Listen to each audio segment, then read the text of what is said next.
comes off, doesn't it? Doesn't it stay? You leave that on? That was my reaction.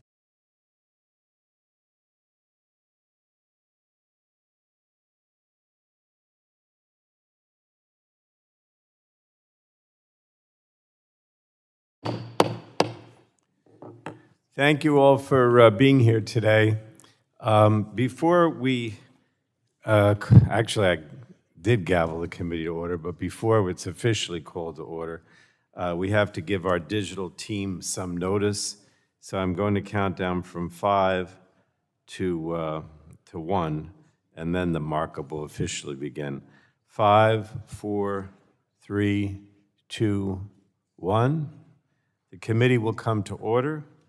And we are meeting today to consider H.R. 3291, H.R. 3293, and H.R. 2467. My opening remarks are longer than normal because I will explain the procedures we'll follow at today's markup. But before, let me just thank everybody for being here. I mean, I know we're not all here in person, but it appears that most of us, or at least the majority of us, are. And it's really so wonderful to be in the room. I really haven't, I don't know if I think any of us really have been here very much, particularly in this room.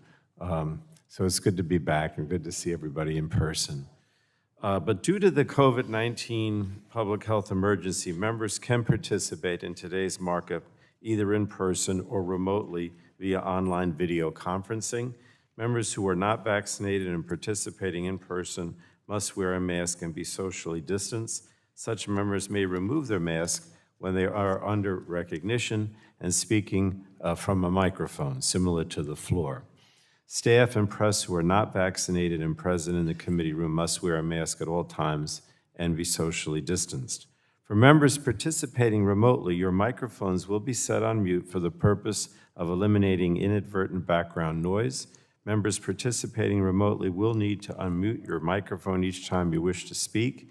Please note that once you unmute your microphone, anything that is said in Webex will be heard over the loudspeakers in the committee room and subject to be heard by the live stream and C-SPAN. Additionally, I ask that members participating remotely use the raise hand feature of the software platform when you wish to be recognized, including to give an opening statement or to offer an amendment. And after you're recognized to speak, please use the lower hand feature of the software platform so that I know that you no longer seek recognition. During voice votes, members participating remotely will need to unmute yourself so that we can hear your response. If you'd like to request a recorded vote, please do so immediately after you respond to the voice vote. During recorded votes, you will need to unmute yourself to respond to the clerk once your name is called. In responding to the clerk, I ask that instead of just saying aye or no, that you respond with a phrase like, Frank Pallone from New Jersey votes aye. And this will provide additional time for the voting member to be identified and made visible on the platform. Since members are participating from different locations at today's markup, all recognition of members, including for question and opening statements, will be in the order of full committee seniority. So it's not where you have to be here before the gavel. We're just going to use seniority. Otherwise, it's going to be too difficult. So during this markup, amendments will be sent to members electronically as we did during virtual markups. Members participating in person should not bring paper copies of their amendments to the clerk's desk. If a member participating in person would like a paper copy of an amendment or bill, please let staff know during the consideration of the amendment or bill. And amendments and motions should be sent to Chloe Rodriguez and Perry Hamilton, and documents for the record to Rebecca Tomilchek at the email addresses we provided to staff. All documents will be entered into the record at the conclusion of the markup. So that's it for the process. I'm not sure everyone followed it completely, but we're going to do our best here. And I'll now recognize myself for 5 minutes for an opening statement on the substance of what's before us. Today, the committee is considering 3 important public health measures reported last week by the Subcommittee on Environment and Climate Change. By acting today, we will deliver crucial drinking water improvements that communities desperately need. We will also meet the promise of President Biden's American Jobs Plan by improving the safety and affordability of drinking water for all Americans. And finally, we'll tackle PFAS contamination in our air, land, and water. And we'll begin by considering the Aqua Act of 2021, authored by Chairman Tonko. This legislation provides significant federal funding to revitalize our nation's drinking water infrastructure and replace lead service lines nationwide. It provides funding for water resiliency programs, school drinking water safety programs, and tribal water programs. And it provides funding to pay off water customer debt, helping families and water utilities navigate a debt crisis that puts both at risk. Most importantly, the Aqua Act would strengthen our drinking water standards and improve the EPA's ability to set those standards when needed. The Environment and Climate Change Subcommittee has held several hearings on standard-setting challenges under the Safe Drinking Water Act, and the Aqua Act is now a full rewrite of the Safe Drinking Water Act process, but it would make targeted changes that could empower the EPA, and it would set deadlines for several long overdue standards. Drinking water infrastructure has long been an area of strong bipartisan agreement in this committee, and I hope that drinking water safety can be as well. The second bill is the Low-Income Water Customer Assistance Program. It's a bipartisan bill led by Representatives Blunt Rochester and Katko. It would create permanent assistance programs to help low-income customers pay their drinking water and wastewater bills, just as the LIHEAP program helps low-income customers pay their energy bills. These permanent programs will be a safety net for low-income customers and the water systems that serve them. The bill enjoys widespread stakeholder support, and I expect it will have broad support today. And the last bill is the PFAS Action Act, and that was the product of robust work in this committee last Congress. It passed the House last year on a strong bipartisan basis, and I'm pleased that this Congress, it is being led by Representatives Dingell and Upton, the two Michiganders. We heard at last, well, not the only Michiganders, but two of them. We heard at last week's subcommittee markup that some of my Republican colleagues want to delay this bill because they want to hold new hearings, but I just believe we have to act now. PFAS contamination is a pressing issue for countless communities, and while the EPA under President Biden is working hard to address the issue, it's still playing catch-up after 4 years of inaction. 1 year after the House passed this bill, we still don't have a drinking water standard, a test rule, or a hazardous substance designation for even a single PFAS chemical. So I think the bill is urgently needed and look forward to advancing it today. And that I will yield back, and I will recognize Mrs. Rogers. But let me just say from a process point, because I didn't thank you, that in the last week or so, the ranking member and I have been working hard to try to have this process where we can be in person and still have those who want to participate virtually. Her and her staff have been working with us on a regular basis, and so I do want to thank you, Kathy, for all your help with that. And I yield now to the ranking member. Thank you, Mr. Chairman, and good morning to all of my colleagues. It feels good to be back in the committee room and appreciate you working with us together, working out this hybrid approach to our committee hearings, and I do believe it's going to be a positive for our work in front of the Energy and Commerce Committee. Today we are marking up some bills, provisions in which I find appealing, some of them, but not able to support on their own. There's a lot that I'd like to just highlight today. First, the first bill we're discussing is H.R. 3291, the Assistance, Quality, and Affordable Act of 2021. I believe that we must not lose the successes this committee secured in the America's Water Infrastructure Act of 2018. 3 items, though, make this bill especially concerning. First, it authorizes appropriation levels at 400 to 500% higher than the most recently appropriated amount. It also creates a new expensive program providing free, privately owned lead service line replacements to the wealthiest Americans. Second, it strips existing legal requirements that balance costs and benefits and promotes the affordability of safe drinking water, especially in small communities. Last, it prohibits the collection of any future water bills for 5 years by water utilities that accept billing arrangement payments. This will place undue economic strain on water utilities.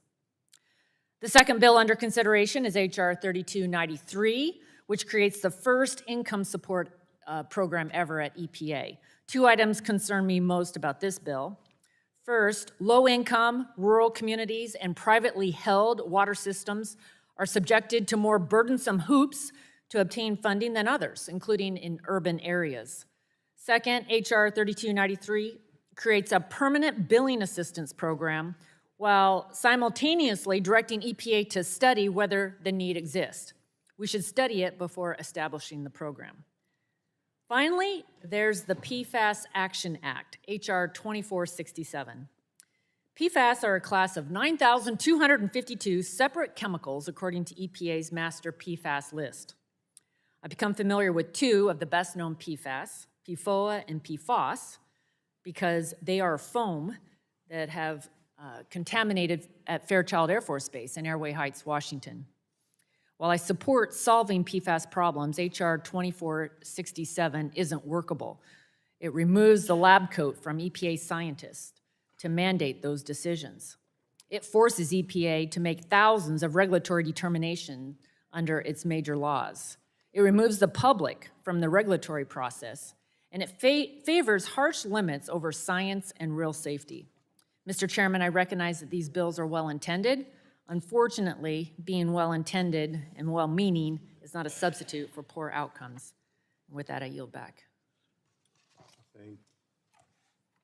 I thank the ranking member. It just dawned on me that we haven't actually had an in-person meeting with you as the ranking member. That's true. This This is my one. first. Here we go. That's wonderful. I didn't think, I know, it's true. It's much better. It's much better to be in person than on the screen. It's like a reset here. It's That's good. true. Thank you. All right. So, well, we're going to have, these bills all came from the Environment and Climate Change Subcommittee, so I'd like to have the chair and ranking member of the subcommittee, if they would like to make an opening statement. I assume they will, so we'll start with Mr. Tonko, chairman of the subcommittee, is recognized for 3 minutes. Thank you, Mr. Chair. I'm excited that the committee today is considering these three bills that we advanced favorably by the Environment and Climate Change Subcommittee last week. America's drinking water systems are essential infrastructure, maybe the most essential of any public systems we support. And all across America, these systems are failing. Congress must include them in any infrastructure package that we move in the coming weeks or months.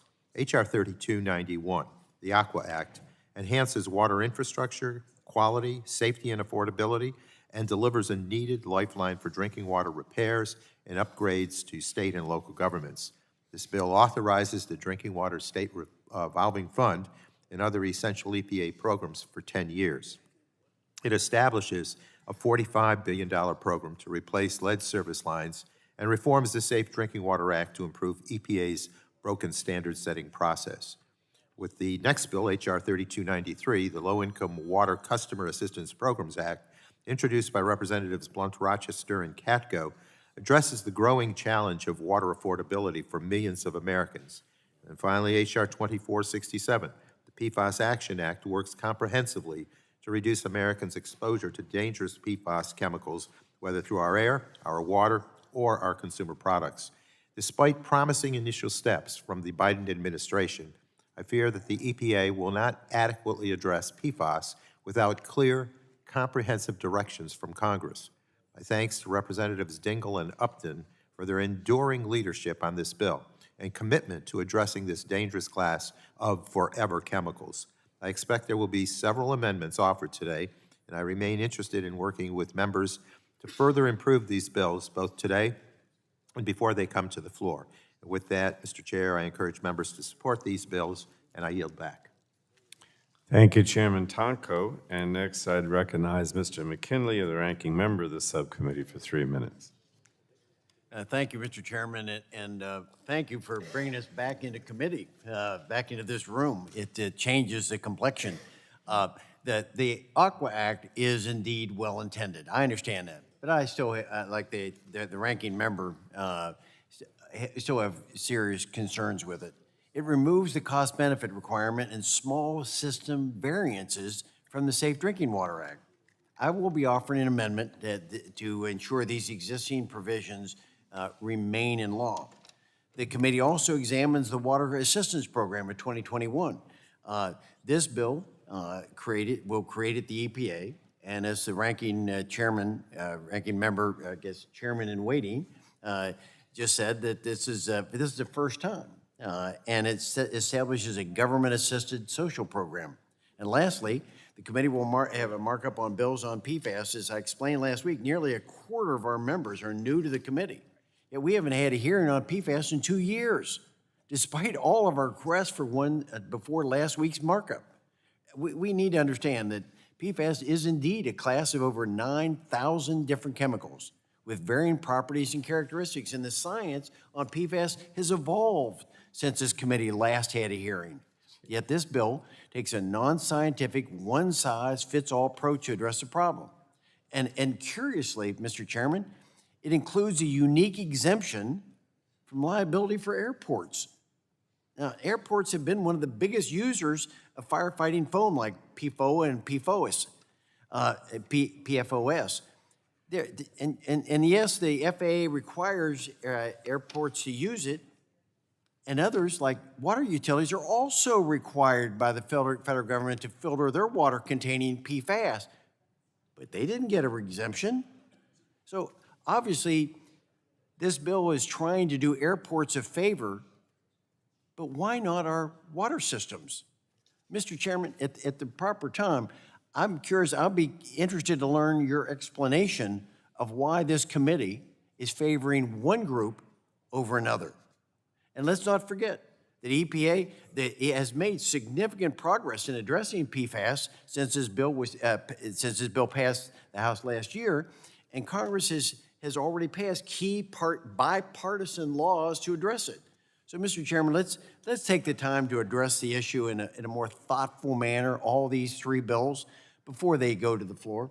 And I yield back the balance of my time. Thank you. I thank the gentleman. So any member can be recognized for 1 minute for an opening statement if anybody so desires. So is there anyone on the Democratic side that would like to speak?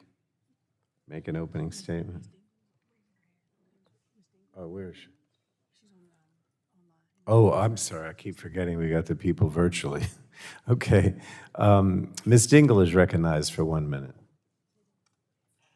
Thank you, Mr. Chairman. I know, and I would rather be in the committee room. Thanks for holding today's full committee markup on these three important bills that advance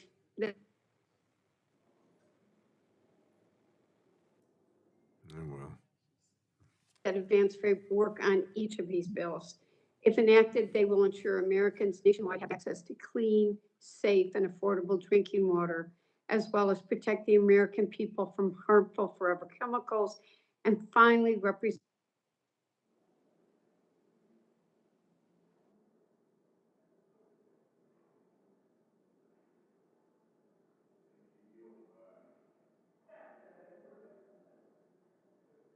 strong friends.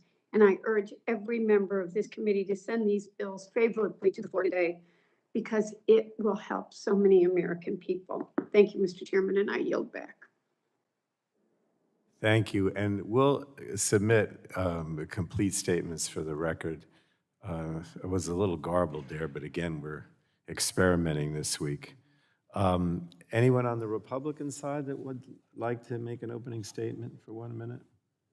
And I guess I should repeat that if you're virtual, you need to raise your hand or some electronically if possible, or at least somehow signal to us that you want to speak.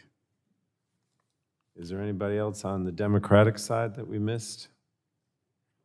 All right, we're going to move on then. That concludes opening statements, but you can still submit them for the record. Pursuant to committee rules, members' written opening statements shall be made part of the record. Please submit written opening statements electronically to the email address that we have provided. At this time, we'll begin bill consideration. The chair calls up H.R. 3291, the Assistance, Quality, and Affordability Act of 2021, or the AQUA Act, this is the acronym, as forwarded by the Subcommittee on Environment and Climate Change, and the clerk will report the title of the bill. Committee print showing the text of H.R. 3291 as forwarded by the Subcommittee on Environment and Climate Change. Without objection, the first reading of the bill will be dispensed with, and the bill is now considered as read. And without objection, the bill is considered as read and open for amendment at any point. I know that there is an Ains, but before we get to that, are there any members seeking recognition to speak on the underlying bill?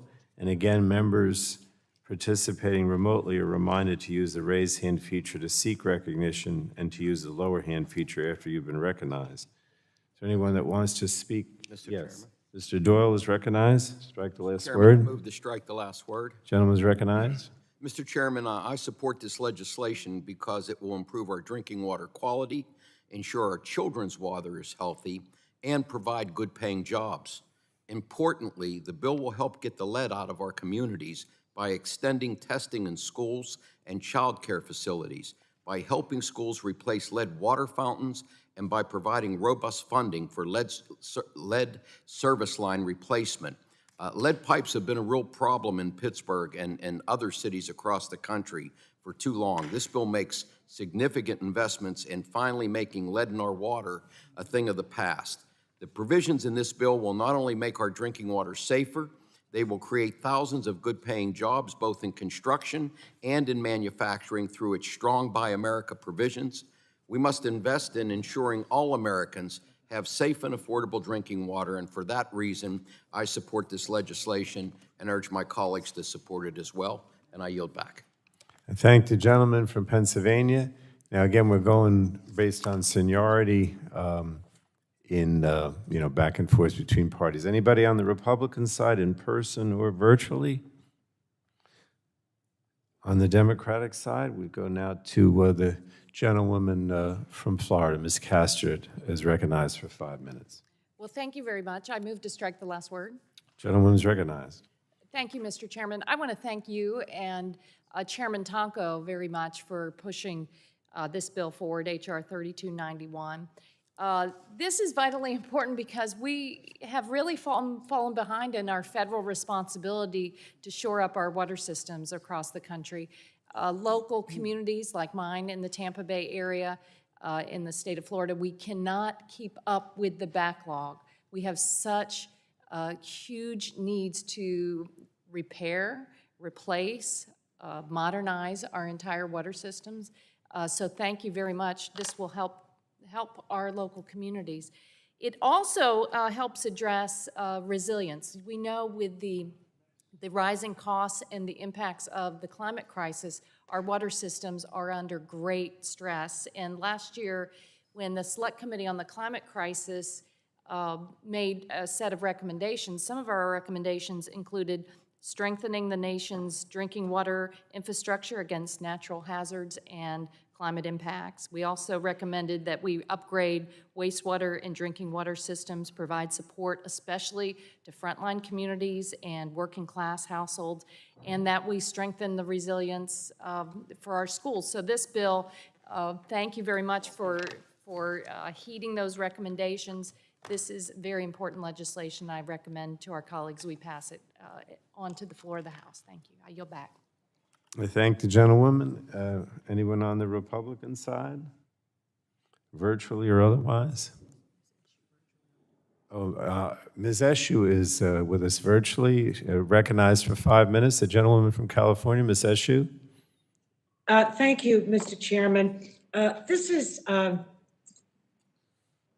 issue that is one of the basic necessities of life, water.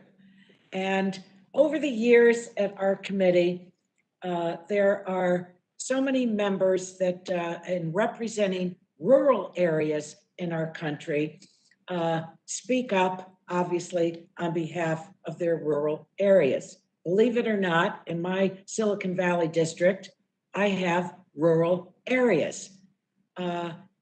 We have spoken about the needs in rural areas for broadband, the needs in rural areas for better health care, the need in rural areas for a whole variety of shortcomings for people in rural areas. Water and access to clean water is one of them. And that's what this bill to me, really represents very important help for people that live in rural areas. The American Society of Civil Engineers recently gave our country's drinking water infrastructure a C- grade. I don't think any of us accept that. In this great country, C-. We have, well, let me just tell you what I have in my district. And I know that my Republican friends are worried about spending money on this. In my district, I have a water district that serves just under 8,000 customers in the rural area of the Santa Cruz Mountains. Last year's wildfires caused $11 million in damages to that water system, destroying over 7 miles of water pipes and leaving hundreds of residents without safe drinking water for more than a month. Now, customers in that water district, if you start doing the math of $11 million in damages and ask the customers to pick up the tab for that, less than 8,000 of them, it can't be done. It simply can't be done. So whether it is the example of what I'm sharing with all of you, to contaminated water supplies because of pipes that are so old that they're seeping lead into the water supply, we're not a third world country. And I don't think any of us aspire to be one. But these conditions are simply not acceptable. This water legislation is very, very important. It's critically important. So for all of the members that represent rural areas, I don't think it matters whether we're Republicans or Democrats. We have to answer to the people that are served by those water districts. And so I think that the support is really vital for all the reasons that I just stated. There are many others, and members are speaking to them. The CDC, my colleagues, has noted that providing safe drinking water was one of the most important public health achievements of the 20th century. So I pose the question, what, in the 21st century, are we going to roll back? I think that we have to, I think that we need to upgrade. And they also warned that aging infrastructure increases the likelihood of contamination that can carry waterborne illnesses. So this legislation provides really the critically necessary investments to move us forward. The need is there. I've described what's happening in a part of my district in the rural area. You all have them in yours. This is on both sides of the aisle. So are we going to go home and say, you know, sorry, this happened to you? There's nothing we can do about it? I don't think so. We know that we can do better, and we must. And I'm very grateful to the subcommittee coming up with this legislation, because it really speaks to the need and it carries the solution with it. So I thank the chairman for yielding time to me, and I yield back. Thank the gentlewoman. I don't, oh, Dr. Bouchon is recognized for 5 minutes. Struck the last word. Move to strike the last word. I'm going to be brief. The federal government can't solve every problem. And this is another instance where, although I agree we need to invest in this type of infrastructure, for decades and decades across the country, really we're allowing local leaders, state leaders off the hook. A lot of these things can be done at the local level, in my view, with federal support. But the more we continue on every issue to allow leaders across this country to punt to Washington, D.C. for a solution, the more problems we're going to continue to have. And also, the more loss of local control of our communities that we're going to continue to experience. So even though I'm supportive of investment in a lot of these areas, I do think that we need to consider the fact that decades of inaction locally and at the state level in some of our communities should not result in federal taxpayers footing the bill and punting all of this to Washington, D.C. on every issue, and this is just another one of those. Will the gentleman yield? I will yield. I thank the gentleman for yielding.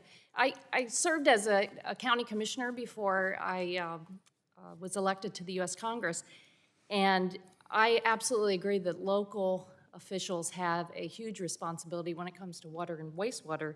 But here, according to the Congressional Research Service, the federal government's share of capital investment has fallen from 63% in 1977 to 9% in 2017. So Yeah, I reclaim my time. I think that's fair, and I'm not arguing that we don't need to invest federally in our infrastructure. I'm just saying that on every subject, do we need to allow, or do we need to subvert local public officials, state officials, on every issue to the federal government? We're doing that in healthcare. It's moving down that pathway. We're doing that here. Again, one of the things that the federal government should provide is infrastructure, but there are some areas of infrastructure that I would argue have been neglected locally and in states for decades, and now everyone wants us to bail all that out with federal taxpayer dollars. And we just can't continue to do that on every issue. So with that, I will yield. I thank the gentleman and that you are. I think it's important to note that 2/3 today is funding for this infrastructure is paid for by states and local entities. 2/3. So this is not a takeover of the federal government of those responsibilities. I too served in local government for 10 years and county board of supervisors. I know what these small water districts represent and what I did there, and the state's participation as well. So 2/3, Dr. Bouchon, today. Fair enough. Costs are picked up by state and local. I'll And thank you for. You're welcome. I reclaim my time. But whether it's education, whether it's healthcare, or other issues, in my view, even in the last 10 years that I've been here in Congress, we are continually allowing across our country things to be ran up to the federal level. And my argument is that there are some areas that's appropriate, but many areas, local officials of both political parties need to be held accountable for the things that they do that result in us at the federal level needing to address issues that I feel could be addressed more at the local level. I yield back. I thank the gentleman. I think we have more speakers. The gentlewoman from Illinois, Ms. Schakowsky, is recognized. So strike the last word. Yes, I strike the last word. Thank you, Mr. Chairman. Congresswoman Eshoo said that clean water is a basic necessity, but I think in the richest country in the world, it is also a human right that we need to do to take care of. And I was so proud to vote for all the 3 bills in the subcommittee and very anxious to see this move all the way through the process. And I have a particular concern. I raised it at the subcommittee on lead in water. And we know that in Illinois, 680,000 people deal with, families, buildings deal with lead service lines. And lead can cause permanent, irreversible damage especially to children, and affect their brains for their lifetime. And in Chicago, I represent a part of Chicago, that's really my hometown, 400,000 lead service lines. Now, one could say that Chicago and Illinois needs to step up. And actually, the state legislature did do that in the last session. But the scope is so big right now that we need federal help to address this. And this is a really urgent crisis. And it just seems to me that no matter where people live, it's not just a problem for low-income communities or communities of color. We, all over the country, have aging underground water systems in all communities. And those communities are becoming aware of the problem and are needing help. And if anything is a worthwhile investment, making sure that Americans everywhere have clean water, safe water, water that you're not worried is going to make your children sick or yourself sick, that it's dangerous to turn on the faucet. This is America. We can do better, and we should do better. These bills bring us closer to the realization, and I hope that we can get bipartisan support in the full committee, and I yield back. I thank the gentlewoman. Is there anyone on the Republican side? Virtually or otherwise? I saw Mr. Soto. Mr. Soto is recognized for 5 minutes. Thank you, Chairman. When President Biden won, he promised to build back better and put forward the American Jobs Plan to do just that. And that's why we're here today. Water infrastructure goes through this committee. This is our responsibility. Our drinking water infrastructure system is graded at a C+. Really? In the most prosperous country in the world, that's the best we can do? Of course not. The Clean Water Act makes clean water an American right. Yet from Flint, Michigan to St. Cloud, Florida, in my district, we see water still polluted. And it requires greater investments to ensure this right is for all Americans for another generation. And that's why in the Aqua Act, we're investing $53 billion for the Drinking Water State Revolving Fund, $45 billion to replace lead service lines, and $5 billion for assistance for PFAS contamination. It's the right thing to do. But as importantly, it'll save countless costs associated with health issues that happen when Americans don't have clean water. Imagine your family member, your child or your grandchild, your constituent, drinking lead-poisoned or other polluted water every day throughout their childhood. What kind of future is that child going to have? They could have mental issues. They could have health issues. And are they really going to help us continue to be the greatest nation in the world if they can't even have clean water growing up? Of course not. And then we'll have to care for them through our health systems. This is an investment in the future, and it'll also create high-paying construction jobs in the process. I urge all of my colleagues to get with it. Let's make bipartisan infrastructure investments, and let's build back better. And I yield back. Thank the gentleman. Is there anyone who wants to speak on the underlying bill remaining? I don't think so. All right.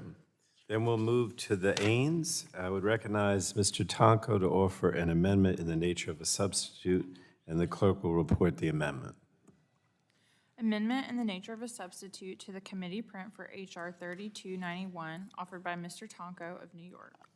Without objection, the reading of the amendment will be dispensed with, and Mr. Tonko is recognized for 5 minutes. Thank you, Mr. Chair. I know I'm not alone when I hear concerns from my constituents and the local governments in my district about their water infrastructure challenges. Our water systems, like much of our nation's infrastructure, are suffering from decades of neglect and underfunding. In recent years, this committee has worked to increase authorization levels for several key water programs, and the Aqua Act would continue to build upon this success.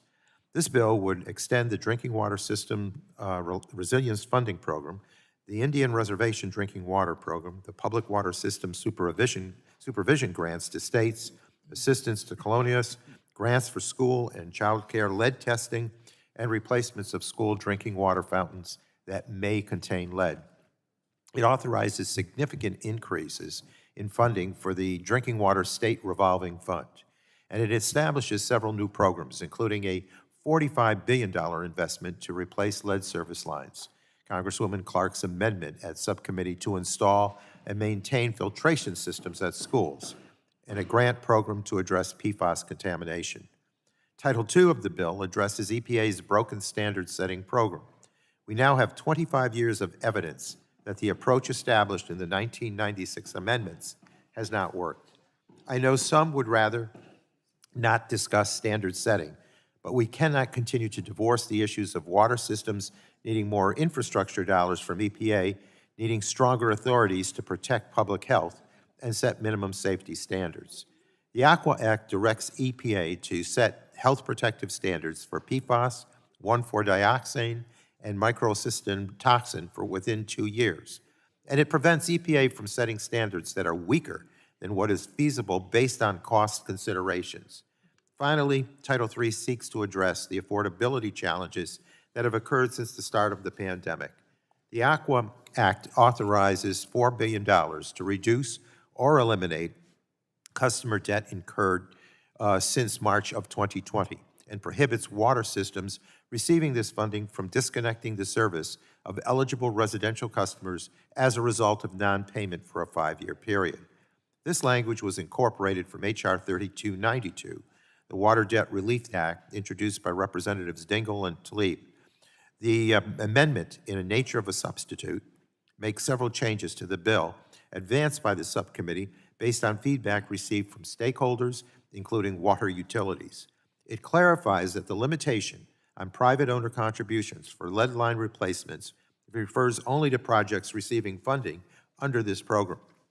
The AINS also makes a change to the PFAS grants program to allow the administrator to determine eligible treatment technology based on which are most effective for removing PFAS from drinking water. PFAS grants will also now prioritize aquifers that are the sole or principal drinking water source for an area.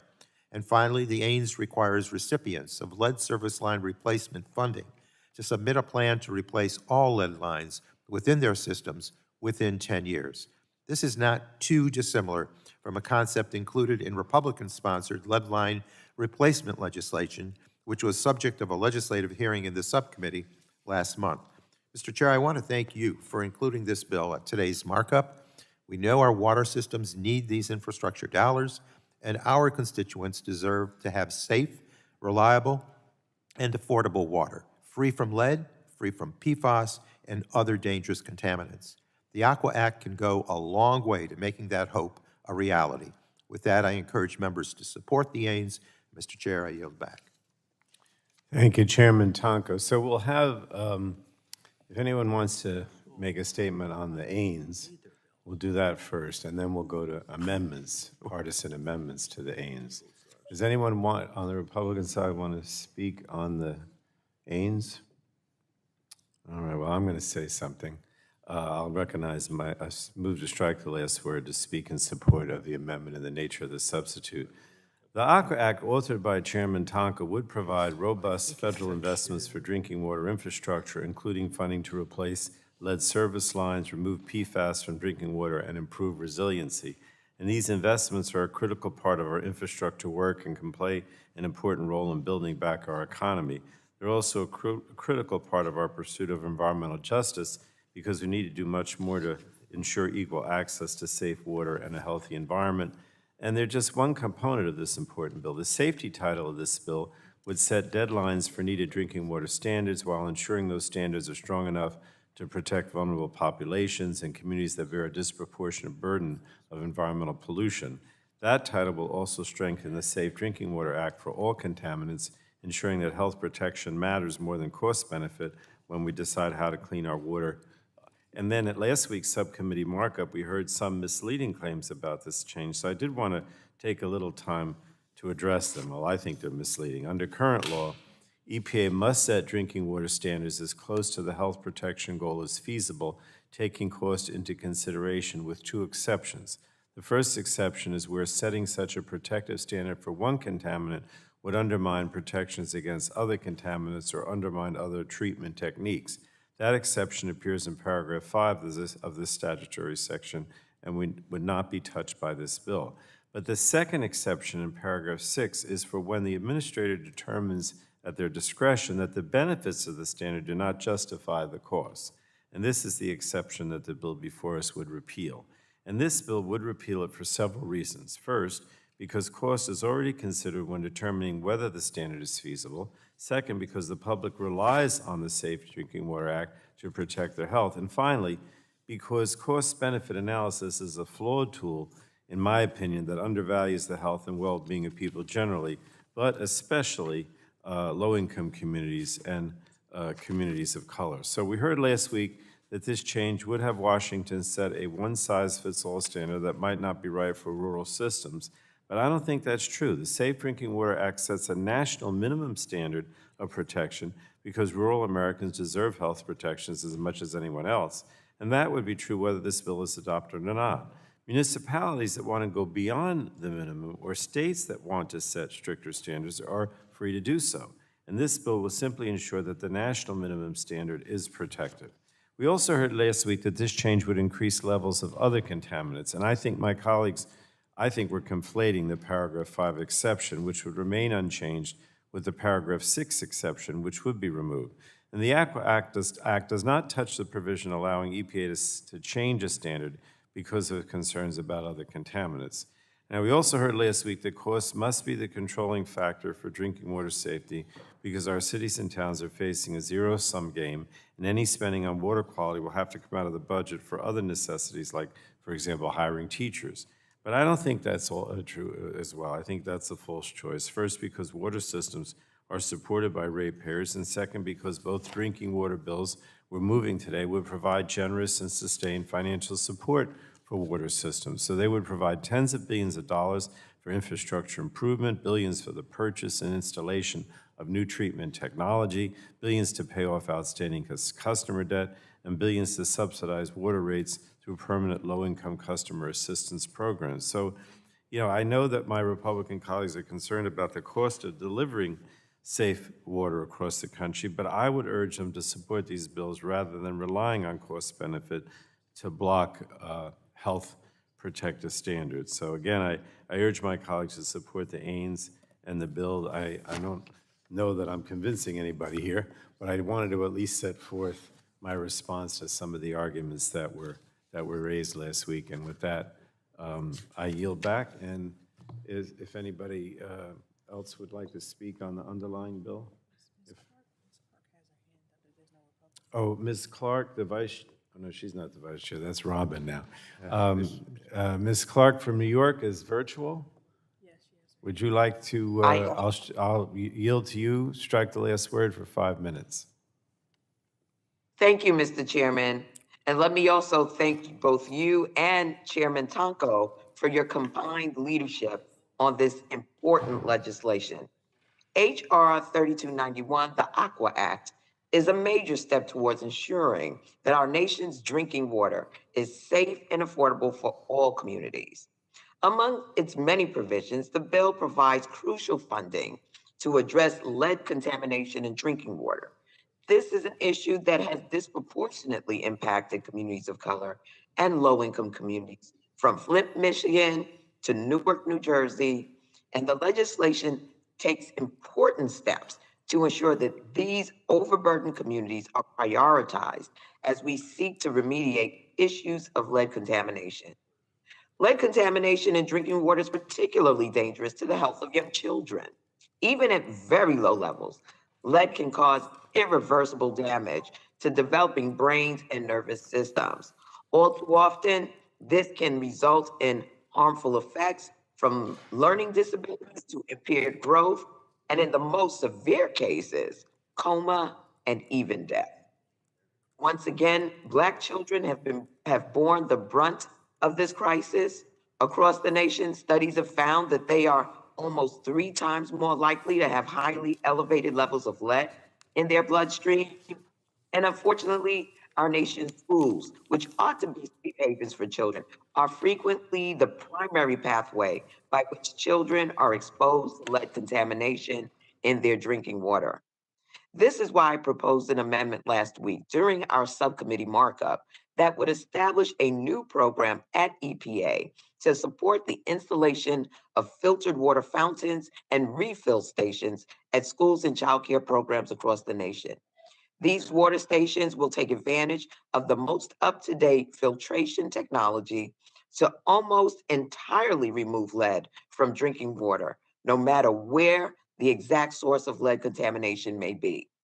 My amendment, which is now part of the underlying bill, prioritizes the underfunding and disadvantaged schools that need this assistance most, ensuring that children who have suffered disproportionately from contaminated drinking water are among the first to receive much needed upgrades.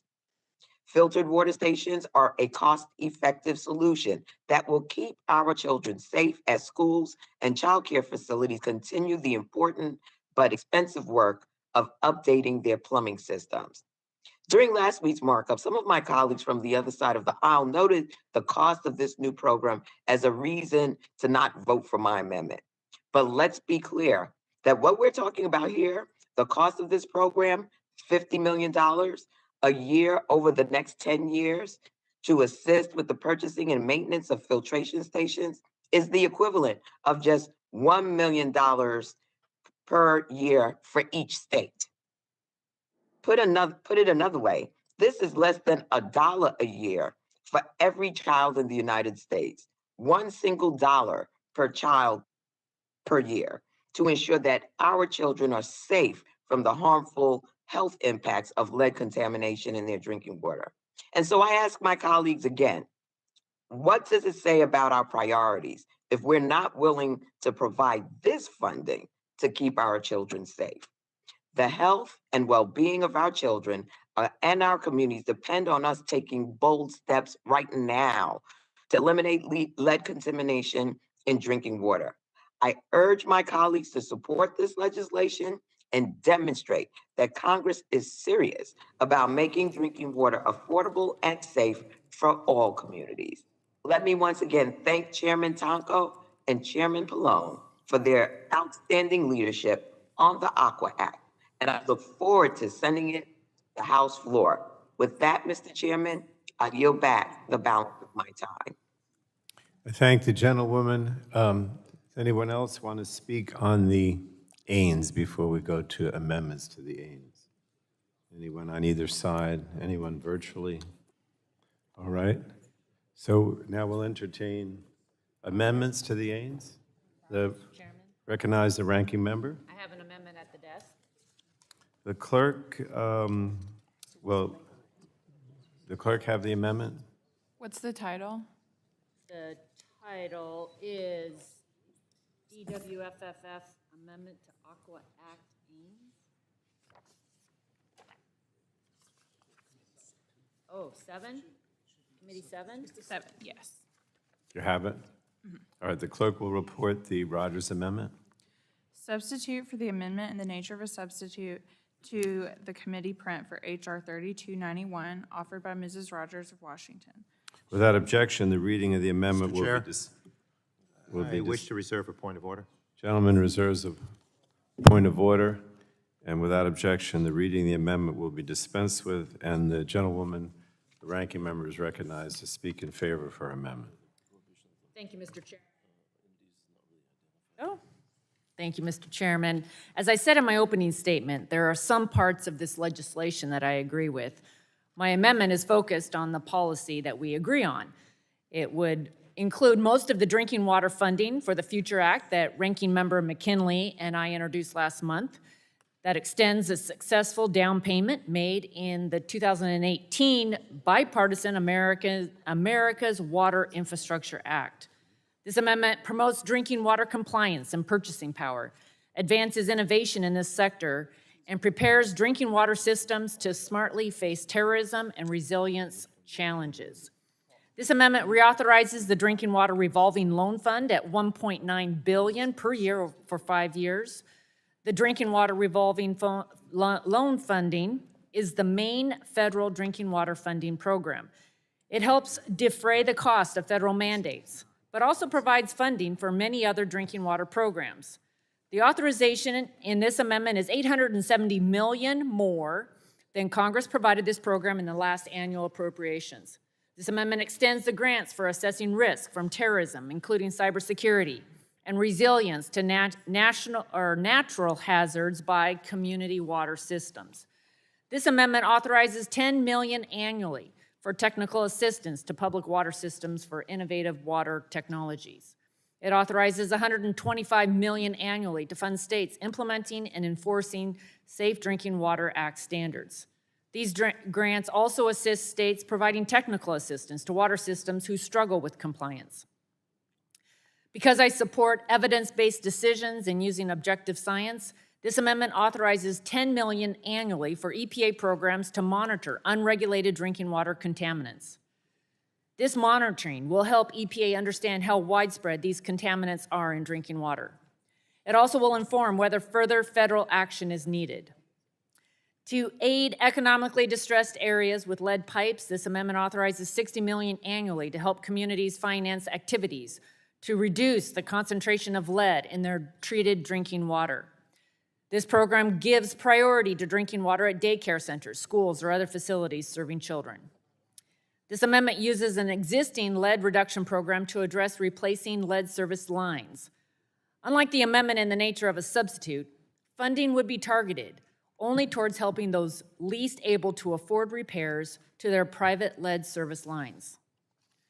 This amendment also authorizes $5 million annually for monitoring, testing, and replacement of school drinking water fountains containing lead components, placing a priority on funding to schools based on economic need. Finally, this amendment authorizes funding for an EPA grant program to promote workforce development and career opportunities in the water utility sector. Grants can be used for on-site training, apprenticeship programs, and other educational activities for the sector. The one thing that I wanted this amendment to contain, but it does not, because of germaneness reasons, is the extension of the Water Infrastructure Financing and Innovation Act. This program should be extended. I'm offering this amendment as a solution because I cannot support the amendment in the nature of a substitute. I recognize that we have drinking water challenges in this country.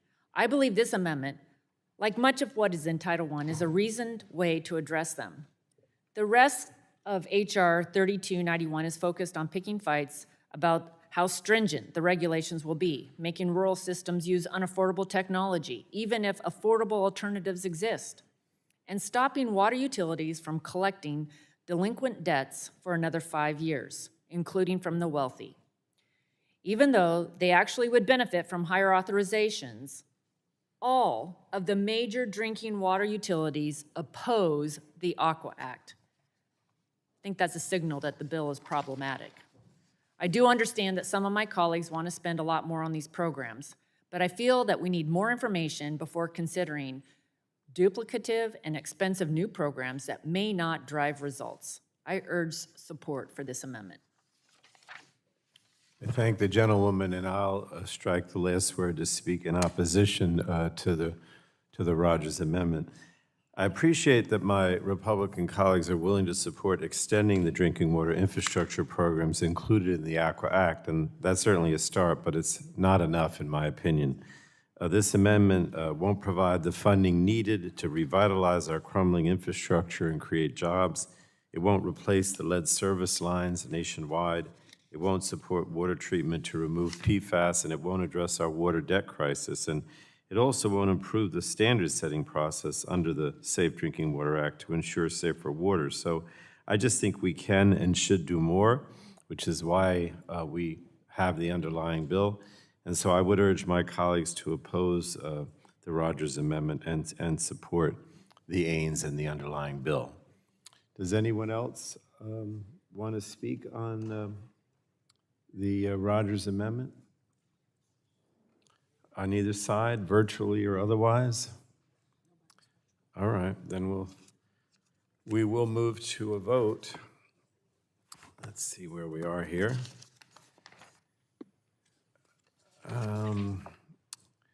All those in favor of the Rogers Amendment will signify by saying aye. Aye. And all those opposed will signify by saying no. No. Gentlewoman wants a recorded vote, and a recorded vote is ordered. Those in favor of the amendment will say aye. Those opposed to the amendment will say no. And let me just remind everyone again, if you could say, you know, Frank Pallone of New Jersey votes a certain way, the clerk shall call the roll. Mr. Rush. Now, for those members who are remote, you know, remember you have to unmute to say how you're voting. Mr. Rush? Rush of Illinois votes aye. Thank you. Mr. Rush votes aye. Ms. Eschew. Let me change that. Is this on the Ames, Mr. Chairman? No, I'm sorry. Maybe we should start over again. I don't want to confuse everybody. This is the Rogers Amendment, the Republican substitute to the Ains. That said, Anna Eschew votes no. Rush All of right, Illinois. Ms. Eschew votes no, and Mr. Rush, what did you say? Or you want to correct it? Go ahead. Rush votes no. Okay. Mr. Rush votes no. Ms. Eschew votes no. Ms. DeGette. No. Ms. DeGette votes no. Mr. Doyle. Mr. Doyle votes no. Ms. Schakowsky. Schakowsky votes no. Ms. Schakowsky votes no. Mr. Butterfield. Butterfield votes no. Mr. Butterfield votes no. Ms. Matsui. Ms. Castor. Ms. Castor votes no. Ms. Castor votes no. Mr. Sarbanes. Sarbanes votes no. Mr. Sarbanes votes no. Mr. McNerney. Mr. McNerney votes no. Mr. Welch. Mr. Tonko. Tonko of New York votes no. Mr. Tonko votes no. Ms. Clark. Ms. Clark of New York votes no. Ms. Clark votes no. Mr. Schrader. Mr. Schrader votes no. Mr. Schrader votes no. Mr. Cardenas.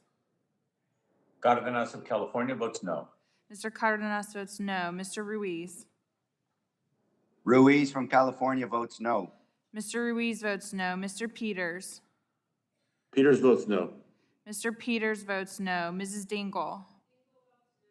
Mrs. Dingell votes no. Mr. Vesey. Ms. Custer. Custer votes no. Ms. Custer votes no. Ms. Kelly.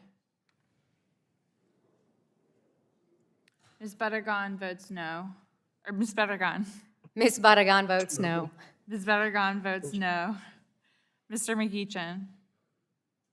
Mr. McEachin votes no. Mr. McEachin votes no. Ms. Blunt Rochester.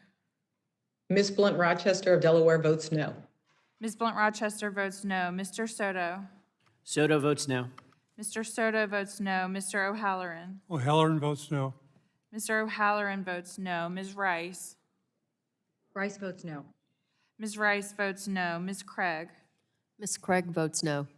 Ms. Craig votes no. Ms. Schreier. Schreier votes no. Ms. Schreier votes no. Mr. Han. Trahan votes no. Mr. Han votes no. Ms. Fletcher. Fletcher votes no.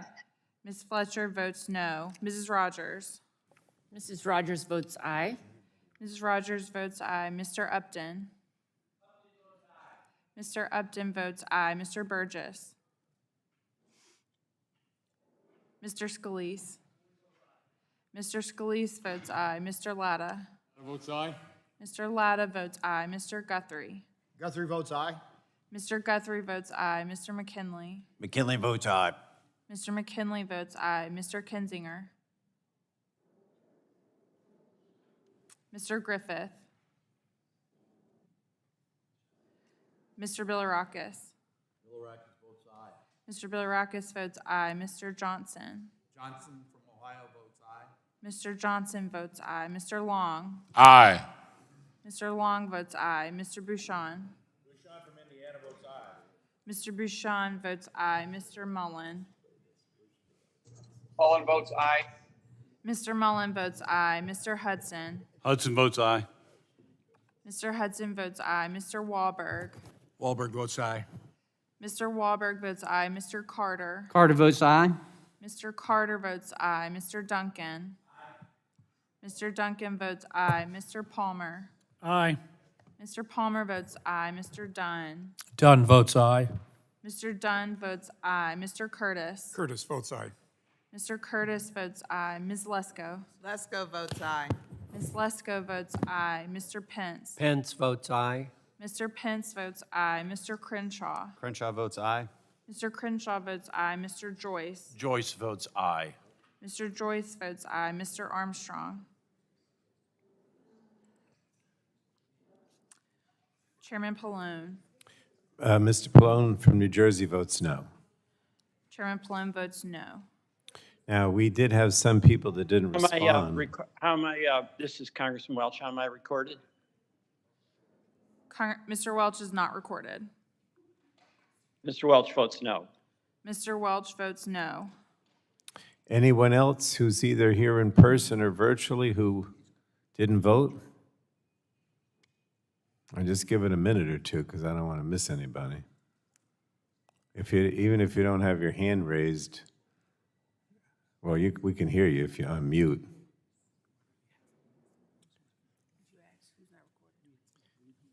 You want to just read back again the names of those who were not recorded, Madam Clerk? Ms. Matsui, Mr. Vesey, Ms. Kelly, Mr. Burgess, Mr. Kinzinger, Mr. Griffith, and Mr. Armstrong.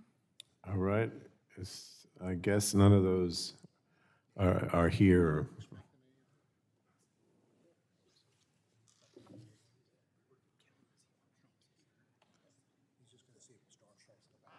I'll just give it a minute.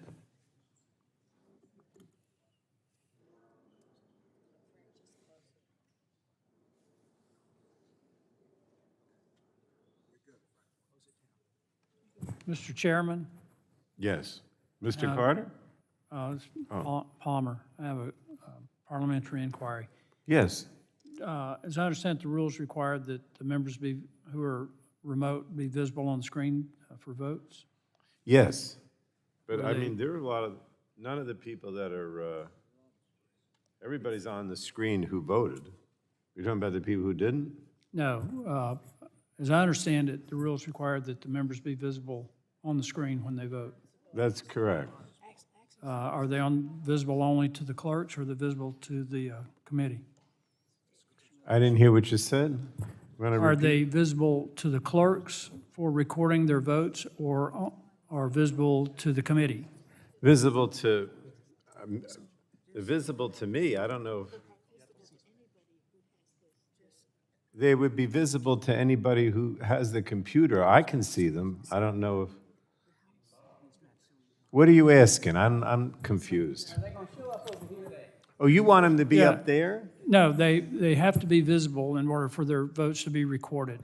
Yes, I'm looking at the screen, and everyone who voted was on this screen. Were they visible to the clerks? Do you see them? We have a Oh, you have it too? Yes, they're visible to the clerk. I yelled back. All right. All right, now, is there anybody that we missed that does want to vote? Oh, Mr. okay. Chairman? Ms. Matsui? Yes, I vote no. Matsui is a no. Ms. Matsui votes. Mr. Armstrong? Mr. Armstrong votes aye. All right, anyone else on either side? All right, then the clerk will report the tally. On that vote, Mr. Chairman, the yeas were 30 and the nays were 23. The ayes were 30 and the nays were 23. 23. Is that accurate? This is on the Rogers Amendment, right? Yes. And there were 30 ayes and 23 noes? Isn't it the opposite? Oh, sorry. Apologies. The yeas were. Yeah, with the The I'm yeas sorry, were Madam 23 and Clerk. the nays were 30. What's that one more time? The yeas were 23 and the nays were 30. Oh, okay. Billy said, get with the program.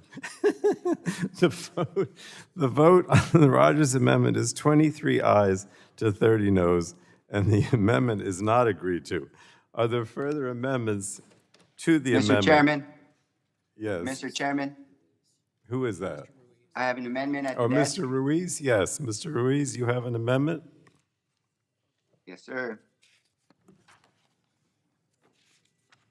Do you have the It's Ruiz labeled amendment? Aqua FC. Madam Clerk and has the amendment. The clerk will report the amendment. Amendment to the amendment in the nature of a substitute to the committee print for HR 3291. Without objection, the reading of the Ruiz amendment will be dispensed with, and the gentleman from California is recognized for 5 minutes in support of his amendment.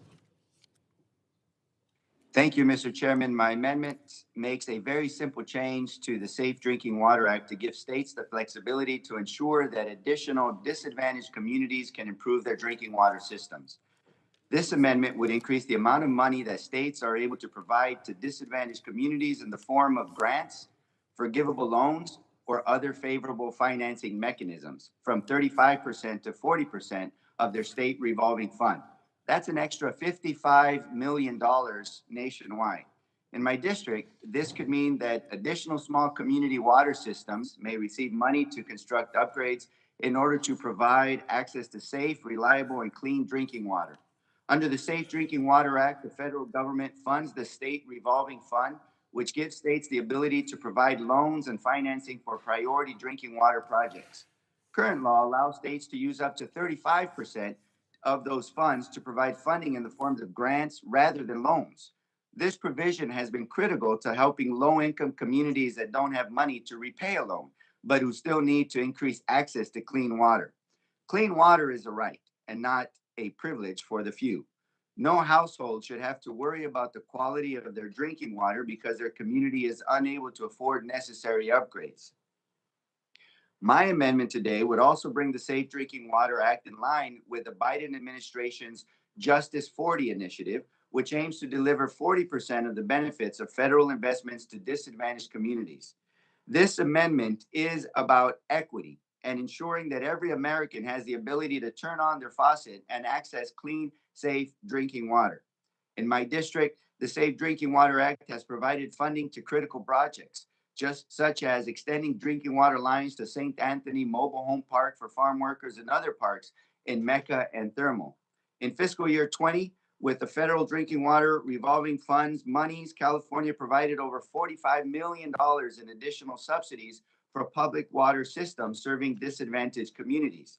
Based on that allocation, this amendment would make roughly $6 million extra in California available to subsidize drinking water improvements in under-resourced communities. That money could be the difference for several ongoing projects to bring clean drinking water to the eastern Coachella Valley and other locations, the difference between clean water and a public health hazard. So I urge my colleagues to support this amendment, and I yield back my time.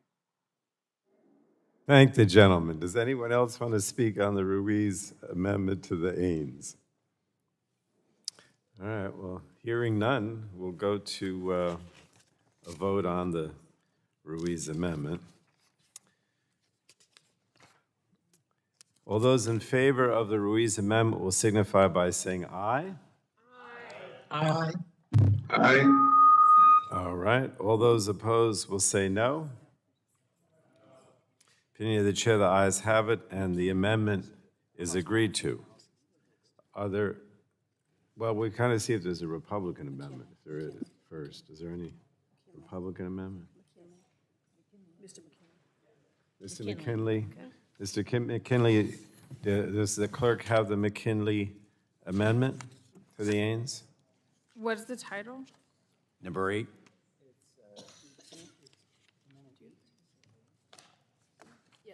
Number 18, Madam Clerk? Oh, 8. 8, yes. You have it? Okay, the clerk will report the amendment. Amendment to the amendment in the nature of a substitute to the committee print for HR 3291, offered by Mr. McKinley of West Virginia. Without objection, the reading of the amendment will be dispensed with, and the gentleman from West Virginia is recognized for Chair. 5 minutes. Mr. Chair. Thank you again. Oh, I'm sorry, does you Want to raise a point of order? I wish to reserve a point of order. Mr. Tonko raises a point of order. Reserves a point of order, I'm sorry. Mr. McKinley? Yeah, thank you again, Mr. Chairman. And I like the ranker. I support much of this. We're just trying to perfect this so that we can reach a level of where we could accept this. But this amendment, trying to perfect it, would strike sections 201 and 205 of the Aqua Act, and which would repeal the cost-benefit rate requirement and strike the existing variances available to small water systems. As I mentioned in my opening remark, the cost-benefit ratio is an important part of any decision-making process in business or in government. It justifies the expenditures. So I can't grasp, Mr. Chairman, why Congress would want to ignore the cost-benefit ratio as it has existed. If we use an example that back in 2012, President Obama wanted to reduce the particulate matter from 15 to 12 micrograms per cubic meter. That's just a difference of 3 micrograms, but we needed to understand the justification, the cost-benefit ratio. So we looked at what does that do to try to understand 3 micrograms per cubic meter, and Chairman, we concluded that if you filled the entire Empire State Building, every square foot of floor, hallways, doorway, bathrooms, everything in the Empire State Building, filled it with ping pong balls. Every one. And then you go down to the first floor and take 1 ping pong ball out of the Empire State Building. 1 ping pong. That's the equivalent of 3 micrograms per cubic meter. And this is an immeasurable improvement that would have cost billions for manufacturers and utilities and resulting in higher utility bills. It was dropped. Now, the same goes for drinking water regulations. State and local communities don't have the same level of funding available to them. For example, you heard earlier that Representative Misheshu from California 18. She represents the second wealthiest district in Congress out of 435. Second wealthiest. But yet my district ranks 372nd. And Carol Miller down in the 3rd District of West Virginia, it's 423rd. The idea of these small system variances, towns like Shinnston, West Virginia, that Congressman Tonko was able to visit, they shouldn't be held to the same technology or the process as towns like Newark or Albany, New York. The tiered system of one size fits all will not work. If they can reach the same goal as the largest, providing clean water, why is Washington telling these smaller water systems how to do it? Small communities will find a way to achieve that goal, but perhaps in a way that they can afford to do it. Small systems operators shouldn't they want to ensure that they're providing that quality water. That's what their customers want. They care about their customers. So this idea of eliminating this provision just proves how arrogant Washington can be, that Washington knows best. Saying that these customers will get lesser quality water is insulting to the healthcare workers in the state and those relative counties. Remember, the small system variance is not permanent. It must be granted by the EPA or the state health officials on an annual basis, and they cannot get one unless the water quality meets or exceeds the federal standards. But perhaps it uses a different technology that they can afford to implement. So, Mr. Chairman, I support this amendment, and I would ask for a recorded vote at the appropriate time. I yield back. I thank the gentleman. I move to strike the last word to speak in opposition to his amendment. The amendment would undo one of the most important changes that this bill seeks to make, and that's the change that ensures our drinking water standards will be as protective as feasible and empowers EPA to set much-needed standards. Instead, this McKinley amendment would keep in place the standard-setting process under the Safe Drinking Water Act that has failed to work, in my opinion, for the last 25 years. It may be that, on that list you're saying of, who's rich or poor, that you're, low on the list, but it's beautiful there, and we love everyone there. We don't want them to possibly have a lesser standard and be drinking water that they shouldn't be. So the bill aims to empower EPA to set much-needed drinking water standards and aims to ensure those standards are health-based. Costs would still be considered because it is built into the assessment of what standard is feasible. But this amendment, on the other hand, would ensure that cost-benefit analysis reigns supreme and that feasible public health protections can be weakened, and that's not what I want to see. Cost-benefit analysis has been shown over the years to be a flawed tool that overcounts costs and fails to capture benefits, especially when the benefits would help environmental justice communities. And for too long, our landmark environmental laws have failed to ensure the health and well-being of environmental justice communities. The outside role given to cost-benefit analysis is one of the reasons why. So I want to just give one example of how cost-benefit analysis undervalues benefits for environmental justice communities. One of the most important benefits of any environmental protection is lives saved. Unfortunately, in calculating the monetary value of lives saved, to balance that value against the cost of regulatory compliance, statisticians use something called the value of a statistical life, and they calculate that value using things like the increase in wages workers receive for taking on jobs with higher fatality risks. Because of our long history of systematic racism, that statistic produces a lower value of statistical life for people of color.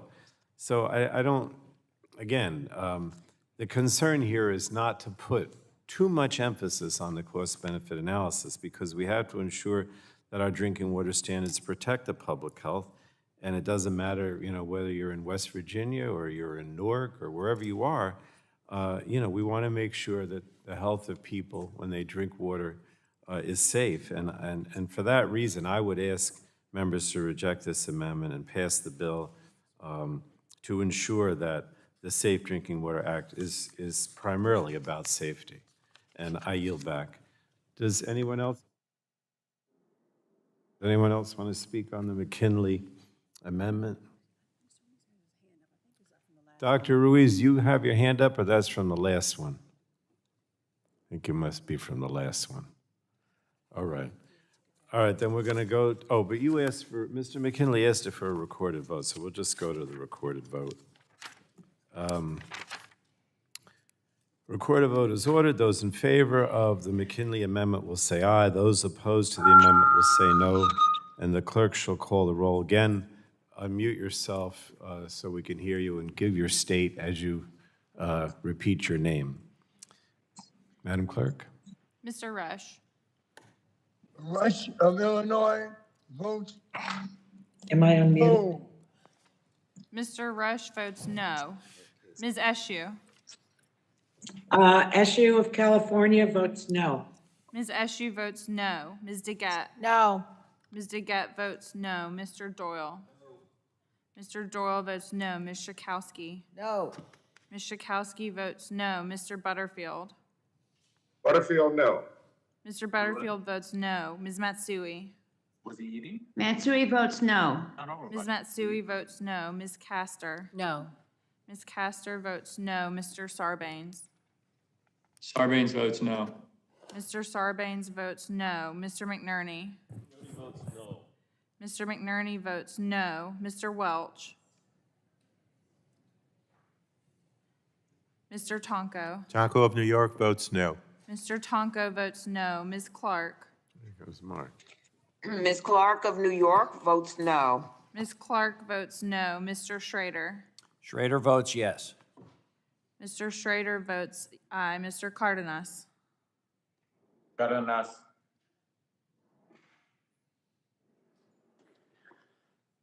Mr. Cardenas. Votes no. I heard him say no. Mr. Cardenas votes no. Mr. Ruiz. Ruiz from California votes no. Mr. Ruiz votes no. Mr. Peters. Peters votes no. Mr. Peters votes no. Mrs. Dingell. Mrs. Dingell votes no. Mr. Vesey. Mr. VC votes no. Ms. Custer? Custer votes no. Ms. Custer votes no. Ms. Kelly?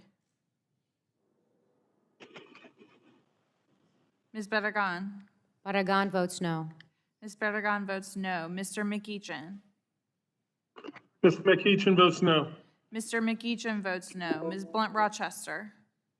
Ms. Blunt Rochester of Delaware votes no. Ms. Blunt Rochester votes no. Mr. Soto? Soto votes no. Mr. Soto votes no. Mr. O'Halloran? O'Halloran votes no. Mr. O'Halloran votes no. Ms. Rice? Rice votes no. Ms. Rice votes no. Ms. Craig? Craig votes no. Ms. Craig votes no. Ms. Schreier? Schreier votes no. Ms. Schreier votes no. Ms. Trahan? Trahan votes no. Ms. Trahan votes no. Ms. Fletcher? Fletcher from Texas votes no. Ms. Fletcher votes no. Mrs. Rogers? Mrs. Rogers votes aye. Mr. Upton? Mr. Upton votes aye. Mr. Burgess? Mr. Scalise? Mr. Latta? Mr. Latta votes aye. Mr. Guthrie? Mr. Guthrie votes aye. Mr. McKinley? Mr. McKinley votes aye. Mr. Kinzinger? Kinzinger, aye. Mr. Kinzinger votes aye. Mr. Griffith? Mr. Bilirakis? Mr. Bilirakis votes aye. Mr. Johnson? Mr. Johnson votes aye. Mr. Long? Let me unmute myself here. Aye. Mr. Long votes aye. Mr. Bouchon? Mr. Bouchon votes aye. Mr. Mullen? Mullen votes aye. Mr. Mullen votes aye. Mr. Hudson? Hudson votes aye. Mr. Hudson votes aye. Mr. Wahlberg? Wahlberg votes aye. Mr. Wahlberg votes aye. Mr. Carter? Carter votes aye. Mr. Carter votes aye. Mr. Duncan? Duncan, aye. Mr. Duncan votes aye. Mr. Palmer? Palmer, aye. Mr. Palmer votes aye. Mr. Dunn? Dunn votes aye. Mr. Dunn votes aye. Mr. Curtis? Curtis votes aye. Mr. Curtis votes aye. Ms. Lesko? Lesko votes aye. Ms. Lesko votes aye. Mr. Pence? Pence votes aye. Mr. Pence votes aye. Mr. Crenshaw? Crenshaw votes aye. Mr. Crenshaw votes aye. Mr. Joyce? Joyce votes aye. Mr. Joyce votes aye. Mr. Armstrong? Mr. Armstrong votes aye. Chairman Pallone? Pallone from New Jersey votes no. Chairman Pallone votes no. Mr. Chairman. How am I recorded? Congressman Welch? Mr. Welch is not recorded. Mr. Welch votes no. Mr. How am I Welch recorded? votes no. Woman Kelly. Ms. Kelly is not recorded. Kelly votes no. Ms. Kelly votes no. Mr. Chairman. Yes. Could I ask the clerk to ask for those who have not been recorded? Yes. Run through it again. Mr. Burgess, Mr. Scalise, and Mr. Griffith. Mr. Scalise votes aye.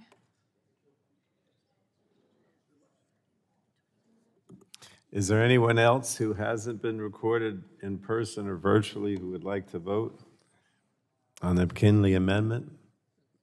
How comes Dr. Schreier is coming in? Oh, you already voted? Oh, she voted virtually? Dr. Schreier, okay.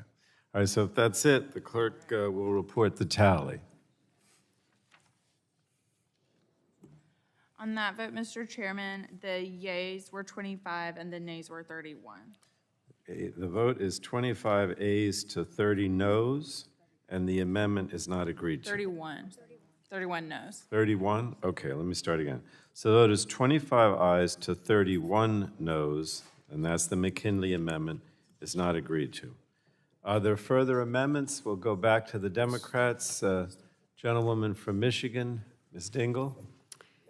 Thank you, Chairman Pallone. I have an amendment at the desk to the Ains.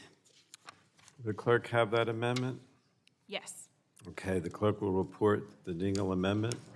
Amendment to the amendment in the nature of a substitute to the committee print for H.R. 3291, offered by... And without objection, the reading of the Dingell Amendment will be dispensed with, and the gentlewoman from Michigan is recognized for 5 minutes. Thank you, Mr. Chairman. I'd like to thank both you and Chairman Tonko for your leadership on H.R. 3291, the Assistance, Quality, and Affordability Act, or as we're calling it, the AQUA Act. It includes very important provisions on improving the nation's water infrastructure, drinking water safety, and affordability. The amendment I'm offering today would aim to make this important bill even stronger. It builds on language my colleagues, Representative Tlaib, Representative Blunt Rochester, and I have authored as part of, give me a second here, as part of the Water Debt Relief Act that is included in this overall bill. My amendment would make 2 important additions to help assist families nationwide living day to day in the grip of growing water and debt crisis, and improve the transparency for the emergency water debt relief program the bill establishes. First, the amendment would create important discretion and flexibility for water systems to use some of the provided funds from this program for costs associated with reconnecting or restoring water service, including plumbing repairs and pipe flushing as needed for eligible residential customers. You cannot believe when these pipes people's water has been shut off and they can't afford the plumber to come in and turn it back on, and the kinds of incidences that occur. So this provision is important to those families who have had their water shut off and would help reconnect water lines to the communities that need it the most. Our bill, the Water Debt Relief Act, establishes a residential emergency relief program for public water systems through the Environmental Protection Agency. It would specifically authorize $4 billion in funding for emergency water debt relief, allowing utilities to forgive any debt incurred by eligible residential customers, many in frontline communities since the start to COVID-19 pandemic, so that those customers struggling with water debt costs can retain that access to water service. We've also written this bill to include some important conditions to ensure the taps are not turned off to anyone. And the other important part of this is that we are the Republicans talk about the need for transparency. We would establish new requirements for EPA to report to Congress on implementation of the emergency water debt relief program this bill creates. So we have the transparency and can track the efficiency of the program. Water is a human right. Our bill and the overall bill we're marking up today would embody this creed. No American should worry about whether they have water to drink or proper water for their bathrooms and sewage. This simple but meaningful amendment will make the underlying bill better, and I beg my colleagues to consider supporting this. Again, I'd like to thank the ENC leadership and staff for working so collaboratively to help us advance this meaningful legislation and craft this important amendment. Thank you, Mr. Would the gentlewoman yield for? Yes. I just wanted to thank you and the Michigan delegation in general for, looking at all this very practically and coming up with practical solutions for people, because that's not always the case, but it certainly has been true for you and the other members of the delegation. So thank you, and yield back to you. Well, no, thank you, Mr. Chairman, for your leadership. Unfortunately, there just too many people can't afford their water. And it's not a Michigan problem. We've highlighted it. It's a national program and a national problem. And I yield back. Thank you. The gentleman yields back. Anyone want to speak on the Dingell Amendment? Nobody virtually either? All right, then we'll go to a vote. All those in favor of the Dingell Amendment will signify by saying aye. Aye. Aye. All those opposed will signify by saying no. In the opinion of the chair, the ayes have it, and the amendment is agreed to. Is there a further amendment on the Republican side? Mr. Chairman, Mr. Curtis, does the clerk have the Curtis amendment? What's the title?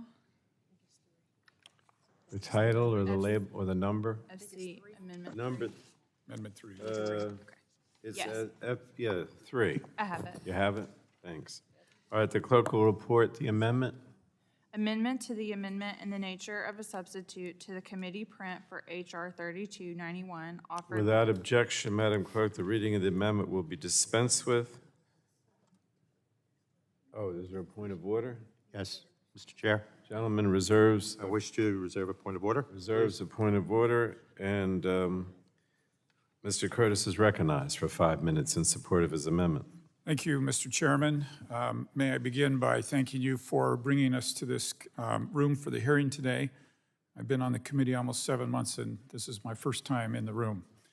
And besides getting used to my colleagues all behind me when I speak to them, I'm delighted to be here.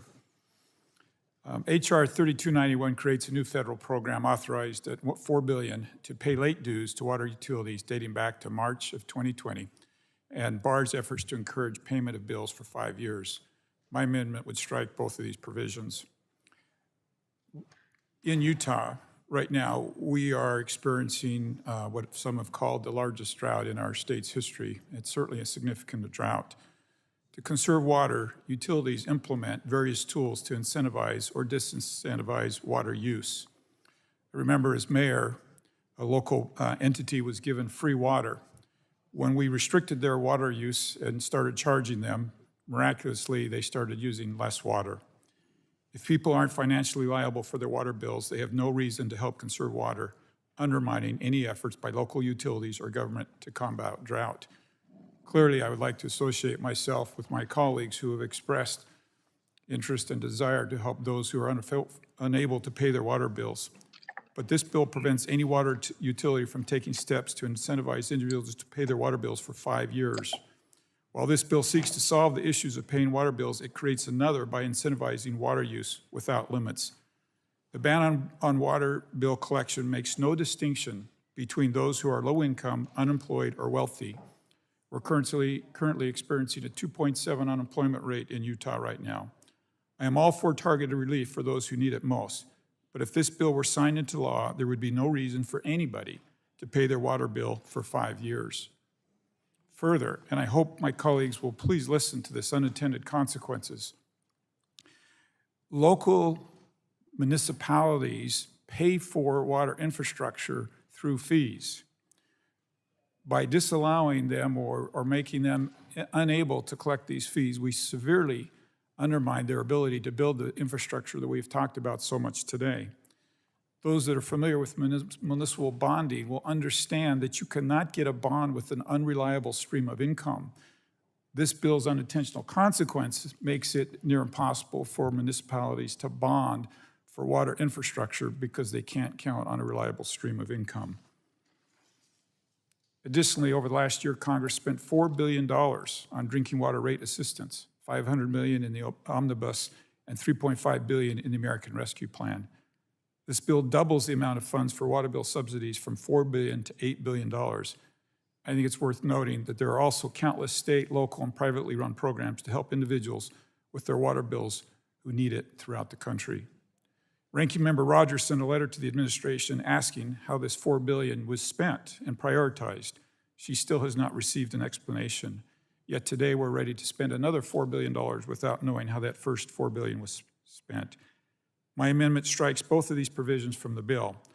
I support a conversation about targeted relief for those who need it, but this is not the right approach and will result in clear unintended consequences. Now, Mr. Chairman, if I may quote you, I'm not sure anybody's being convinced here, and I greatly respect this committee's time, so it's my intent to withdraw my bill. Hopefully, my colleagues have listened to my point and will work with me to try to do away with these unintended consequences of the bill. And with that, I yield my time. Thank the gentleman from Utah. Anybody on the, Mr. Tonko, you had your hand up or something? Did you want to respond? I was going to speak to the amendment in opposition to the amendment, but Oh, all right. withdrew. Gentleman's recognized. He withdrew. Oh, he withdrew. What's that? Oh, Mr. Curtis, you withdrew the amendment? Yes. Oh, okay. It sounds like you're making my point that I'm not sure I was listened to well. I was listening. No, I was listening to the substance of what you say, but I didn't hear you. I'll take your word for that. Yes. Well, Mr. Doyle, of course, will always, notice when someone withdraws something. So, all right, thank you. Thank the gentleman. All right, do we have any other amendments? Mr. Chairman? Ms. Berrigan, the gentlewoman from California, do you have, the clerk have her amendment? Yes. All right, the clerk will report the Berrigan amendment. Amendment to the amendment in the nature of a substitute to the committee print for H.R. 3291, offered by Ms. Barragan of California. Without objection, the reading of the amendment will be dispensed with, and the gentlewoman from California is recognized in support of her amendment. Thank you, Mr. Chairman. Mr. Chairman, my amendment requires a study by the Government Accountability Office to evaluate the financial status of water systems servicing disadvantaged and environmental justice communities with fewer than 50,000 people. The goal is to make sure these water systems have the financial and management capabilities to adequately serve the people under their jurisdiction. Clean and affordable water is a top priority for all of us. Small water systems in disadvantaged communities and environmental justice communities often do not have technical expertise or staff to take advantage of federal funds or funding to pay back loans or debt service on capital projects. In 2018, this problem arose in my district in Compton, where residents had brown water coming out of their faucets. This was environmental injustice. The Sativa water system, responsible for serving 1,600 homes in Compton, was plagued by years of poor management, instability, infrastructure backlogs, and a water board unresponsive to ratepayers' concerns. Los Angeles County had to take over control of the water system and address the brown water and infrastructure issues. However, this problem isn't limited to Sativa. In southern Los Angeles County, there are 57 separate water systems.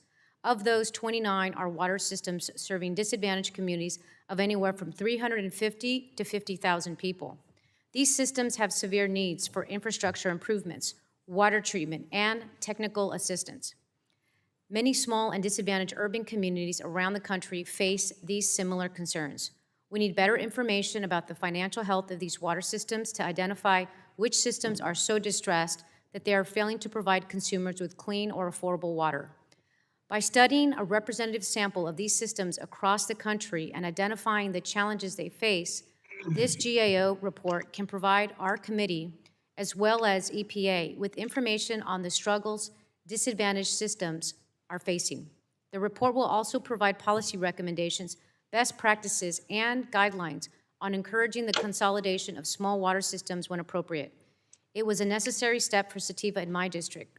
Far too many ratepayers are facing the same struggles and shortcomings with their water systems.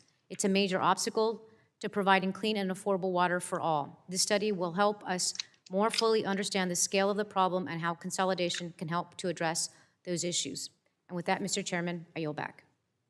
I thank the gentlewoman. Does anyone else want to speak on this? The ranking member is recognized for 5 minutes. Thank you, Mr. Chairman. I move to strike the last word. You know, we've reviewed this amendment, and I recognize that it's offered in good faith. I think there is a concern about the potential adverse impact that this may have on the smaller, on the rural, low-income water systems. I just want to get that onto the record. Thank you, Mr. Chairman. Thank you. Does anyone else want to speak on the Barragan amendment? If not, we'll move to a vote. All those in favor of the Barragan amendment will signify by saying aye. Aye. Aye. All those opposed will say no. No. Any the chair, the ayes have it, and the amendment is agreed to. Are there any further amendments on the Republican side? All right. We still have Mr. Halloran as an amendment. Thank you. Does the clerk have the Halloran amendment? O'Halloran? Yes. The clerk will report the amendment. Amendment to the amendment in the nature of a substitute to the committee print for H.R. 3291, offered by Mr. Halloran of Arizona. Without objection, the reading of the amendment will be dispensed with, And the gentleman from Arizona is recognized for 5 minutes. I thank the chairman and for holding this important markup, water legislation that affects so many families in Arizona's 1st District. Mr. Chairman, as you and many of our colleagues here know, tribal communities across our nation face disproportionate barriers when it comes to accessing the water and sanitation facilities infrastructure most Americans overlook as a given. It is estimated that over 100,000 homes on tribal lands lack access to running water and adequate sanitation infrastructure. On the Navajo Nation, much of which exists in Arizona's 1st District, roughly 30% of the population lacks access to running water at all. COVID-19 has made this disparity even more clear. Over the past year, tribal communities experienced some of the highest per capita COVID-19 infection rates in the country. In May of 2020, the Navajo Nation became the global hotspot for the virus, and lack of clean, accessible running water and sanitation systems only helped this deadly virus spread faster. This is unacceptable. It is something that this committee must address. This year, along with my friend Congressman Don Young, I reintroduced legislation to allocate $2.6 billion in funding to the Indian Health Service Sanitation Facilities Construction Program to construct and improve critical sanitation projects and to deliver clean drinking water to our tribes.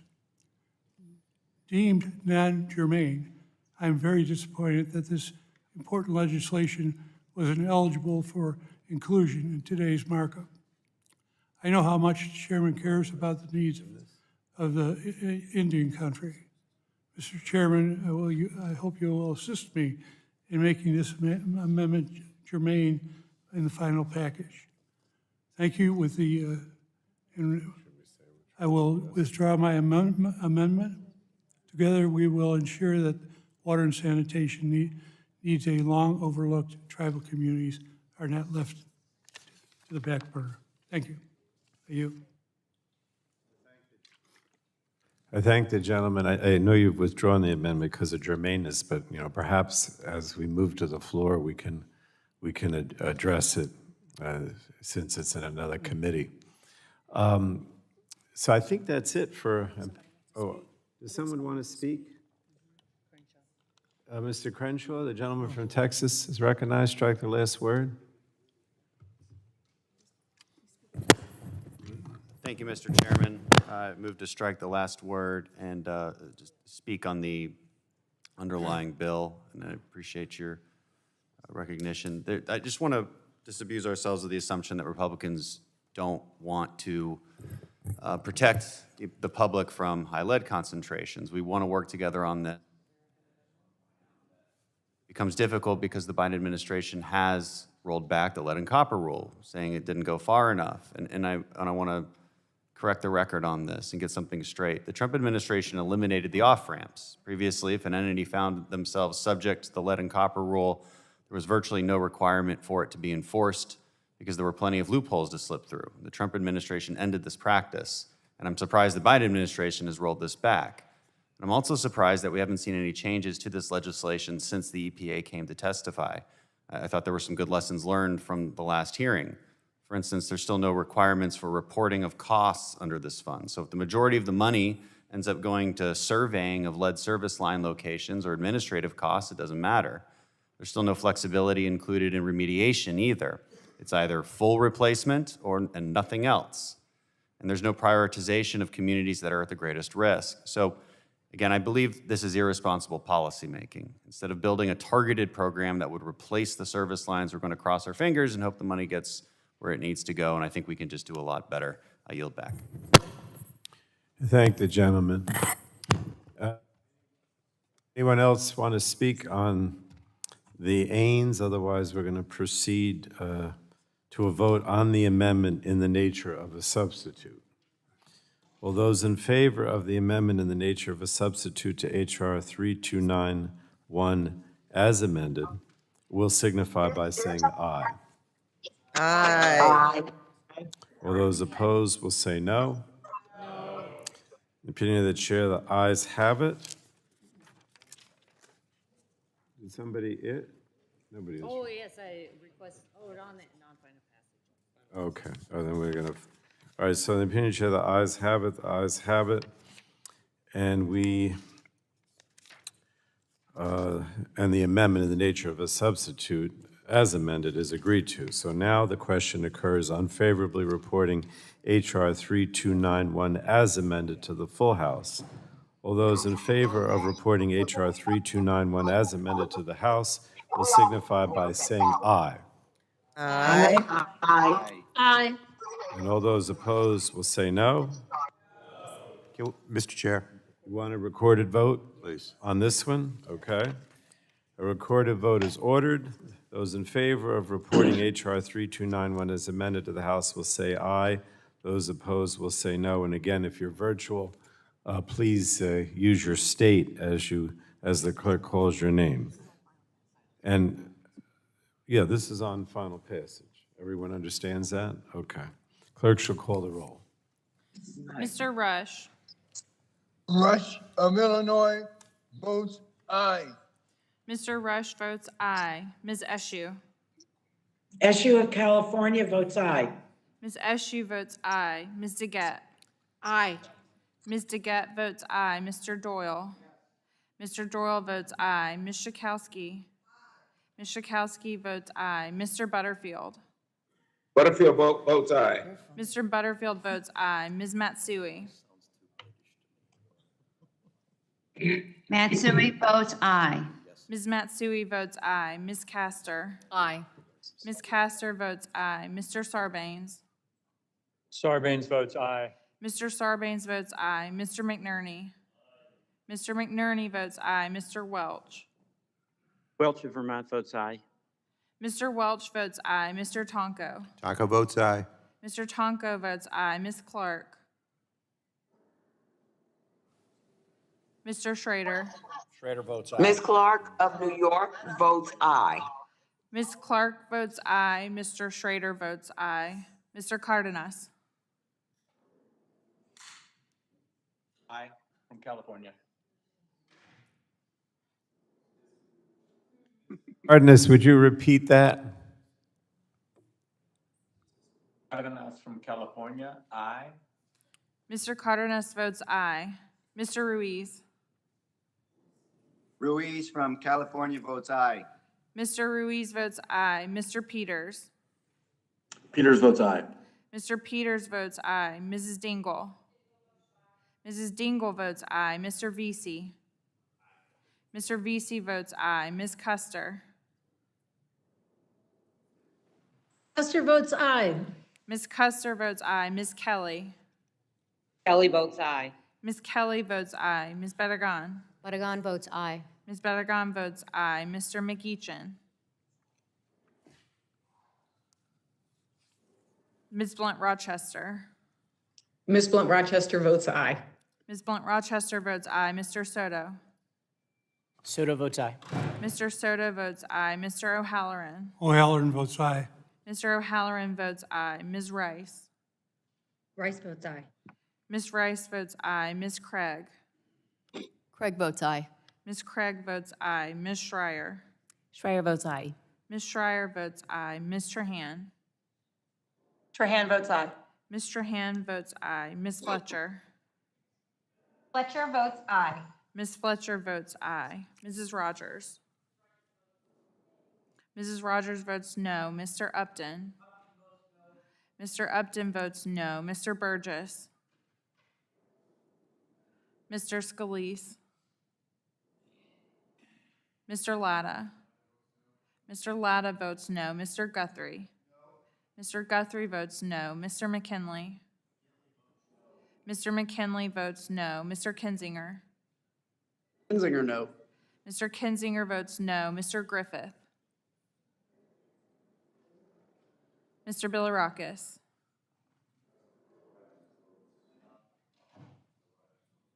Mr. Bilirakis votes no. Mr. Johnson?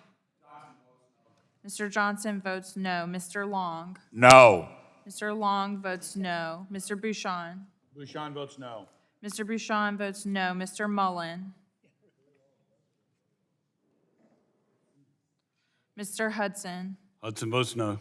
Mr. Hudson votes no. Mr. Wahlberg? Wahlberg votes no. Mr. Wahlberg votes no. Mr. Carter? Carter Mullen votes no. No. Mr. Carter votes no. Mr. Duncan? Duncan for South Carolina, no. Mr. Duncan votes no. Mr. Palmer? Palmer, Alabama, no. Mr. Palmer votes no. Mr. Dunn? Dunn votes no. Mr. Dunn votes no. Mr. Curtis? Curtis votes no. Mr. Curtis votes no. Ms. Lesko? Lesko votes no. Ms. Lesko votes no. Mr. Pence? Pence votes no. Mr. Pence votes no. Mr. Crenshaw? Crenshaw votes no. Mr. Crenshaw votes no. Mr. Joyce? Joyce votes no. Mr. Joyce votes no. Mr. Armstrong? No. Mr. Armstrong votes no. Chairman Pallone? Pallone in New Jersey votes yes. Chairman Pallone votes yes. Mr. Scalise votes no. Mr. Scalise votes no. Anyone else?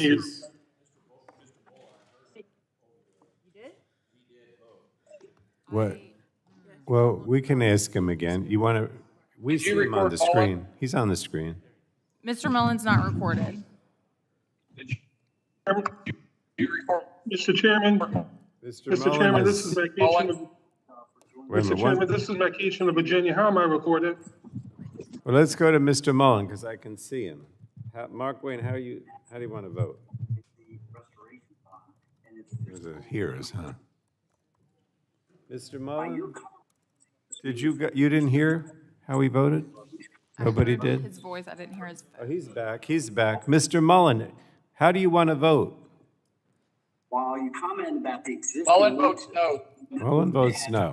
Mr. Mullen votes no. And then you have McEachin. How will we? Mr. McEachin, how do you vote? Makeishan votes yes. Mr. McEachin votes yes. Does anyone else want to vote who's not recorded? You see anybody else? I think that's it unless, all right, the clerk will report the tally. On that vote, Mr. Chairman, the yeas were 32 and the nays were 24. 32 to 24. Did you have someone else? No. Okay. So the vote is 32 ayes to 24 noes. HR 3291 as amended is reported to the full House. Mr. Chair, Yes. pursuant to Clause 2L of Rule 11, I intend to file views for inclusion in the report to the House on this legislation and ask for 2 additional days to file such views. Without objection, so ordered. And now we're going to move to the next bill. The chair calls up HR 3293, the Low Income Water Customer Assistance Programs Act of 2021, as forwarded by the Subcommittee on Environment and Climate Change, and the clerk will report the bill. Committee print showing the text of H.R. 3293 as forwarded by the Subcommittee on Environment and Climate Change. Section Without 1, objection, short title. Madam Clerk, the first reading of the bill will be dispensed with, and the bill is now considered as read. And without objection, the bill is considered as read and open for amendment at any point. Now, let's start with members who would like to speak on the underlying bill. I guess I'll recognize myself first. I move to strike the last word to speak on the underlying bill, and I support this bill, and I want to thank my friend and colleague, the Congresswoman from Delaware, for her leadership on this legislation. We're very fortunate on this committee and this Congress that we have so many members that care deeply about access to safe and affordable drinking water. I know this bill has been developed in partnership with Representatives Dingell and Tlaib, and I want to thank all the bill sponsors for their work on this issue. The Low Income Water Customer Assistance Program Act would create a permanent assistance programs administered by EPA to help low-income customers afford their water bills. The The programs would be similar to the Low Income Home Energy Assistance Program, or LIHEAP, which has been an essential safety net for struggling families. We were able to create an emergency program to provide this support during the COVID-19 pandemic at the end of last year, but the need is not going away, and neither should the support.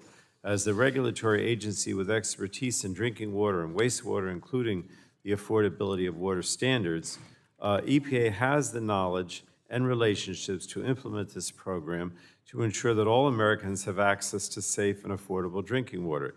EPA is also best suited to work with utilities and distribute the grant program efficiently. So I support this bill. I urge my colleagues to do the same, and I yield the remainder of my time to the Congresswoman from Delaware, Ms. Blunt Rochester. Thank you so much, Mr. Chairman, and thank you for inclusion of our bill in the markup today. Water affordability and reliable access to clean water are significant challenges that millions of households across our nation face every day. In almost every part of the country, more and more families are struggling to pay their utility bills, particularly in low-wealth communities and communities of color. As has been said, every person in this country deserves clean, reliable, and safe drinking water and sanitation services. It's fundamental. H.R. 3293, the Low Income Water Customer Assistance Act of 2021, would provide much-needed relief for countless Americans in need. It would also help communities make crucial upgrades to our aging drinking water and wastewater infrastructure. Since the 1970s, 50 years ago, federal funding for water systems has fallen and upgrades are long overdue. Every year, we waste more than $6 billion to water leaks alone. And the Environmental Protection Agency estimates that maintaining and upgrading the nation's drinking water and wastewater systems will cost more than $750 billion over the next 20 years. Americans should not have to wait decades for clean and safe water. And as a country, we should not have to wait decades to meet the resiliency challenges of climate change. Access to water is a basic need that we can and should deliver to all Americans. I am proud to have introduced this legislation, this bipartisan legislation, with my Republican colleague from New York, Representative John Katko, and my Democratic colleagues under the strong leadership of Representative Debbie Dingell and Rashida Tlaib from Michigan. I urge my colleagues to join me in supporting this legislation, and I thank you, Mr. Chairman, and I yield back. I thank the gentlewoman, and I yield back. Does anyone else, ranking members, recognized for 5 minutes? Thank you, Mr. Chairman. I unfortunately oppose the introduced version of H.R. 3293, the Low Income Water Customer Assistance Program, for a couple of reasons. First, this legislation creates a permanent new income support program at the Environmental Protection Agency. This would be the first entitlement program of any kind at EPA. EPA does not have the in-house experience or the infrastructure in place to carry out this program. Second, this legislation creates a two-tiered system for small drinking water systems and everyone else. Drinking water utilities serving 10,000 people or less have to go through their state to obtain funding if those systems must have 20% of their customers below poverty level.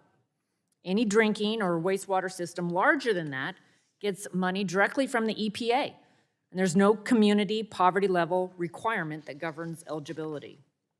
This bill also excludes aid to low-income persons and those on a disability unless it comes to them from a state, and only because their water utility serves an area with less than 10,000 persons and a poverty level of 20% or more. Third, the aid provided in this legislation is meant to be addictive to anything that already exists. Congress has already spent $4 billion on drinking water rate assistance. These amounts were for temporary programs, $500 million in the omnibus and $3.5 billion in reconciliation. That's a lot of money. We wrote to OMB the first week of February to find out what happened to all this money. And Mr. Chairman, without objection, I'd like to enter this letter into the record. So we wrote on February 4th. Okay. Without objection, so ordered. Thank you, Mr. Chairman. 4 months later, no response. I asked Administrator Regan at our EPA budget hearing what happened to that money. No response. And then nothing 6 weeks later. We need to know how this money's being used in a short-term way before considering permanent authorizations. Fourth, the legislation focuses EPA and other public health departments on seeking out and maximizing the roles of people eligible for this program. Outreach and information is one thing, but active recruitment designed to ensure program need and maximize program participation raises questions on what the real purpose of the program is. Fifth, for those of my colleagues who think this program will cover the increased cost on water systems that are required by the Aqua Act, I would argue that trust is misplaced. Regulatory requirements are a certainty, but levels of an appropriation to cover those costs never are. In addition, using this program to cover those debt measures, you intend higher cost. You aren't concerned about the rising cost on working class and middle income Americans and small businesses. What's really happening is a federalizing of local utility pricing. Sixth, and most importantly, this bill established requirements for a grant awarding program while at the same time instructing EPA to study the water customer affordability problem to figure out what it is, how big it is, and the best ways to solve it. This seems like the most logical first step to take rather than a throwaway action done after the fact. This bill creates a separate, permanent program at EPA from the temporary one at Health and Human Services. It will spend twice the amount that has already been spent for this purpose, and there's no assurance that it will be successful. The intent of the bill is well-meaning, but there's many reasons to urge restraint. And I'm seeing I'm like way over. Oh, okay. Okay, very good. Just, okay. For those reasons, I urge opposition, and I yield back. I thank the ranking member. Anyone else who wants to speak on the underlying bill? The gentleman from New York, Mr. Tonko. Yeah, Mr. Chairman, I move to strike the last word. Gentleman is recognized. Thank you. First, let me applaud the efforts of our colleagues, Representative Rochester, Katko, Dingell, and Talib. Certainly, it shows great sensitivity toward those ratepayers who are impacted by rising costs for water. It has been made abundantly clear here that it is a indeed essential commodity, one that speaks to every life and every job.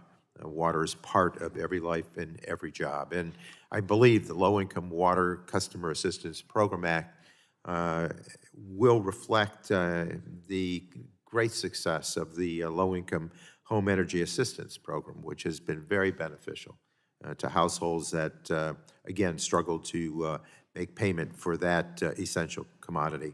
I think also as we continue to see the injustice as it relates to the amount of federal assistance for our systems, our water systems, we need to be responsive to those households that are paying for that, that weak partnership from Washington. We even look at the comparison of contributions to transportation-related infrastructure as it relates to water infrastructure. It pales in comparison. We put much more percentage-wise into our transportation networks for the many, many reasons that there are difficulties for many to pay these bills. I, again, appreciate the efforts made by our colleagues here in establishing this low-income water customer assistance program, and with that, I yield back. Thank the gentleman. I know we have some other speakers. Dr. Bouchon is recognized. Move to strike the last word. Gentleman is recognized. I want to agree with the ranking member on her comment about federalization. Again, going along with my initial statement at the beginning of this markup that we're letting local and state leaders off the hook for decades of ignoring this problem, both in urban and rural areas. And I think it's a mistake to also put this in the hands of the EPA. The EPA can barely do the job that they're tasked to do now on many issues, in fairness, because of maybe staffing shortages, but also the bureaucracy that's in place under administrations of both political parties. So I think it's, again, federalizing everything that we do in the United States is a mistake, and we need to allow our constituents, to hold local and state leaders accountable for the lack of attention to these issues. I yield back. Thank the gentleman. Gentlewoman from Michigan, Ms. Dingell is recognized. Thank you, Mr. Chairman. I move to strike the last word. Gentlewoman is recognized. Mr. Chairman and my fellow committee members, as I mentioned at the subcommittee markup last week, this is a common sense bill that would make a real difference in the health and well-being of millions of families in every congressional district across the country. And I am pleased to be an original co-lead and a strong supporter of this effort. When the pandemic hit, before we knew about masks and we all got into the controversy of masks, the most important thing public health experts told us was to wash your hands. And it still remains the most important thing we can do, not only for COVID, but so many other public health crises. And there are too many people across the country who did not have running water in their homes. They didn't have bathrooms that worked. This is a crisis. This bill would establish a new permanent water assistance program through the EPA for low-income households to be able to access drinking water and wastewater services. For many decades now, we have had a similar program for energy. I wasn't here when it was created, the LIHEAP program, that has proven to be effective federal assistance to help manage costs associated with home energy bills, energy crises, weatherization, and energy-related minor home repairs. People shouldn't freeze to death in the winter. And we can and must do the same thing for something as vital to sustaining life as clean water. I question whether this should be at EPA. I say that to my colleagues, but I did a lot of research on it, did a lot of discussions with my colleagues who are co-sponsoring this, and housing this program under EPA. Experts agreed that they've got the experience and the expertise with water systems, and that this would ensure a smooth implementation. Additionally, the effects of unpaid bills also impairs a water system's ability to maintain and improve its delivery system and infrastructure. So this is a win for our water utilities as well. I urge all of my colleagues, Republicans and Democrats, to think about supporting this critical bill and to advance it favorably to the House floor without delay. I guess I'm reminded of Matthew, when I was thirsty, you gave me to drink. And I just don't think any person in America should not have access to clean, affordable drinking water. It's a fundamental human right that no one should be denied. Thank you, and I yield back. Thank the gentlewoman. Anyone else who wants to speak on the underlying bill? No, it's a underlying bill? No? Yeah, no, I do. Yes, I don't think we have a Republican, so yes, the gentlewoman from Illinois is recognized. Okay. I just want, I don't, the passion that you just heard from Congresswoman Dingell is really well-deserved. You know, I've heard a lot of sympathy, and I don't disagree with it, for small water utilities. And, you know, to make sure that they get paid. Yes. But there are people who can't afford to pay their water bills in this country, in this richest country in the world. Water. And as she pointed out, we're telling people, wash your hands, wash your hands. You can't even afford water to come out of your spigot. Come on. We have to make sure that everyone has the ability to have the water that they need. This legislation will make sure that happens. This isn't about freeloaders. This isn't about people who somehow squandered money that they should have had for their water bill. This is about people who simply can't afford to pay, and let's help those people to make sure in this great rich country can have water, clean water, safe water, and I yield back. Thank the gentlewoman. Does anyone else want to speak on the underlying bill, either here in person or virtually? All right, then we're going to go to amendments. Are there amendments? Mr. Chairman, I have an amendment at the desk.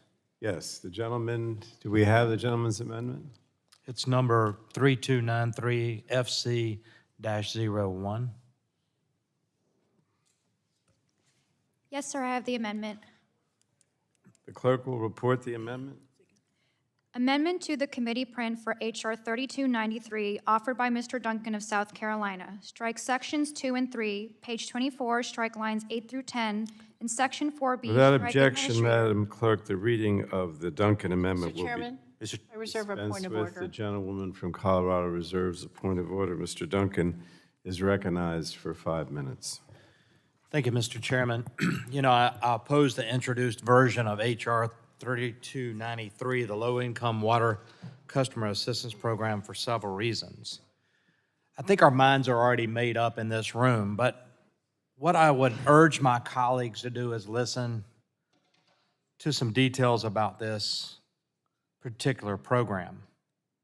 As Ranking Member McMorris Rogers said, let me reiterate that this would be the first aid program of its kind at the EPA. The first one. As we learned from Dr. McLean at the subcommittee hearing, EPA does not have the in-house experience or the infrastructure in place to even carry out this program. We also know that this legislation creates a two-tiered system for smaller, likely rural, poorer drinking water systems, and then one for everyone else. Any larger drinking or wastewater system can get its money directly from the EPA regardless of the poverty rate for its service territory. In addition, the aid provided under this legislation is meant to be additive to anything that already exists. Now, this seems odd if this new program is supposed to be the main water rate deferral program unless it's trying to preempt something that otherwise would limit it. Finally, and I think most importantly, this bill requires a national needs assessment while at the same time it instructs the EPA to study the water customer affordability problem to figure out what it is, how big it is, and the best ways to solve it. Let me reiterate that. This bill requires a national needs assessment while at the same time instructing the EPA to study the water customer affordability problem to figure out what it is, how big it is, and the best ways to solve it. Now, this just seems backwards to me. The most logical first step is to study this first rather than to do so after the fact.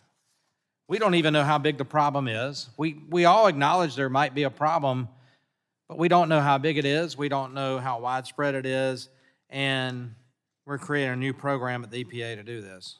So my amendment would do just that. Let's study the problem first and then figure out how to fix the problem versus fixing a problem that we don't know all the details of, how big it is, how broad it is, et cetera.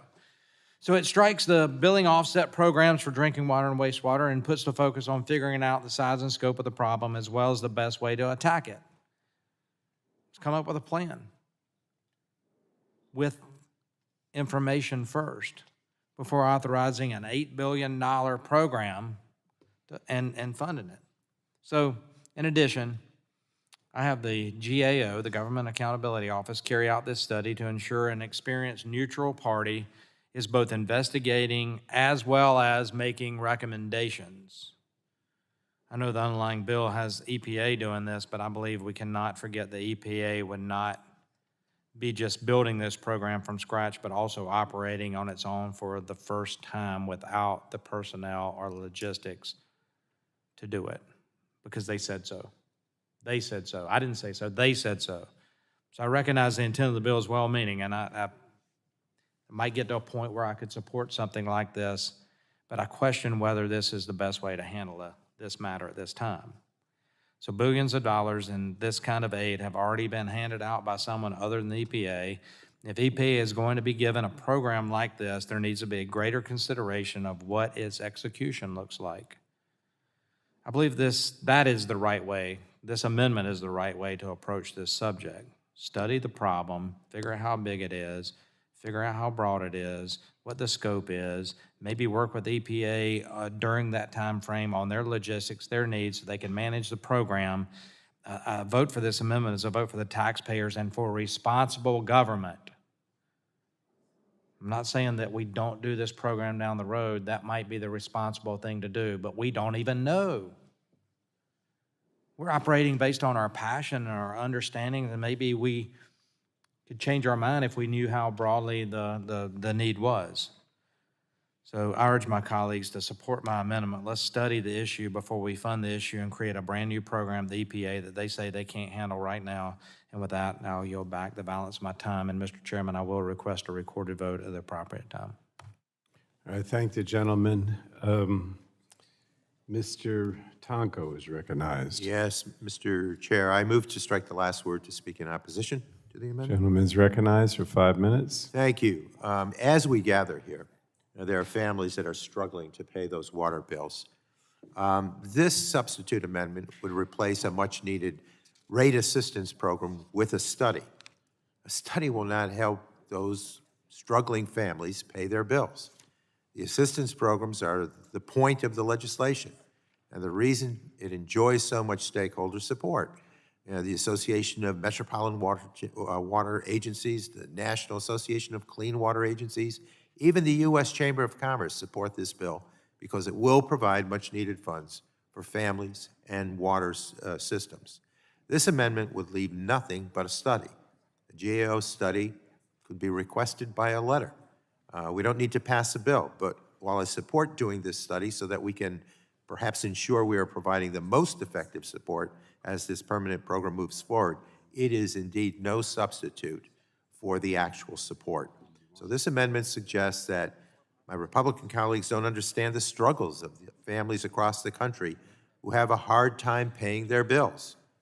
Families need help. They need help now, and I hope my Republican colleagues can understand that.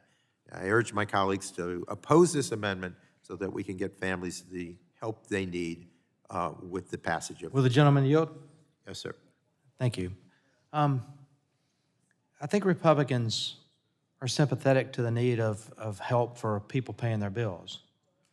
But this is, I'm from the government, I'm here to help without even knowing what the problem, how big the problem is. In fact, the problem could be much broader than what you even think. We could need more than $8 billion. We have no idea.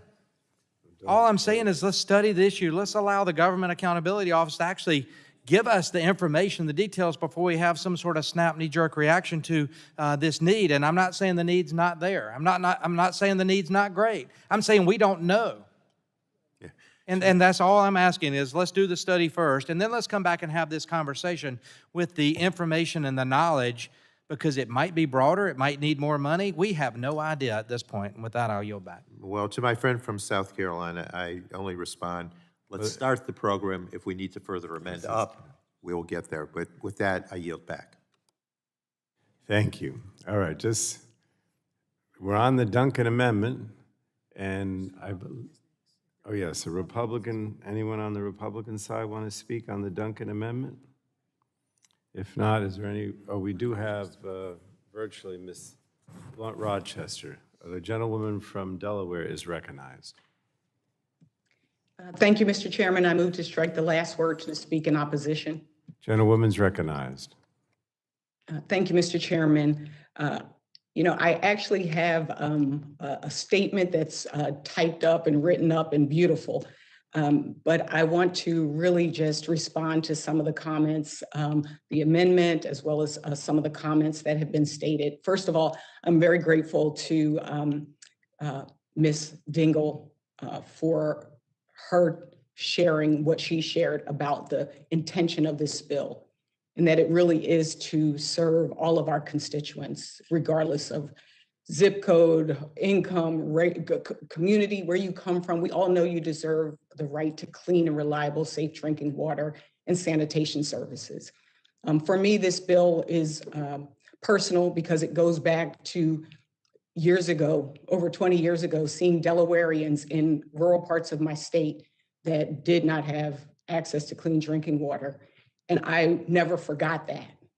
And coming to Congress, I'm so proud that we have an opportunity to do something that really will make a difference in people's lives. And a couple of the challenges that I've heard with this is that, number one, the concern about rural communities. Number two, a needs assessment, and that maybe we should do a study before. And then number three, that it's a new program. You know, as far as it being the concerns about a rural community, I come from a state where it's urban, suburban, and rural. So it's important to me that my legislation addresses my constituents in communities all over Delaware. It's critically important. And that's why I worked for the support and endorsement of the Rural Community Assistance Partnership on this legislation. And at this point, I'd like to offer a letter of the Rural Community Assistance Partnership of support into the record. Do we have that letter? Send it electronically? I mean, we should have it before we. Yeah, we can add it at the end. All right, we'll add it at the end. Okay, thank you. And then the second thing about the needs assessment, again, we tried to really do broad-based outreach. The National and the Water Environment Federation, the American Water Works Association, the Association of Metropolitan Water Agencies, the Rural Community Assistance Partnership have all done surveys and documented the need. We know the need, but I'm so glad one of my colleagues said the great thing about this bill is when we get to the needs assessment, we'll find out if the need is even greater. We know the need. We know that every minute that we wait, the need grows. And so the bill in its current form will ensure that if we don't delay, that we will also have the opportunity to measure. And then the last item is that the program is new. Having been a person who worked in state government, county government, and also on the federal level, I know that we are constantly doing new programs because we're trying to meet the needs in real time of our constituents. This is new, this is different, this is bold, and I'm so proud of it because we have an opportunity to do something that will directly impact our constituents. So I urge my colleagues to support this bipartisan bill that has broad-based support, that has many stakeholders who have been included, and that comes at a time when we are still in a pandemic. People need this support now more than ever. I thank you. I urge my colleagues to oppose this amendment, to support our bill. And again, thank you so much to the leadership of Chairman Tonko, Chairman Pallone, Debbie Dingell, Representative Katko, and Representative Tlaib, and all of those constituents who are waiting for this help. Thank you, and I yield back. I thank the gentlewoman. We're on the Jeff Duncan amendment. Does anyone else? Yes, gentleman's recognized for 5 minutes. Strike the last word. I move to strike the last word. Thank you, Mr. Chairman. Prior to being in Congress and prior to running a think tank, I worked for 2 international engineering companies, and this reminds me of something we used to kind of jokingly say during the time that I've worked for the engineering company. There's always time, there's never time to do it right, there's always time to do it over.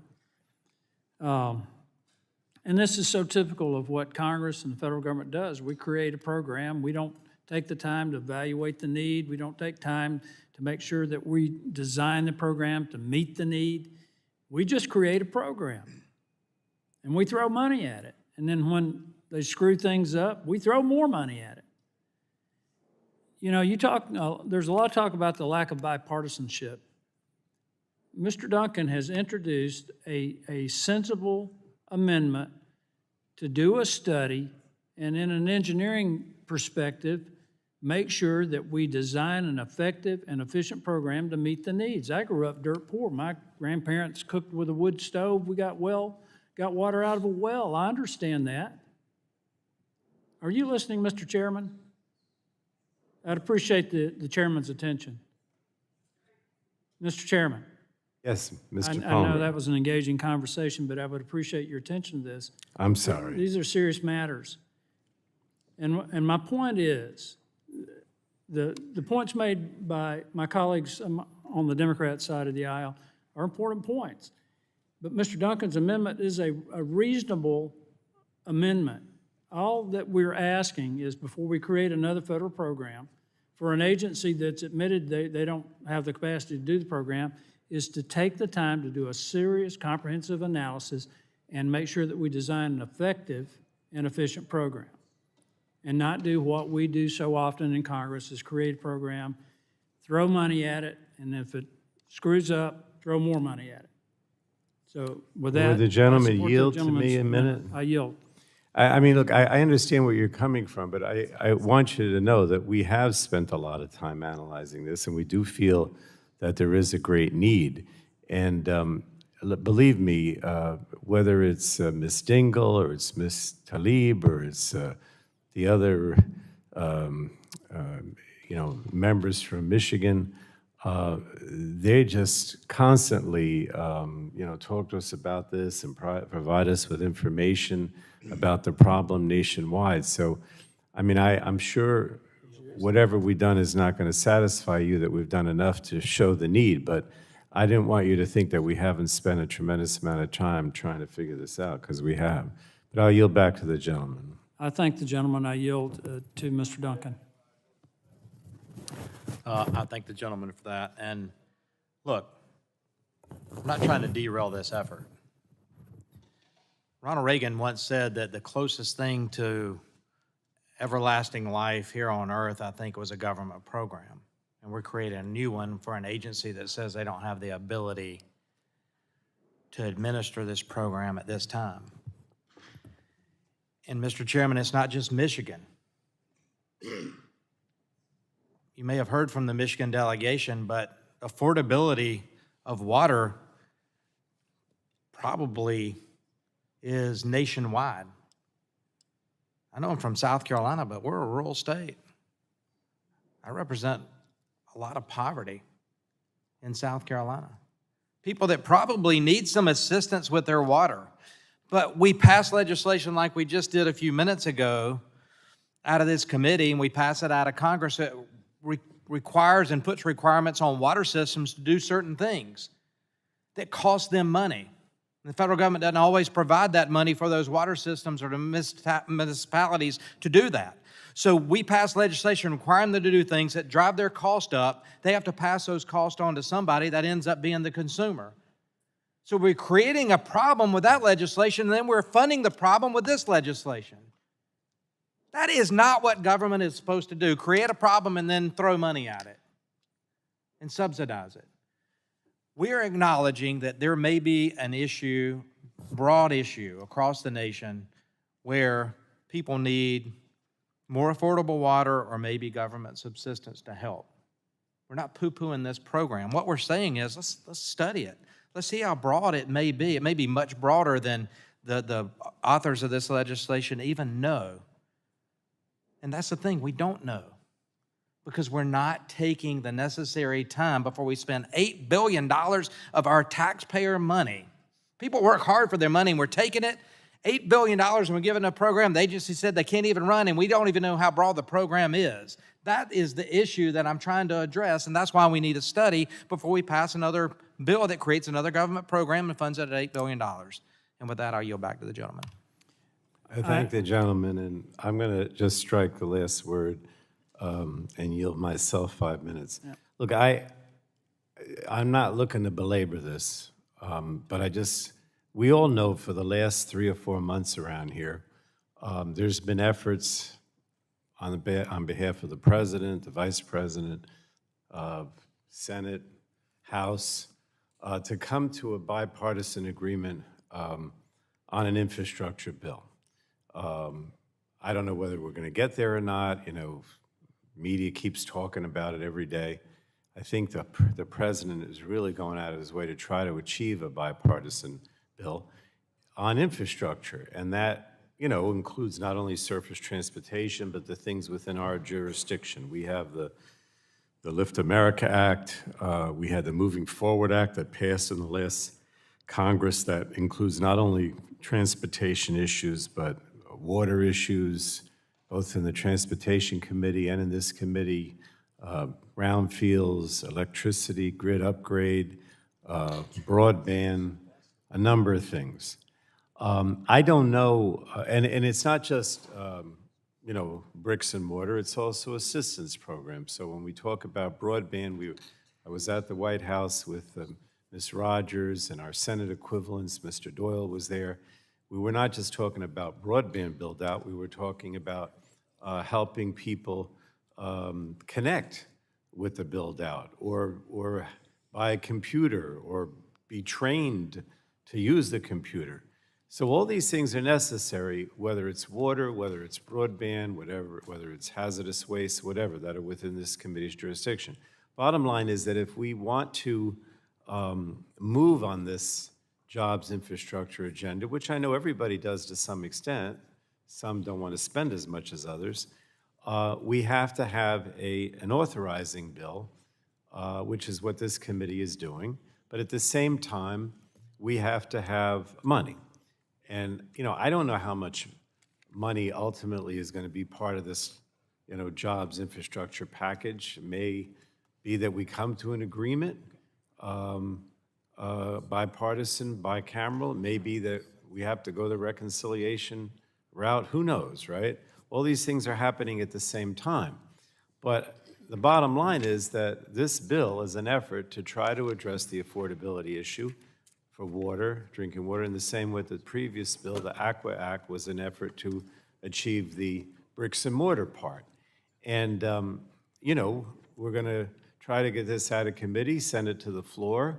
We'll see what happens. But I don't want you to think, I know that the amount of money is, you know, even though that's in this bill, you know, that could be more or less depending where we go with this bipartisan larger infrastructure package. But at this point, the bill that we're presenting today has been well thought out, both the Aqua Act, the bricks and mortar, as well as this affordability issue.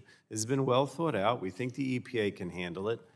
You guys disagree, I understand, but I don't want you to think that we're not thinking about this, and you got to look at it in the broader context of what ultimately may happen on a bipartisan, bicameral basis. This is our piece of it. This is the energy commerce piece of it.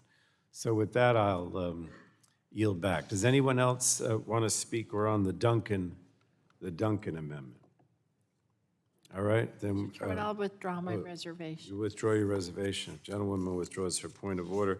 So we'll move to a vote on the Duncan amendment. Chairman, I just go ahead and ask for a roll call vote. Oh, you want a recorded vote? Okay, we'll go right to that. All right, a recorded vote is ordered on the Duncan amendment. Those in favor of the amendment will say aye. Those opposed will say no, and the clerk shall call the roll. Mr. Rush. Ms. Eshoo. Eshoo of California votes no. Ms. Eshoo votes no. Ms. DeGette. No. Ms. DeGette votes no. Mr. Doyle. Mr. Doyle votes no. Ms. Schakowsky. Mr. Butterfield. Butterfield votes no. Mr. Butterfield votes no. Ms. Matsui. Matsui votes no. Ms. Matsui votes no. Ms. Castor. Ms. Castor votes no. Mr. Sarbanes. Sarbanes votes no. Mr. Sarbanes votes no. Mr. McNerney. Mr. McNerney votes no. Mr. Welch. Mr. Welch votes no. Mr. Welch votes no. Mr. Tonko. Mr. Tonko votes no. Ms. Clark. Mr. Schrader. Ms. Clark of New York votes no. Ms. Clark votes no. Mr. Schrader. Mr. Cardenas. Cardenas from California votes no. Mr. Cardenas votes no. Mr. Ruiz. We do have hearings. Ruiz from California votes no. Mr. Ruiz That's votes a- no. Mr. Maybe another Peters. thing to bring up to data. Peters votes no. Mr. Peters votes no. Mrs. Dingell. Mrs. Dingell votes no. Mr. Vesey. Mr. Vesey votes no. Ms. Custer. Custer votes no. Ms. Custer votes no. Ms. Kelly. Kelly votes no.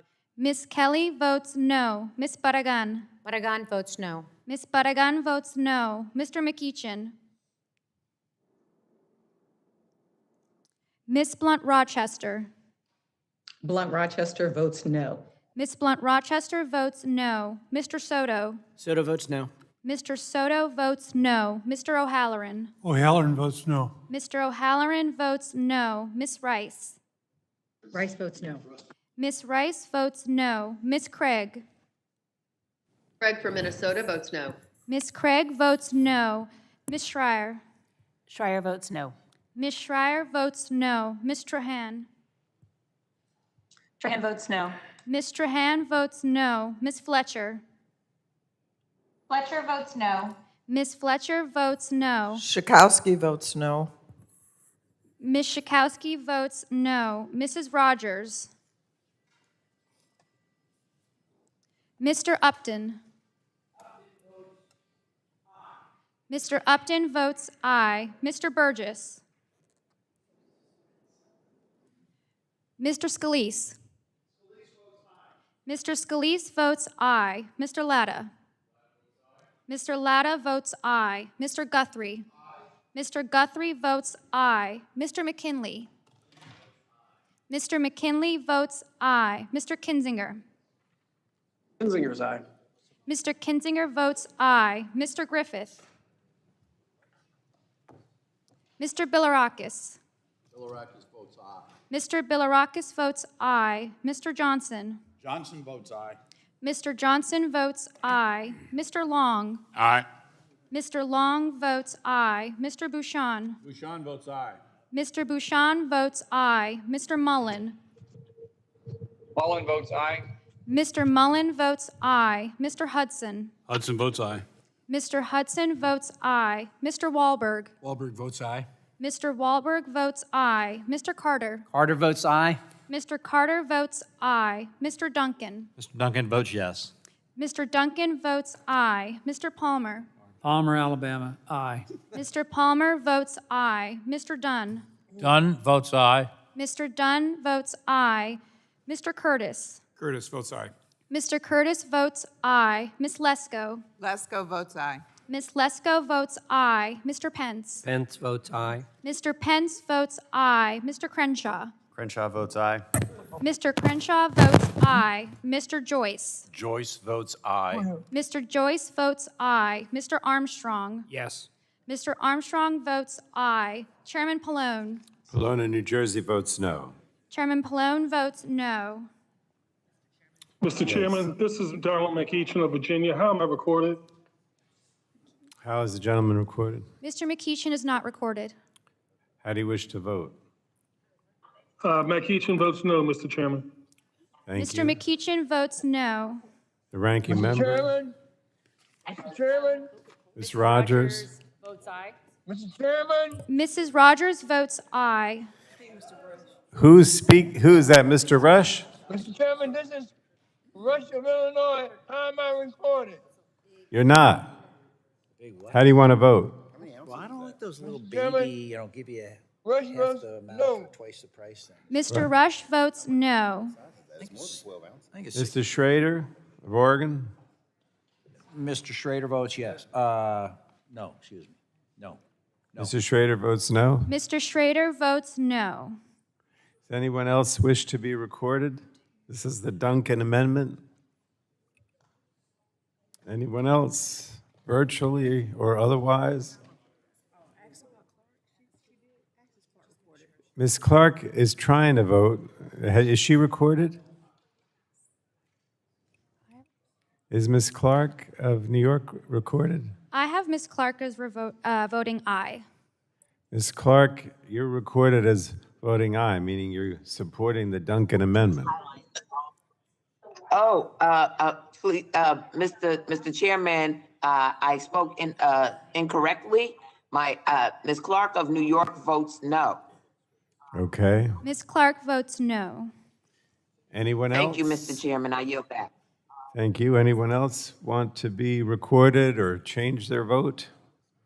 All right, if not, the clerk will report the tally. On that vote, Mr. Chairman, the yeas were 32 and the nays were 24. Now, wait a minute. This is the Duncan Amendment. No. I'm sorry about that. Mr. Chairman, on that vote, the yeas were 24 and the nays were 32. All right. So the vote on the Duncan amendment is 24 ayes to 32 noes, and the amendment is not agreed to. Are there further amendments? The gentleman from Texas, Mr. Crenshaw, has an amendment. Does the clerk Chairman, I have an have that amendment. one? Yes, Mr. Chairman. The clerk will report the Crenshaw amendment. Amendment to the committee print for 3293, offered by Mr. Crenshaw of Texas. Strike sections 2 and 3. Without objection, the reading of the amendment will be dispensed with, and the gentleman from Texas is recognized. Thank you, Mr. Chairman. I seek to make a point here, somewhat similar to Mr. Duncan. There's a difference in philosophy in how we regulate and in certainly how we see welfare programs or entitlement programs. You know, it is not the case that just because one regulation is good, that 10 must be better. But that seems to be how Washington regulates. And it is not the case that because one welfare program is good, then 10 more must be better. But that is indeed how our welfare system works.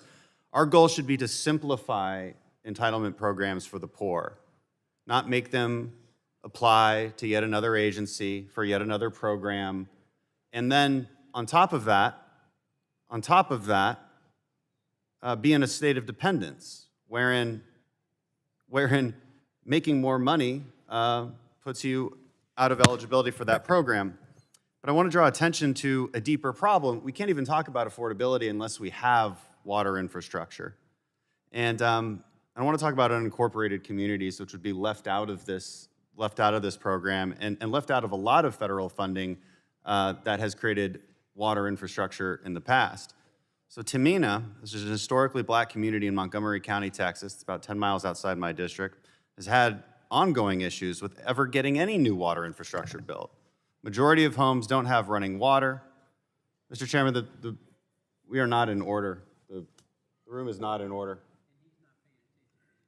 Mr. Chairman, can we get the hearing room in order, please? Yes, I'm sorry.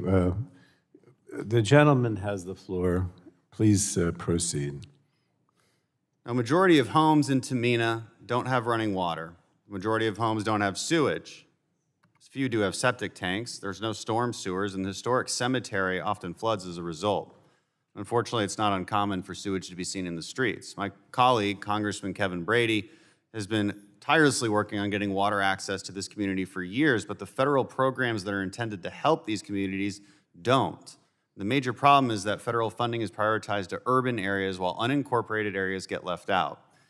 And you don't have to look far to see that it's not an anomaly. Another unincorporated area near the Houston airport, Bordersville, also has an ongoing issue with access. They just don't have the sewage or water. So it doesn't matter if they get extra funding to pay for it because it doesn't exist. To make matters worse, I don't see how this bill would help unincorporated communities. Neither the definition of small community serving water systems or community water systems would include unincorporated areas as eligible entities.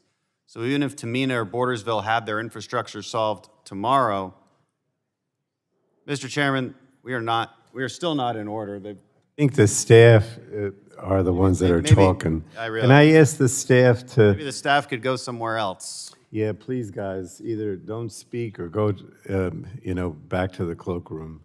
The gentleman has the floor. And so, look, my final point is this. If we're going to talk about access, we have to talk about access in fact and not just in theory. We have to have the water infrastructure in place in order to worry about paying the bills. And that's where our focus should be. That's where we know there are problems with unincorporated communities. And my amendment would study this issue and allow us to rethink how we're solving the problem rather than go back to the way things have always been. Now, I will say I'm withdrawing the amendment for the sake of efficiency and time. My goal is to bring attention to this and hope that this committee can address this in the future. I yield back. I thank the gentleman. Do we have any more? He withdrew his amendment, so you don't want to speak. All right, does anybody else want to speak on, well, he withdrew it. Does anybody else have an amendment? If not, we're going to move to a vote on final passage. The question now occurs on favorably reporting H.R. 3293. It was amended, correct? As amended? It was not amended. Okay, so the question now occurs On- Oh, okay. So the question now occurs on favorably reporting H.R. 3293 as amended in the subcommittee to the House.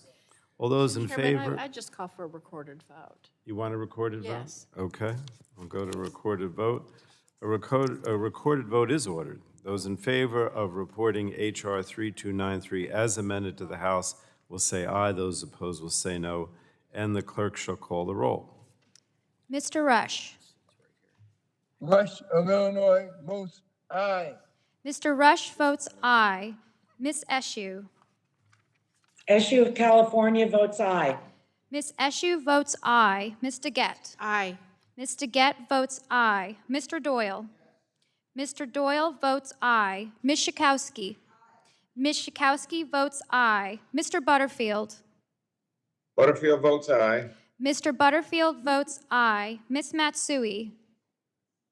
Matsui votes aye. Ms. Matsui votes aye. Ms. Castor.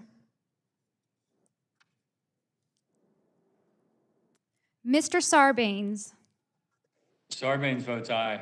Mr. Sarbanes votes aye. Mr. McNerney. Mr. McNerney votes aye. Mr. Welch.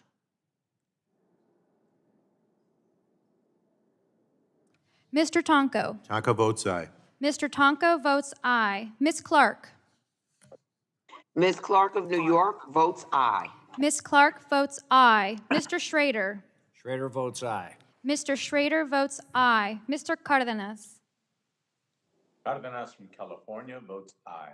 Mr. Cardenas votes aye. Mr. Ruiz. Ruiz from California votes aye. Mr. Ruiz votes aye. Mr. Peters. Peters votes aye. Mr. Peters votes aye. Mrs. Dingell. Mrs. Dingell votes aye. Mr. Vesey.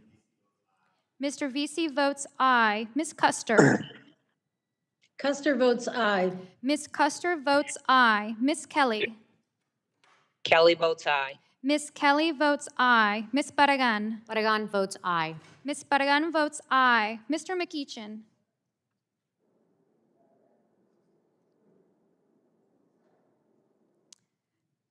Ms. Blunt Rochester. Ms. Blunt Rochester votes aye. Ms. Blunt I'm sorry, Rochester. McEachin voted aye. Ms. Blunt Rochester votes aye. Mr. McEachin votes aye. Mr. Soto. Soto votes aye. Mr. Soto votes aye. Mr. O'Halloran. O'Halloran votes aye. Mr. O'Halloran votes aye. Ms. Rice. Rice votes aye. Ms. Rice votes aye. Ms. Craig. Craig of Minnesota votes aye.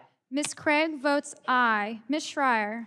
Schreier votes aye. Ms. Schreier votes aye. Ms. Trahan. Trahan votes aye. Ms. Trahan votes aye. Ms. Fletcher. Fletcher votes aye. Ms. Fletcher votes aye. Mrs. Rogers. And how am I recorded? How am I recorded? Congressman Welch? Sorry, Congressman Welch. Congressman Welch is not recorded. Congressman Welch votes aye. Mr. Welch votes aye. Mrs. Rogers. Mr. Upton. Mr. Upton votes no. Mr. Burgess. Mr. Burgess votes no. Mr. Scalise. Mr. Latta. Mr. Latta votes no. Mr. Guthrie. Mr. Guthrie votes no. Mr. McKinley. Mr. McKinley votes no. Mr. Kinzinger. Mr. Griffith. Mr. Bilirakis. Mr. Bilirakis votes no. Mr. Johnson. Mr. Johnson votes no. Mr. Long. Mr. Long votes no. Mr. Bouchon. Bouchon votes no. Mr. Bouchon votes no. Mr. Mullen. Nine. Mr. Hudson. Hudson votes no. Mr. Hudson votes no. Mr. Wahlberg. Wahlberg votes no. Mr. Wahlberg votes no. Mr. Carter. Carter votes nay. Mr. Carter votes no. Mr. Duncan. No. Mr. Duncan votes no. Mr. Palmer. Palmer votes no. Mr. Palmer votes no. Mr. Dunn. Dunn votes no. Mr. Dunn votes no. Mr. Curtis. Curtis votes no. Mr. Curtis votes no. Ms. Lesko. Lesko votes no. Ms. Lesko votes no. Mr. Pence. Pence votes no. Mr. Pence votes no. Mr. Crenshaw. Crenshaw votes no. Mr. Crenshaw votes no. Mr. Joyce. Joyce votes no. Mr. Joyce votes no. Mr. Armstrong. No. Mr. Armstrong votes no. Chairman Pallone. Pallone votes aye. Chairman Pallone votes aye. Ms. Castor would like to vote. Ms. Castor. Castor votes aye. Ms. Castor votes aye. Ms. Rogers. Mrs. Rogers votes no. Mrs. Rogers votes no. Mr. Scalise is on the screen. Oh, he's here. Yes, Mr. Scalise votes no. Mr. Scalise votes no. Mr. Kinzinger, I see. Yep, Kinzinger is a no. Mr. Kinzinger votes no. Anyone else? Would you ask for Mr. Mullen? Mr. Mullen from Oklahoma, are you there?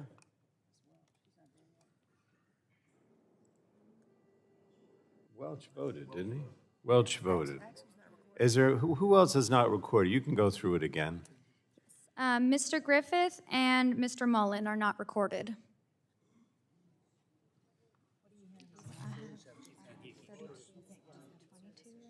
Is you see Mullen?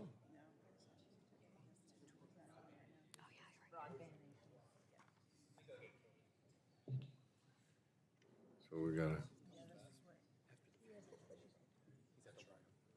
He's where? Oh, okay. All right, then the clerk will report the tally. On that vote, Mr. Chairman, the yeas were 32 and the nays were 24. So the vote is 32 ayes to 24 noes. HR 3. Oh, Chairman. Oh, Mr. Who's that? You're going to do it? Yeah, good. I just ask unanimous consent that the minority get 2 extra days to file. Without objection, so ordered. So we had the vote. HR 3293 as amended is reported to the full House. And now we go to the last bill. The chair calls up the chair calls up HR 2467, the PFAS Action Act of 2021. The clerk will report the bill. HR 2467 to require the administrator of the Environmental Protection Agency to designate. Without objection, the first reading of the bill will be dispensed with, and the bill is now considered as read. And without objection, the bill is considered as read and open for amendment at any point.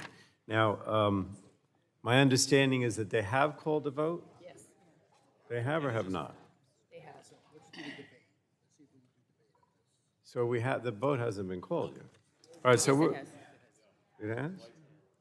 The lights are, the numbers, Yeah, we're voting now. we are voting? Yeah. We're voting? He called the bill up, so just say that. All right, so we are voting.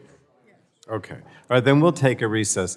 There are 3 votes, and the committee will stand in recess until 10 minutes after the last of the 3 votes is called. Everyone understand that? Until 10 minutes after the last of the 3 votes is called. And I call. All right, so everyone understands what we're doing. The committee stands in recess.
I call the committee back to order. We're going to have debate for a while before we vote, so hopefully everybody will, the rest of the members will come back.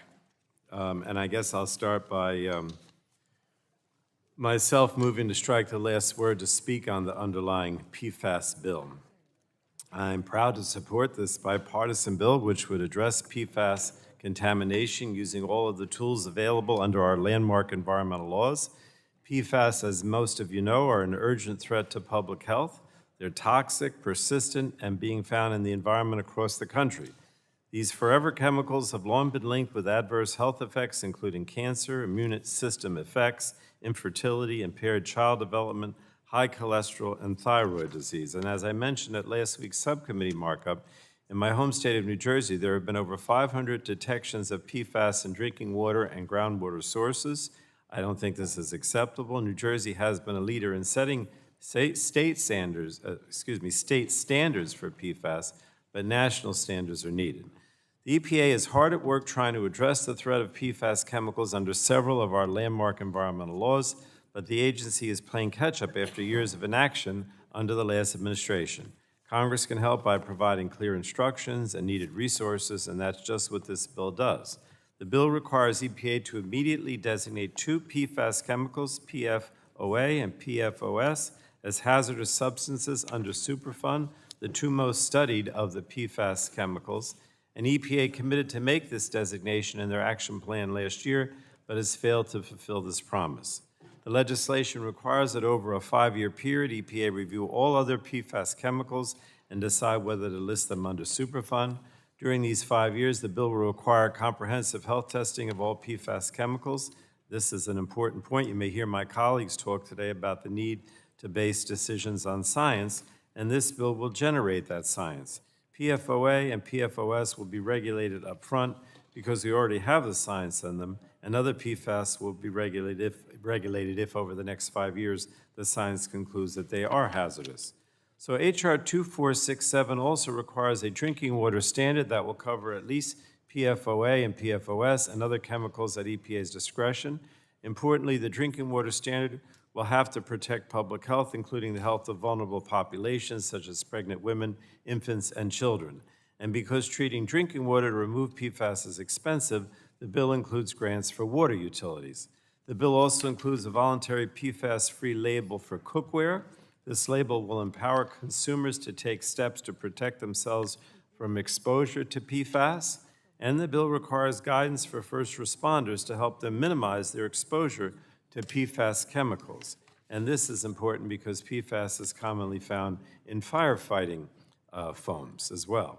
So again, I thank my colleagues on both sides of the aisle for their work to negotiate this bill. It's critical that we move forward on the bill to protect our constituents and communities.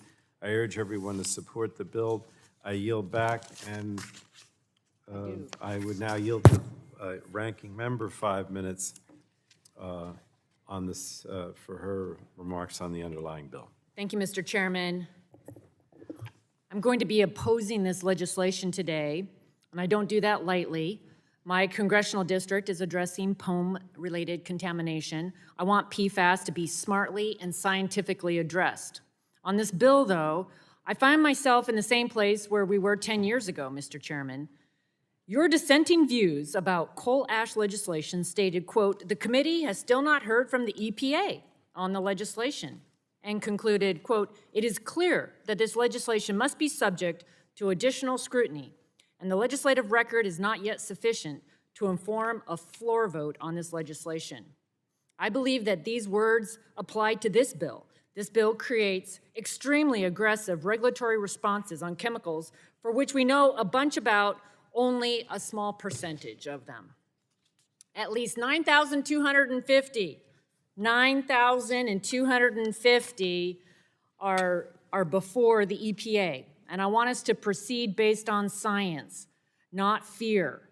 We need thoughtful input, not hidden top-down decisions, and actions appropriate to the risk posed, not to the exclusion of them. Though well-intended, I'm concerned that the mandates in the PFAS Action Act will frustrate EPA's existing science-based plans. This bill will cement policy choices with long-range implications. It is certain to overwhelm EPA's existing resources to tackle environmental and public health challenges beyond PFAS. In short, EPA will become the environmental PFAS agency. The PFAS Action Act is not measured. It prejudges outcomes, showing little regard for objective science, risk assessment, transparency, and public comment. It requires EPA without any requirement for scientific review to regulate certain PFAS under the Clean Air Act and Comprehensive Environmental Response, Compensation, and Liability Act. For a place like Airway Heights in my district, which has already taken steps to mitigate PFAS contamination, a Superfund designation could be devastating for the local economy and development. It also requires EPA to make regulatory determinations within 5 years on all 9,250 PFAS chemicals under those same laws and without public participation. It uses an unattainable standard to ban incineration of any PFAS contaminating material and requires any persons disposing of these materials to store them as if they were hazardous waste. It removes EPA scientific review and bans commercialization of safer PFAS. It requires comprehensive toxicity testing of all 9,252 PFAS. In short, since my time has expired again, I guess, I'm sorry. The PFAS Action Act would replace EPA's scientific judgment with Congress's political judgment, put EPA on unrealistic timelines, remove the use of proposed rules and public deliberation, overrun existing domestic laboratory capacity to focus on any other scientific matter, and clog our nation's remaining landfill capacity. It's not good policy or government. Am I really out of time? No, okay. I ask my colleagues to instead consider the progress EPA has been making without this bill. For example, earlier this year, EPA announced an advance notice of proposed rulemaking aimed at designating PFOA and PFAS and other PFAS chemicals as circular hazardous substances. Additionally, the agency made a final determination in January to issue national primary drinking water regulations for PFOA and PFAS. They have 21 more months to propose a science-based maximum contaminant level goal and an enforceable drinking water regulation. Numerous other PFAS laws have been enacted and regulatory actions taken, even in the last 2 years. Some of those laws and actions happened in a larger legislative package or have happened during the executive transition. But it doesn't mean that it didn't happen. I want PFAS action, but this act is not reasonable. And for all those reasons I've stated, I urge opposition to the PFAS Action Act. And with that, I yield back. Thank the gentlewoman. So we're still on the underlying bill. Does anyone else strike the last word? Ms. Dingell is recognized for 5 minutes. Thank you, Chairman Plone. I move to strike the last word. Gentlewoman's recognized. We know nearly every American now has some level of PFAS chemicals coursing through their blood after generations of uses to create our modern society. Forever chemicals, they're known as forever chemicals because we cannot get rid of them. Known as PFAS, it's established, it's scientific research, the data is there. They are harmful man-made chemicals that have so far been found in the drinking water of more than 2,000 communities across almost every state in this country. PFAS chemicals are persistent, bioaccumulative, and toxic. These chemicals have been linked to harmful human health effects, including cancer, reproductive and developmental harms, and weakened immune systems. I'm proud to have introduced this bill and be working with my good friend across the aisle, Michigan Representative Fred Upton. As many of you know, Michigan has been hit hard by PFAS contamination. But that's only because we've been one of the few states looking for it, as well as establishing the necessary policies to protect human health and the environment in the absence of strong federal leadership. This is truly a national crisis, and other states are going to find similar contamination when they decide it's important enough to look for it.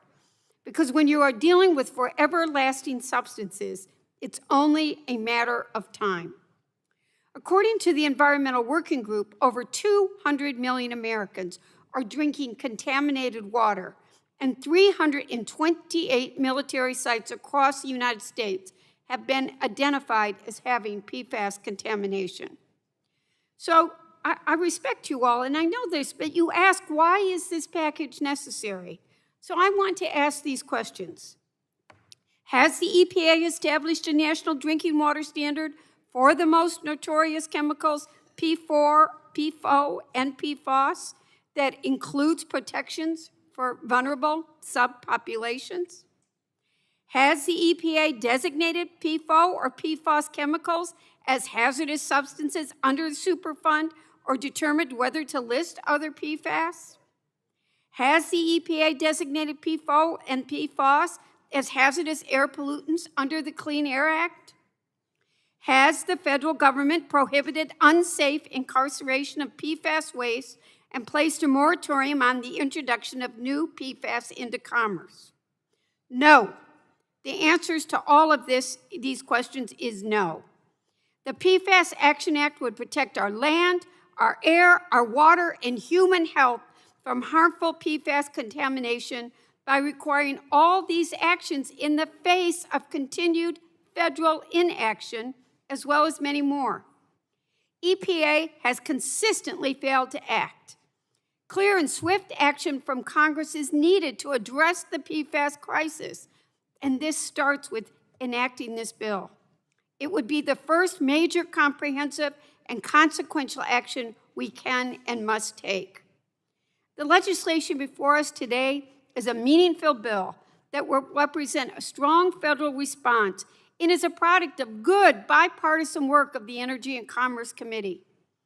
After the bill advanced out of this committee in January 2020, the full House of Representatives took bold action and passed the PFAS Action Act by a vote of 247 to 159. Many Republicans supported this package. Today, we're considering an identical version that warrants strong continued bipartisan support from every member of this committee. I want to thank my friend Rep. Upton for his leadership on partnering with me on this important effort, as well as all of our colleagues who have provisions in this legislative package. And I want to thank our leadership. And again, I know why Mr. Upton's on this bill. He had a whole community next to where he lived whose water was turned off. They could only drink bottled water because of PFAS contamination. And I close with thinking of the 75-ish to 80-year-old man. We can't fish in our waters at home because of PFAS contamination. And he got up at a town hall meeting right before we all couldn't have town hall meetings anymore. And he wanted to know, I eat that fish. I rely on that fish. When can I eat it again? And I didn't have the courage to look at him and say, probably not in your lifetime. We need to do something. I yield back, Mr. Chairman. Thank you, Ms. Dingell. Anyone else? Yes. Mr. Chairman, strike the last word. Yes, Mr. Upton is recognized for 5 minutes. Well, thank you, Mr. Chairman. I also want to thank my colleague and very good friend, Debbie Dingell, for her leadership on this issue in so many ways. You know, as mentioned 3 years ago, the city of Parchment, Michigan, right outside of Kalamazoo, awoke to a startling new reality. Extremely high levels of PFOA and PFAS were not only found at a capped landfill, the chemicals were also discovered in the drinking water at levels many, many times above suggested minimum levels set by the EPA and the FDA. So that night, when we learned of that, we went door to door. Sheriff Department was involved. We had the cars going down, speakers, bottled water only. Can't even water your garden, your vegetables. Families lined up at the school and the churches for months to get 2 or 3 cases of bottled water. Couldn't use the ice in your refrigerator. you could only use bottled water even for your pets for months. Dentist's office closed. I mean, you can imagine the impact on that small community. And while Parchment was the first community to have its water system test results come in that high, it was not the only place where PFAS chemicals were found in the drinking water in Michigan or even in my district. And since then, we've had PFAS issues related to the Kalamazoo Airport, the Air National Guard Base in Battle Creek, and others in Michigan, just a stone's throw away from the Kalamazoo River, which leads to Lake Michigan. And we saw PFAS levels thousands of times above EPA's levels. Well, that's not acceptable, not to anybody in this room I know. So over 3 years ago, nobody even knew what PFAS was. Now it's something that's discussed around the dining tables in many of our districts, and frankly, we've had chances to address the issue, and we've lost. I'm still not happy that a bipartisan deal to require the EPA to set a minimum level for PFOA and PFAS, which House Republicans agreed to, did not make it into the Defense Authorization Bill in 2019. It would have started the clock on coming up with EPA setting an MCL much sooner than it is currently on pace to do so. And that's why we need to act now. That's why I voted for the bill in the last Congress and will support it today. And I know it's not perfect. It's likely going to have to change in order to get 60 votes in the Senate, and I'm going to be supporting some of the amendments here in committee today. But we need to move the process forward. America cannot wait any longer. We know what this stuff does, and it's time that we stop hiding from finding a solution. And with that, Mr. Chairman, I yield back. Thank the gentleman, and we have a number of speakers. Ms. Custer, who I guess is virtual, is recognized for 5 minutes. Gentlewoman from New Hampshire. Thank you so much. Thank you, Mr. Chairman. I'd like to strike the last word. Gentlewoman's recognized. Thank you, Mr. Chairman, for including this important bipartisan legislation in today's markup. Across the country and in my home state of New Hampshire, communities and families are dealing with the proliferation of toxic PFAS and PFOA chemicals that pose a serious threat to human health and our environment. From groundwater contamination to toxic air emissions, the removal and remediation of these forever chemicals represents a significant challenge for my Granite State communities as well. And I want to thank Mr. Upton and Ms. Dingell and all of the bipartisan co-sponsors of the bill. I'm proud to be a part of it. I was pleased to help introduce the PFAS Action Act with my good friend and colleague, Congresswoman Debbie Dingell, who has championed this issue in Congress. This bill demonstrates our bipartisan commitment to protecting our communities from this urgent public health threat. We need to have an all-hands-on-deck effort on this issue because PFAS contamination impacts every single corner of our country. I can remember when Ms. Dingell and Mr. Upton and I were speaking with our colleagues on the floor, so many colleagues said to us, oh, we don't have that problem in my district. And I said, you do have that problem in your district. You just don't know it yet. The PFAS Action Act represents a comprehensive and bold solution to treat PFAS as a hazardous chemical and equip our communities with the resources they need to clean up these toxic forever chemicals.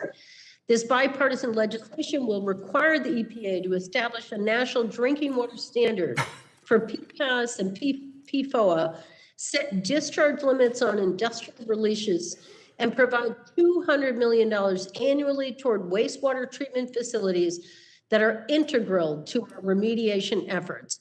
I urge all of my colleagues on both sides of the aisle to take this issue seriously and pass this bipartisan legislation today.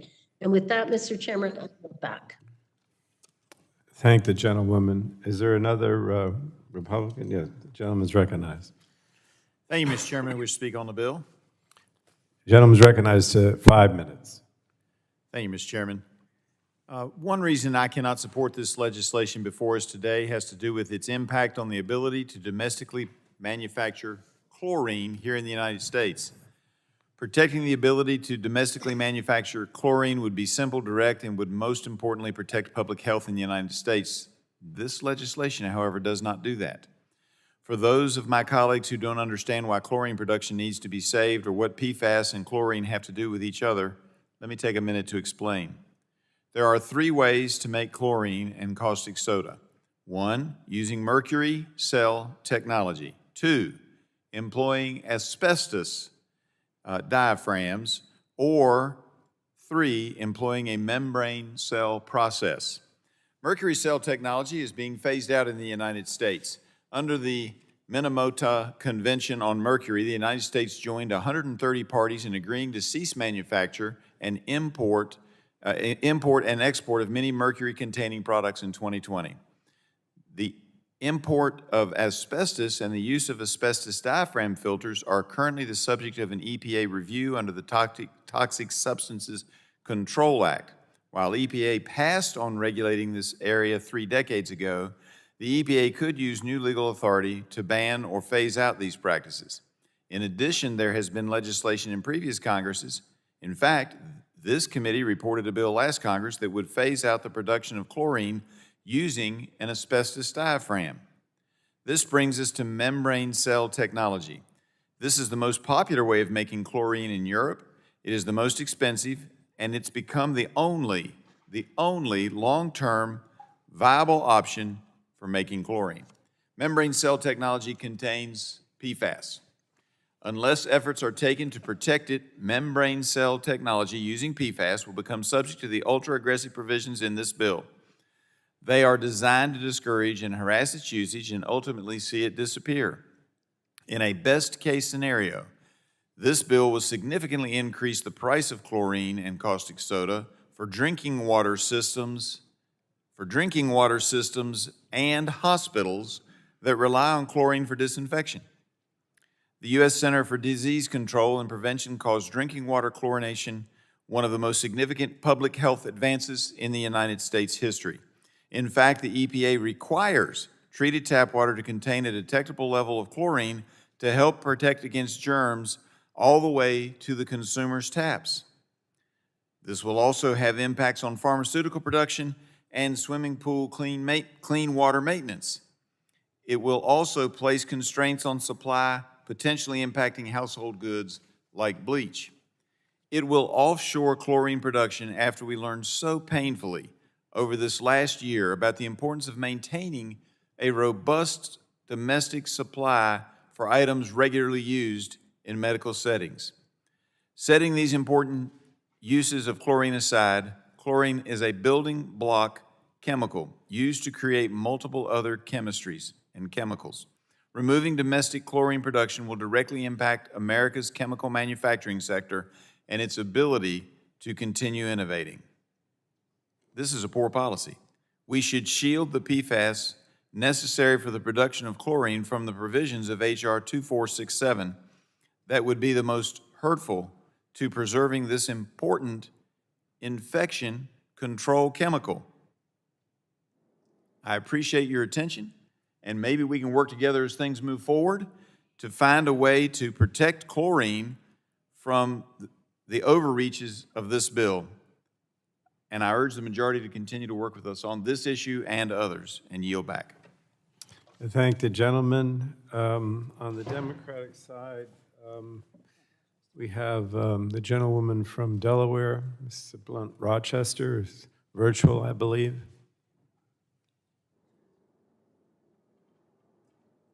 Is she there? Maybe her hand is up from before. So Mr. Chairman, I'm sorry, my hand was up from before. All right, thank you. I will release my hand. Thank you, sir. Sure. We have Ms. Fletcher, gentlewoman from Texas. Thank you, Mr. Chairman. I move to strike the last word. Gentlewoman's recognized. Thank you, Mr. Chairman. I'm glad we're considering the PFAS Action Act of 2021 today, and I am glad to support it. This legislation addresses matters of great concern for my constituents in Texas and for people across the country. It is a matter of both great concern and great urgency. As Ms. Dingell noted, a 2015 CDC study found that 97% of Americans have PFAS in their blood. So I am particularly glad that we're taking it up today and very glad to see that my bill directing the EPA to issue guidance on minimizing first responders' exposure to PFAS in firefighting foam was included once again in this important legislation. So our firefighters, police officers, paramedics, emergency medical technicians, and other first responders put their lives in danger to protect ours. And we must protect them. We must protect our communities and our environment from exposure to these harmful chemicals. So as a member of the PFAS task force, I would like to thank Congresswoman Dingell and Congressman Upton for introducing this legislation, for including my bill. And I thank you, Chairman Pallone, and my colleagues on the committee for bringing up this important piece of legislation to the committee at this time. I will vote in support, and I urge my colleagues to do the same. And with that, I will yield back. Thank you. Are there any other members that want to speak on the underlying bill? Otherwise, we're going to move to amendments. All right. Are there, I think there are no amendments on the Democratic side. Dr. Bouchon, to recognize you have. I have an amendment at the desk, Mr. Chairman, Clerk have the amendment. What's the title? labeled 014. 014? Yep, 014. Yes, I have it. Okay, the clerk will report the amendment. Amendment to HR 2467, offered by Mr. Bouchon of Indiana. Without objection, Madam Clerk, the reading of the amendment will be dispensed with, and the gentleman is recognized. Mr. Chair, I'd like to reserve a point of order. Yes, that was the Vice Chair, Ms. Kelly, reserved a point of order, and point of order is reserved, and Dr. Bouchon is now recognized to speak on his amendment. Thank you, Mr. Chairman. I appreciate my colleagues' bipartisan effort in crafting this legislation and generally agree that action needs to be taken to keep our communities safe from hazardous chemicals. However, the legislation in its current form is a one-size-fits-all approach that could lead to lives lost, actually. My amendment is very simple but important. As we have heard, the bill before us is very overarching. It amends no less than 5 major federal environmental laws and would therefore affect the operation of the environmental laws in 50 states. Perhaps most worrisome, the bill would impose Superfund liability on under CERCLA on life-saving and other medically beneficial products that have already undergone a rigorous approval process conducted by the FDA to ensure they are safe to use. FDA approval, in fact, is the worldwide gold standard. The legislation completely fails to consider the fact that there are some PFAS, notably fluoropolymers, that are the critical component in a device or that make a device or drug's efficacy possible. I would be remiss if I did not also note the presence and critical role that PFAS plays in personal protective equipment, like masks and rubber gloves, especially in this past year. As a cardiothoracic surgeon, I have firsthand experience with life-saving medical devices that include PFAS, such as vascular grafts, heart patches, catheter tubes, and stent grafts. Polytetrafluoroethylene, I'm going to give a couple examples. This is a graft that is used for aortic aneurysm repair, and you see it expands to treat aortic aneurysms. Prior to the development of these type of grafts, I had to open people up and surgically sew in Dacron-related fabric grafts to repair these. This is a major advance. This is a vascular graft that is used for bypassing vascular blockages in like someone's leg. You go around a blockage. You sew it on one end and the other. This is also polytetrafluoroethylene. And then as the picture behind me shows, a major advance in therapy of what are called atrial septal defects in young children versus open heart surgery, which is what I had to do to fix them, is a PFAS graft that actually you can put in. I have an example of one here, that you actually put into the heart with a catheter and block the opening that is a genetic and congenital abnormality, curing the problem almost as an outpatient versus open heart surgery requiring the chest to be opened, for example, and surgically closing the opening. I'm also concerned about, honestly, in this case, retroactive class action lawsuits. Literally millions or tens of millions of patients have had these type of devices used to treat their medical condition. Again, Mr. Chairman, my amendment is very simple. It would do two things. First, exempt PFAS contained in FDA-approved drugs and devices from the bill's list of hazardous substances under CERCLA and the Clean Air Act. And second, exempt PFAS contained in FDA-approved drugs and devices from the bill's new ban on future PFAS under the Toxic Substances Control Act, or TAHSCA. Labeling all PFAS as hazardous poses a direct threat to FDA-approved drugs and devices. That is a simple reality. We do not want any discretion left to EPA or another agency but the FDA in this area. If the FDA has found a drug or device containing PFAS safe and effective, that should be the final word. I understand the desire of the sponsors of the PFAS Action Act to address drinking water concerns around our country, and I largely support these efforts. No one on the committee wants contaminated water supplies, but in our political rush to get something done here, we simply cannot disregard the existing and proven approval process at the Food and Drug Administration. As I have described from my experience as a physician, these medical devices don't threaten the lives of Americans inherently because they have a PFAS substance in them. They save lives. We must get the right solution and exempt medical devices from this legislation. Mr. Chairman, I have a letter of opposition from AvaMed that I would like to enter into the record. Does the gentleman have a copy of the letter? If not, Yes. we'll wait till later. I do have a copy of the letter, yes, sir. Could you give it to me, or I we'll will. take a look at it? I have it Put here. it in later. Somewhere, yeah, I have it. Oh, you can give it to me later. We'll put here it we in go. at the end. Gentleman should continue. Yeah, so at the end of the day, I think a bill that has broad-reaching implications to medical therapy for a variety of diseases should exempt fluoropolymers from this type of regulation, as they've been shown that they are safe for decades. And with that, Mr. Chairman, I yield back. Gentleman yields back, and the letter that Dr. Bichon has given me from AvaMed, without objection, so ordered to submit it in the record. I'm going to recognize myself to strike the last word and speak in opposition to the Bichon amendment. This amendment would create unnecessary exemptions for PFAS related to manufacture of drugs and medical devices under Superfund Section 5 of TSCA and unsafe incineration requirements under RCRA. Many manufacturers deal with hazardous substances listed under Superfund every day. Superfund liability is an important deterrent that incentivizes parties to handle these materials responsibly and take care to avoid releases. If parties do not cause a release of pollution, they will not have a problem, and if they do cause a release, then they should be liable to clean it up. This amendment also provides an exemption from Section 9 of the bill, which prohibits the unsafe incineration of PFAS.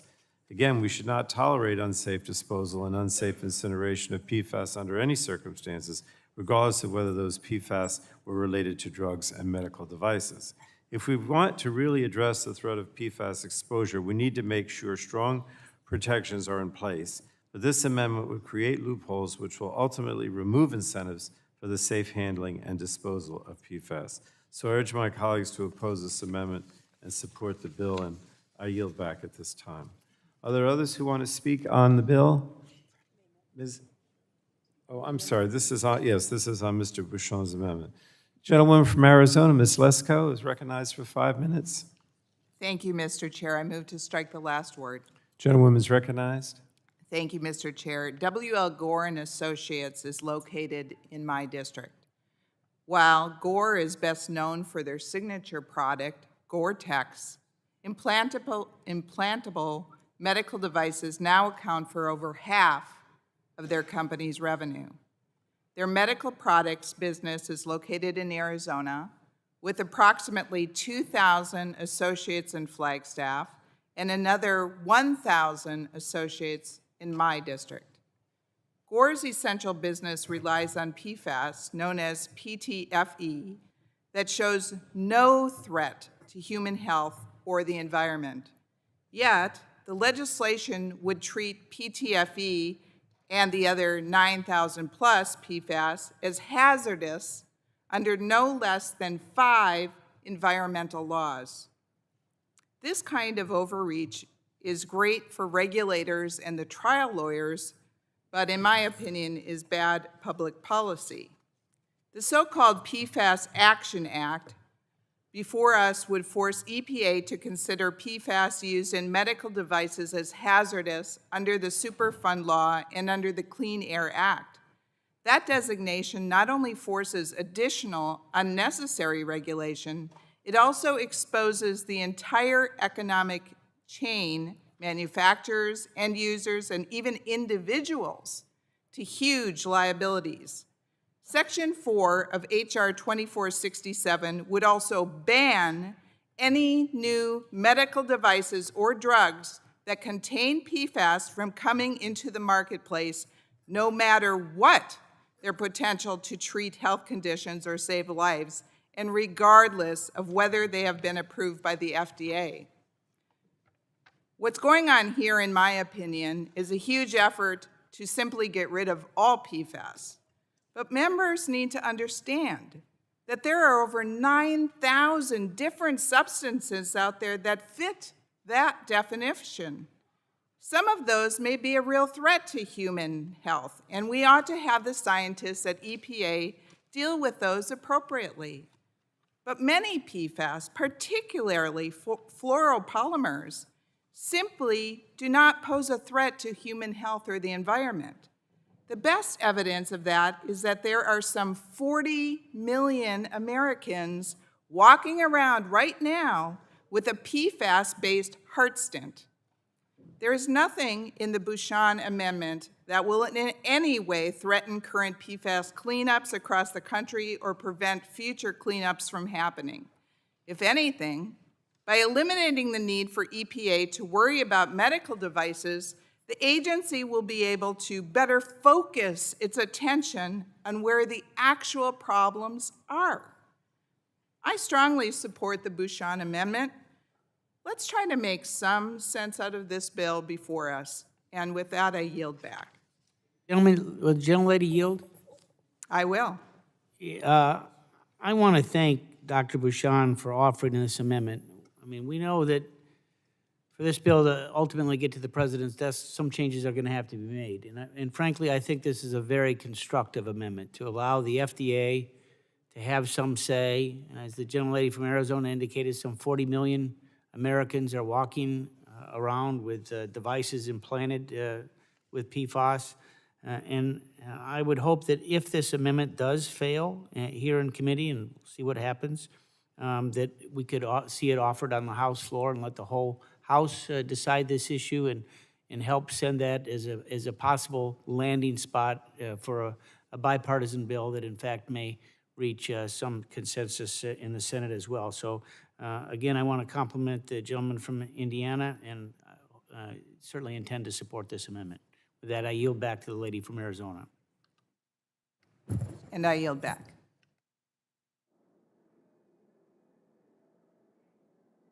Thank you. So we're on the Bouchon Amendment. I don't know if there's anyone else who you do. Ms. Custer has her hand up virtually, but that might be from before. Does a gentlewoman from New Hampshire want to speak on this amendment? No, Mr. Chairman, I'm sorry, I'll take it down. All right, thank you. All right, so who had their hand up? The gentleman is recognized for 5 minutes. Mr. Chairman, I support the Bouchon amendment. Now, I'd just like to point out what Dr. Bouchon is talking about is singling out the fluoropolymers that are lumped in this bill with all PFAS. It's well established that these fluoropolymers that he's talking about that are used in medical devices and other very important devices and products that we need for day-to-day living do not present a significant concern for human health or environment. There's peer-reviewed research that indicates that they meet internationally recognized criteria to be considered polymers of low concern. And for potential risk to human health and the environment. And what you're literally doing by not accepting this amendment and not recognizing that there's a difference between the fluoropolymers and just the general universe of PFAS chemicals is denying people, potentially denying people treatment that could save their lives. And so I just wonder, Mr. Chairman, if you were about to have open heart surgery, are you so committed to eradicating all fluoropolymers and PFAS that you would instruct your physician, no matter the consequences and potential outcome of the surgery, not to use any medical device that contains a fluoropolymer? And I would ask that of the Democrats, because that's literally what you're saying that you want to do to the general population, is deny them access to products that could save their lives. I yield back. Would the gentleman yield one more time? I will yield to the gentleman. So I have a question for the sponsor of the amendment. I just wonder, as we pass 21st century cures, which impacted not only drugs but also devices, that would there be then a requirement for the FDA to reapprove all the devices that have been previously reviewed and approved if it had this material in it? Dr. Bashan, do you know the answer to that? Well, I think there's potential for that, yeah, of course. I mean, and there's also potential, I guess, that, like I mentioned in my comments, that declaring these products hazardous, there could be, retroactive lawsuits, millions of them, class action lawsuits for any patient that has had this previously used as part of their medical therapy, even though, as Mr. Palmer outlined, these are polymers of low concern, have never been shown a risk to human health, and are approved by the FDA. So I would say, yes, there's potential that could happen. It's just another reason why I think this amendment is worthy for us to, if not pass today, when the bill reaches the House floor, and work with the Senate. With that, I yield back to the gentleman whose time. I thank the gentleman for yielding back, and a question for Dr. Bouchon. If this bill were to pass without this amendment, is there the potential that the FDA would require that all medical devices containing the fluoropolymers be removed from use, or at a minimum be required to be reevaluated? I think they'd be considered hazardous chemicals and have to be recalled, yeah. Mr. Chairman, again, I speak in support of this amendment, and I urge my Democrat colleagues to take seriously this amendment and the potential for enormous harm in the area of healthcare for patients who would need these products, especially if this went into effect immediately and we didn't have time to develop alternatives. I yield back. I thank the gentleman. Does anyone else want to discuss the Bouchon amendment? All right, then we're going to go to a vote. I'm asking for a recorded vote, Mr. Chairman. Vote? Sure, we'll go right to that. Let it go by voice. Recorded vote is requested. Those in favor of the amendment will say aye. Those opposed to the amendment will say no, and the clerk shall call the roll on the Bouchon amendment. I was going to say, you're late. Mr. Rush. I heard him. Mr. Rush. Ms. Eshoo. Eshoo of California votes no. Ms. Eshoo votes no. Ms. DeGette. No.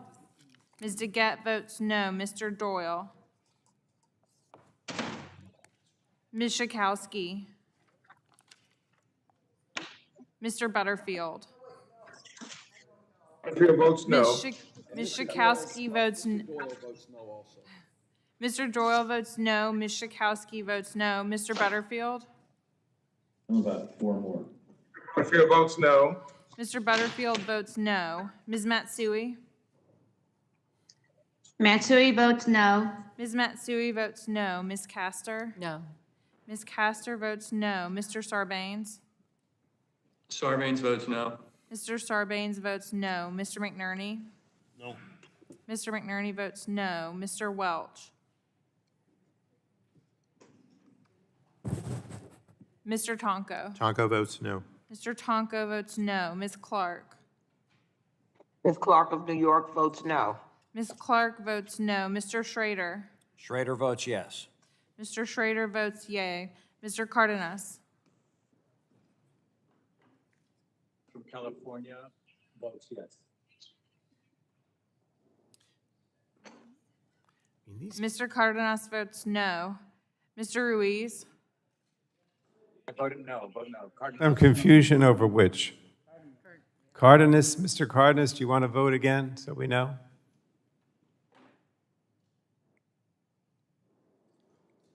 How do you have him recorded, Madam Clerk? I have him as no. I'm sorry, I had a bad connection.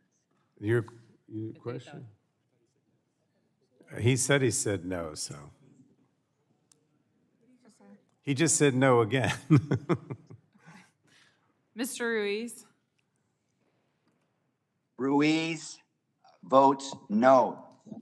Mr. Ruiz votes no. Mr. Peters. Peters votes no. Mr. Peters votes no. Mrs. Dingell. Mrs. Dingell votes no. Mr. Vesey. Ms. Custer. Custer votes no. Ms. Custer votes no. Ms. Kelly. Kelly votes no.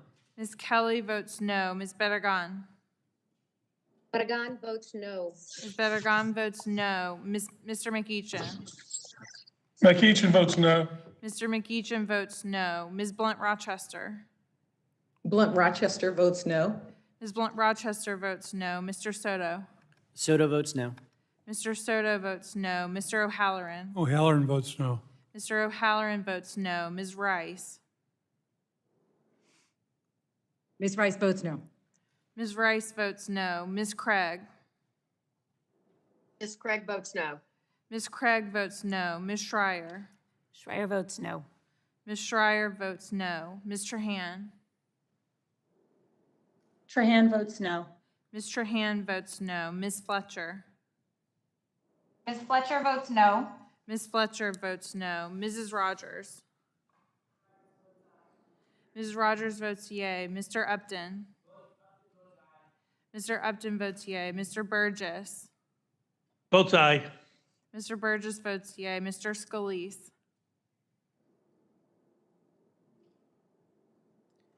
Mr. Latta. Mr. Latta votes aye. Mr. Guthrie. Mr. Guthrie votes aye. Mr. McKinley.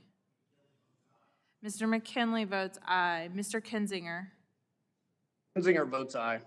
Mr. Kinzinger votes aye. Mr. Griffith. Mr. Griffith votes aye. Mr. Bilirakis.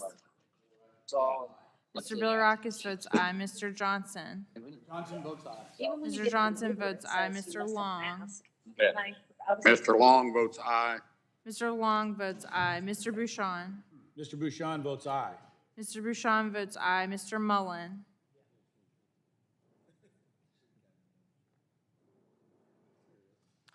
Mr. Hudson. Hudson votes no. Mr. Hudson votes no. Mr. Wahlberg. Aye. Mr. Wahlberg votes aye. Mr. Carter. Carter votes aye.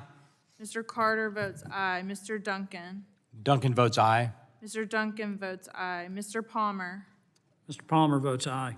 Mr. Palmer votes aye. Mr. Dunn. Dunn votes aye. Mr. Dunn votes aye. Mr. Curtis. Curtis votes aye. Mr. Curtis votes aye. Ms. Lesko. Lesko votes aye. Ms. Lesko votes aye. Mr. Pence. Pence votes aye. Mr. Pence votes aye. Mr. Crenshaw. Crenshaw votes aye. Mr. Crenshaw votes aye. Mr. Joyce. Mr. Armstrong. Yes. Mr. Armstrong votes aye. Chairman Pallone. Pallone votes no. Chairman Pallone votes no. We have Congressman Welch, how am I recorded? We have some that are not recorded. Mr. Vesey just stepped in.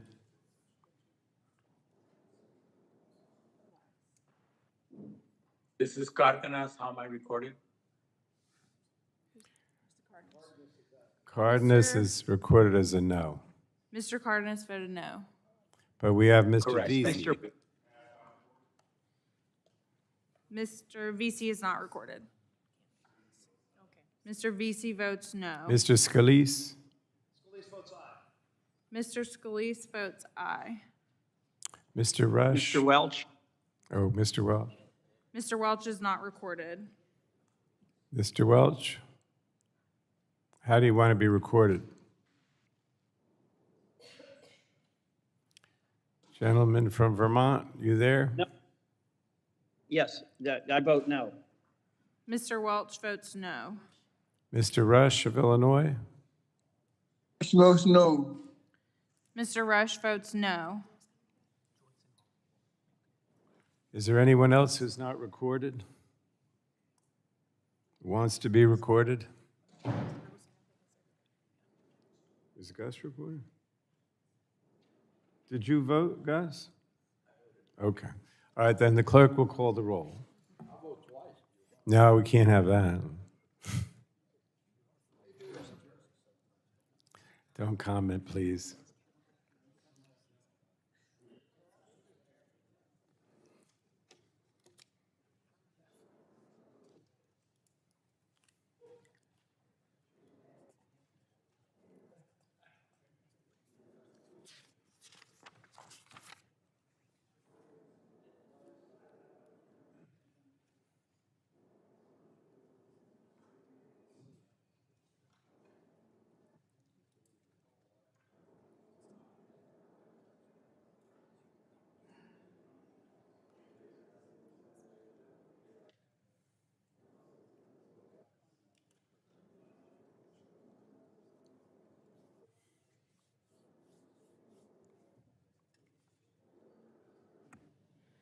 Mr. Chairman, on that vote, the yeas were 24 and the nays were 32.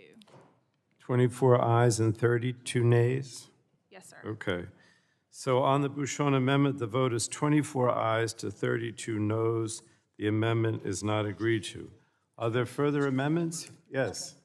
Mr. Wahlberg, yes, gentleman from Michigan. Thank you, Mr. Chairman. Before I speak to my amendment, I'd like to ask unanimous consent to enter into the record several letters from industry stakeholders opposing the PFAS Action Act. The first is a letter of opposition from the U.S. Chamber of Commerce, National Association of Manufacturers, and 16 other groups. The second is a letter from organizations representing our nation's mayors, cities, and counties. The third is a letter from the American Water Works Association, National Rural Water Association, and other water groups. And the fourth is a letter from the American Chemistry Council. Mr. Wahlberg, unless I have them in hand, we're just going to put them in the record at the end. You want to give them to me, and then we'll look at them and as we proceed. So did we report the Wahlberg amendment? Oh, what is the label of it? Number for it? Number 10. Number 10, do you have it, Madam Clerk? Yes.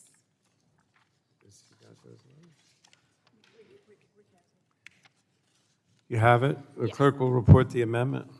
Amendment in the nature of a substitute to H.R. 2467, offered by Mr. Wahlberg of Michigan. Without objection, the reading of the amendment will be dispensed with, and the gentleman from Michigan is recognized for 5 minutes to strike the last word. Thank you, Mr. Chairman.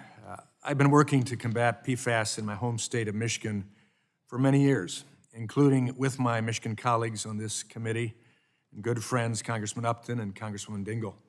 In 2017, Congresswoman Dingell and I hosted representatives from the EPA at several contaminated sites in southeast Michigan so they could see firsthand the extent of the problem in our state, which has continued. Fortunately, the state of Michigan has been at the forefront in aggressively testing, tracking, and cleaning up harmful PFAS.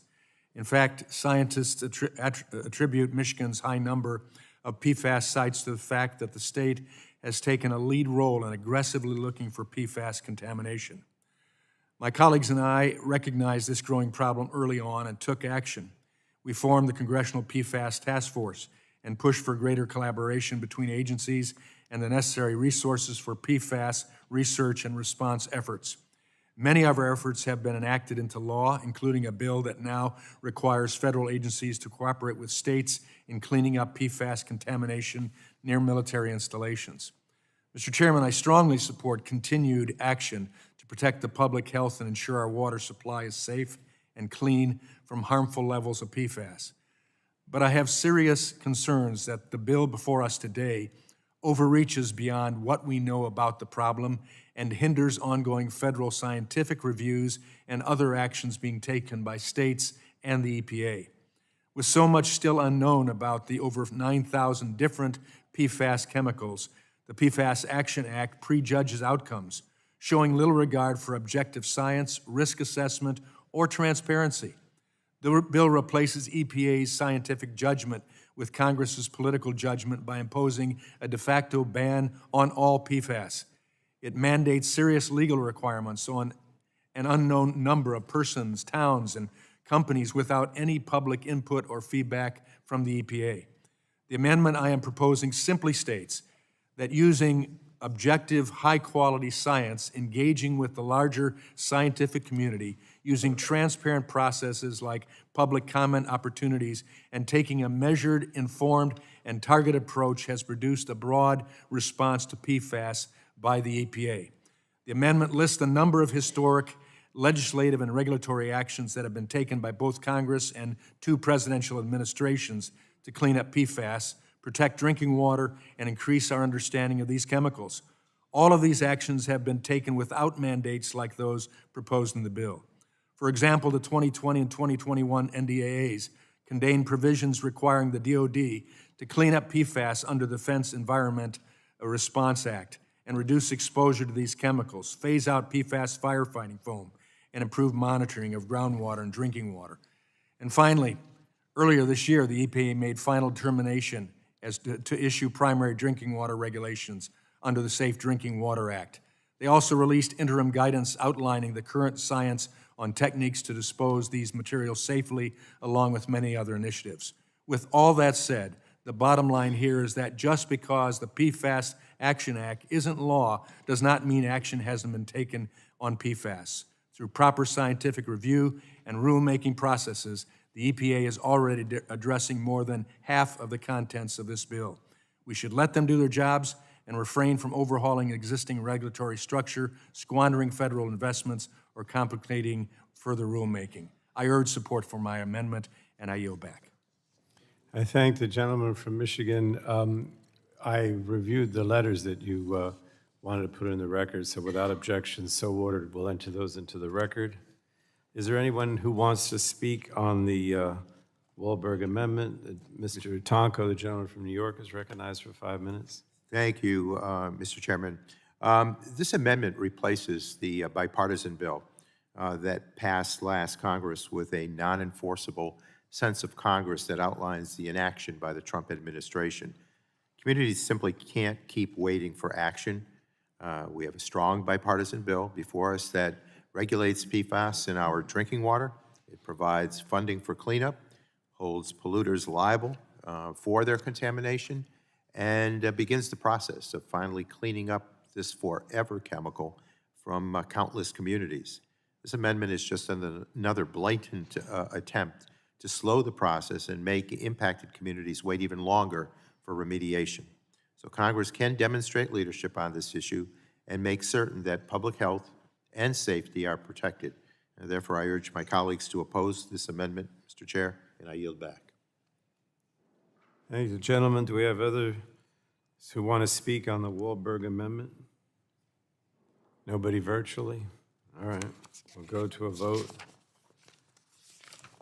If there is no further debate, we'll proceed to a vote on the Wahlberg Amendment. All those in favor will signify by saying aye.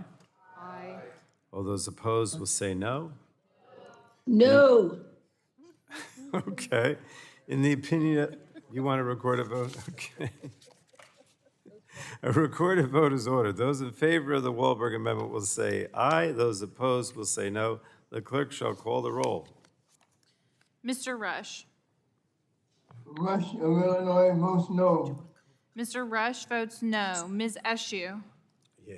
Eshoo of California votes no. Ms. Eshoo votes no. Ms. DeGette. No. Ms. DeGette votes no. Mr. Doyle.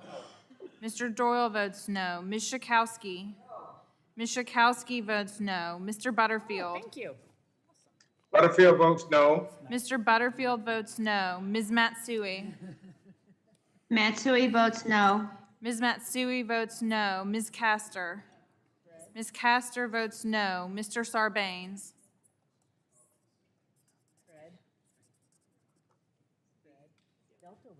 Mr. McNerney? Mr. McNerney votes no. Mr. Welch? Mr. Welch of Vermont votes no. Mr. Welch votes no. Mr. Tonko? Tonko votes no. Mr. Tonko votes no. Ms. Clark?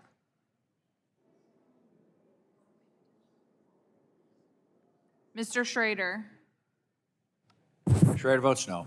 Mr. Schrader votes no. Mr. Cardenas? Cardenas from California votes no. Mr. Cardenas votes no. Mr. Ruiz? Ruiz from California votes no. Mr. Ruiz votes no. Mr. Peters? Mrs. Dingell? Ms. Dingell votes no. Mr. Vesey? Mr. Vesey votes no. Ms. Custer? Custer votes no. Ms. Custer votes no. Ms. Kelly? Kelly votes no. Ms. Kelly votes no. Ms. Bedegan?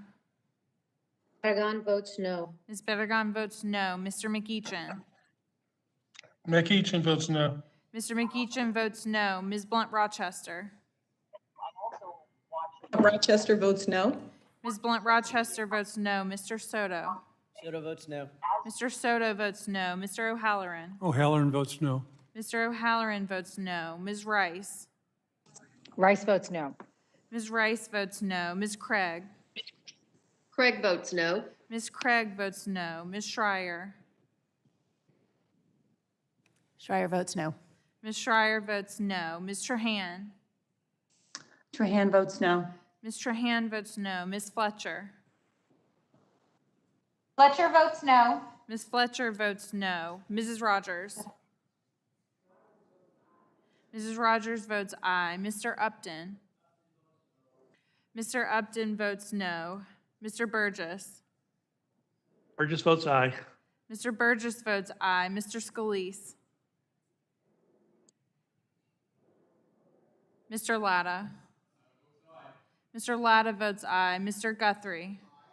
Mr. Guthrie votes aye. Mr. McKinley? Mr. McKinley votes no. Mr. Kinzinger? Kinzinger, aye.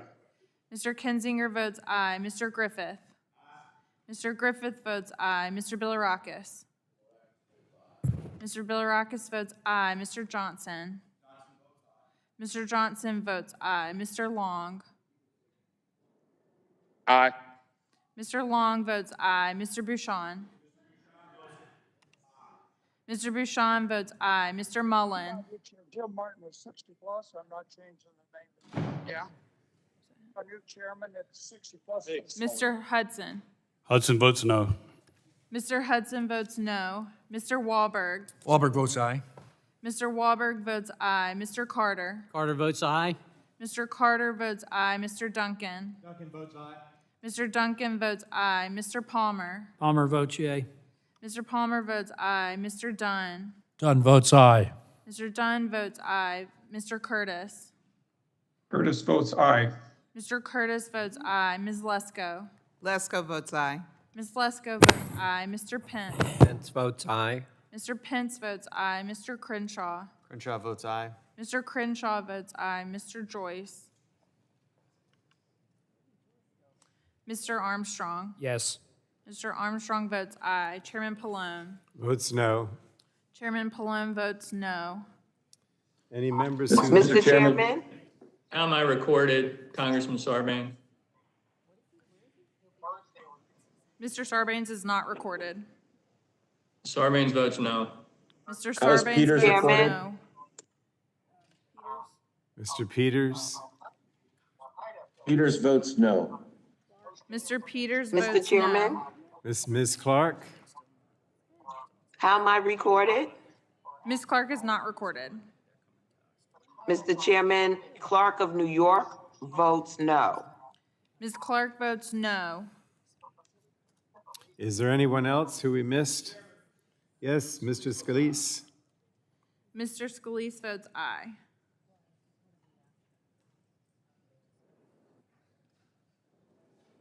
Anyone else who's not recorded and wants to vote? virtually or otherwise? But he voted, right? All right, then we will have the clerk report the tally. On that vote, Mr. Chairman, the yeas were 21 and the nays were 35. 35. So on the Wahlberg amendment, the vote is 21 ayes to 35 noes, and the amendment is not agreed to. Are there further amendments? No additional amendments? Okay. Oh. Who's got the hand up? Which one do you want to do first? Gentleman from Texas, what's your number? Does the clerk have his amendment? What's the title? Number 18. Number 18, apparently. Yes. You have that one? Yes. Clerk will report the Crenshaw amendment. Amendment to H.R. 2467, offered by Mr. Crenshaw of Texas.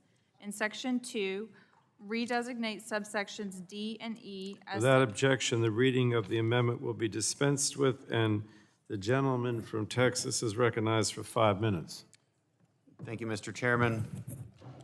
Look, I don't think that this body can be the arbiter of science and determine the toxicity of well over 9,000 chemicals that even the EPA has yet to determine as hazardous. And we're not saying that these things shouldn't be evaluated, but we're... Excuse to reserve a point of order, attorney. Who's that? What does she want to do? Oh, it's too late to do a point of order, Madam Vice Chair. We've got I don't think you heard me in order. I'm sorry. Oh, that's all right. Mr. Crenshaw, continue. So we're not saying these things shouldn't be evaluated, but we are deciding on behalf of the EPA that these chemicals should be listed. And there's a process already from the EPA to determine toxicity. But this bill gives them one option, find all of them toxic or none of them. And we didn't give them a standard to follow either, which means that they have to determine a standard and find the full lot of over 9,000 chemicals as hazardous or not. And we have to ask ourselves, how are they going to evaluate these in the future? What if EPA can't act on this all or nothing directive we've given them and declines to list any as hazardous? So what flexibility will they have in listing one chemical in the future? And maybe if we didn't use these chemicals, that would be fine, but we do. I think that's the point my Republican colleagues have been making via these amendments. We use them for fire retardants. We use them on the curtains in here. We use them for medical devices. Under this legislation, the CAO would be liable under CERCLA for disposal of the curtains. We'd be making the House of Representatives into a Superfund site. So maybe we ignore the fire retardant on the curtains, or we subject ourselves to the risk of working in an old building with fire hazards. But we also use PFAS in something that I can attest to and as having great benefit, which is Kevlar vests. So we're trading immediate protection from harm for limited protection from harm. And that is something that we can't even measure. So I think this bill takes the wrong approach, and I hope that my colleagues will vote on my amendment that makes an exception for national security, in this particular case, products such as Kevlar vests. And I yield back. Oh, you mean the House, Jim? Mr. Crenshaw yielded back as Ms. DeGette is recognized for 5 minutes. Thank you, Mr. Speaker. Mr. huh? Speaker, no, sorry to give you a demotion. All right. Mr. Chairman, this amendment creates unnecessary exceptions for PFAS related to manufacture of military-grade equipment under Superfund Section 5 of TSCA and unsafe incineration requirements under RCRA. So a lot of manufacturers deal with hazardous substances listed under Superfund every day. Superfund liability is an important deterrent that incentivizes parties to handle these materials responsibly and takes care to avoid releases. If parties do not cause a release of pollution, they won't have a problem. And if they do cause a release, then they should be liable to clean it up. This amendment also provides an exemption from Section 9 of the bill, which prohibits unsafe incineration of PFAS. Look, we should not tolerate unsafe disposal and unsafe incineration of PFAS under any circumstances, regardless of what type of equipment they were related to, like military-grade equipment. And if we really want to address the threat of PFAS exposure, we need to make sure strong protections are in place. But this amendment would create loopholes, which would ultimately remove incentives for the initial safe handling and disposal of PFAS. So for that reason, my colleagues, I urge you to oppose this amendment, to support the bill, and I yield back. Thank the gentlewoman from Colorado. I believe Mr. Duncan had his hand up, and Mr. Duncan is recognized. Mr. Chairman, I move to strike the last word. Gentleman's recognized. Thank you. I rise to express my support for Mr. Crenshaw's amendment. This amendment will exempt from liability, military equipment and protective gear used to protect people who took an oath to defend the Constitution of the United States. We should not add to the list a new liability burden that will shut down the domestic manufacturing of critical gear that these people need. As mentioned, this bill is a de facto ban on the use of any of the 9,252 existing PFAS products, imposing a blanket ban on the entire class without determining a specific PFAS has been deemed to be an environmental hazard. It's kind of irresponsible governing. This anti-science approach actually put our military manufacturers at a competitive disadvantage. Many of the PFAS chemicals in this potentially regulated class provide an unquestionable benefit to military textiles. Now, the 3rd District of South Carolina that I represent, and actually the entire state, and North Carolina and Virginia, they're home to many textile companies, and these companies are responsible for manufacturing protective gear that our military and our first responders rely on daily. A blanket regulatory approach to all PFAS would undercut their ability to manufacture these products. PFAS chemicals have a variety of different properties, and due to this variation, should not be regulated as a single group. Each individual chemistry should be regulated on the specific risk that it poses. Risk associated with one member of the class should not be attributed to other members without science and data to back it up. Now, I support Mr. Crenshaw's amendment to exempt PFAS used in protective gear for law enforcement, military, first responders in this legislation. These are people that protect us daily. Should they not be protected? What's the alternative without the PFAS chemicals that go into those textiles? So let's not undercut our military and U.S. manufacturing for that matter because we refuse to follow the science. We've seen too many textile companies close due to trade deals that disadvantage the United States. Let's not disadvantage the industry even further by enacting environmental laws that disadvantage the United States military and manufacturers with no impact on the environment. So, Mr. Chairman, we should not put entire domestic industries at risk over substances which we have little or no information. We're just lumping them all into one big pot. I vote for this amendment. Mr. Crenshaw's amendment is a vote to protect the critical material that's used to protect our military and police forces, which in turn ensues public safety and American security. It's also a vote to protect United States manufacturing. So with that, I urge that my colleagues support Mr. Crenshaw's amendment, and I yield back. I thank the gentleman. I believe Mr. Tonko would like to speak next. The gentleman's recognized for 5 minutes. Yes, Mr. Chair, I move to strike the last word, please. We have heard very similar arguments in the previous amendment, and I would like to clarify a few things. First, CERCLA liability is just that. It is not a ban. Military-grade equipment includes CERCLA-listed materials, and they are still able to be made.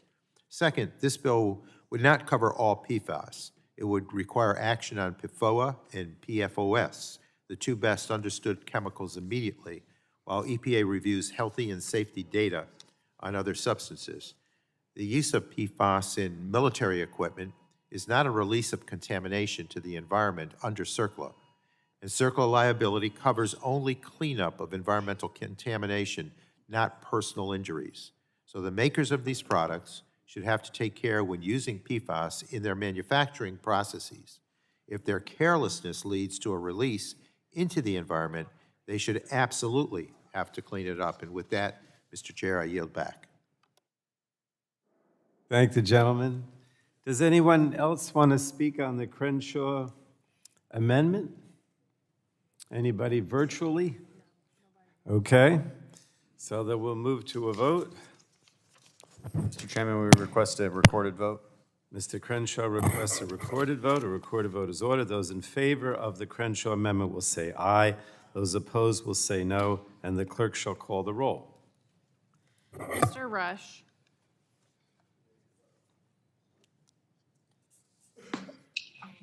Ms. Eschew. Rush votes no. Mr. Rush votes no. Ms. Eschew. Eschew of California votes no. Ms. Eschew votes no. Ms. DeGette. No. Ms. DeGette votes no. Mr. Doyle. Mr. Doyle votes no. Ms. Schakowsky.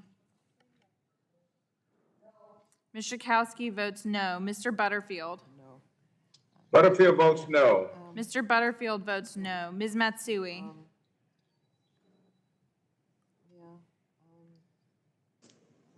Ms. Castor. No. Ms. Castor votes no. Mr. Sarbanes. Sarbanes votes no. Mr. Sarbanes votes no. Mr. McNerney.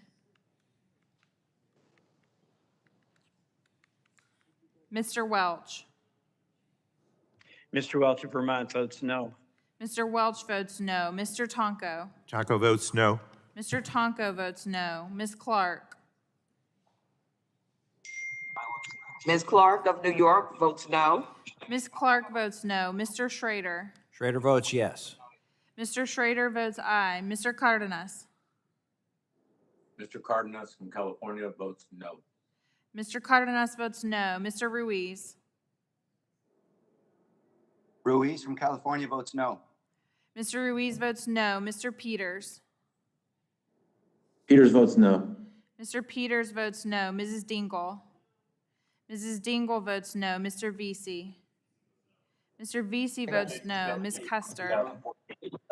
Custer votes no. Ms. Custer votes no. Ms. Kelly. Kelly votes no. Ms. Kelly votes no. Ms. Bedagan. Bedagan votes no. Ms. Bedagan votes no. Mr. McEachin. McEachin votes no. Mr. McEachin votes no. Ms. Blunt Rochester. Blunt Rochester votes no. Ms. Blunt Rochester votes no. Mr. Soto. Mr. Soto votes no. Mr. O'Halloran. O'Halloran votes no. Mr. O'Halloran votes no. Ms. Rice. Rice votes no. Ms. Rice votes no. Ms. Craig.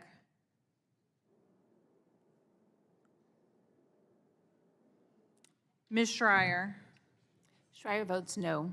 Ms. Schreier votes no. Ms. Trahan.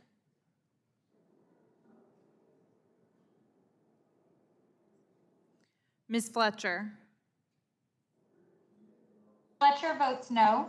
Ms. Fletcher votes no. Mrs. Rogers.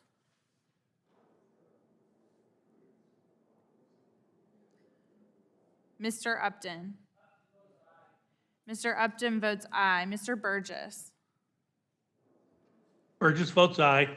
Mr. Burgess votes aye. Mr. Scalise. Mr. Scalise votes aye.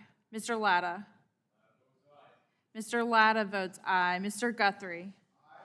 Mr. Guthrie votes aye. Mr. McKinley. Mr. McKinley votes aye. Mr. Kinzinger.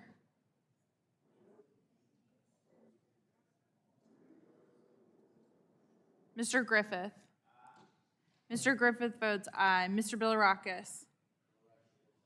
Mr. Bilirakis votes aye. Mr. Johnson. Aye. Mr. Johnson votes aye. Mr. Long. Aye. Mr. Long votes aye. Mr. Bouchon. Bouchon votes aye.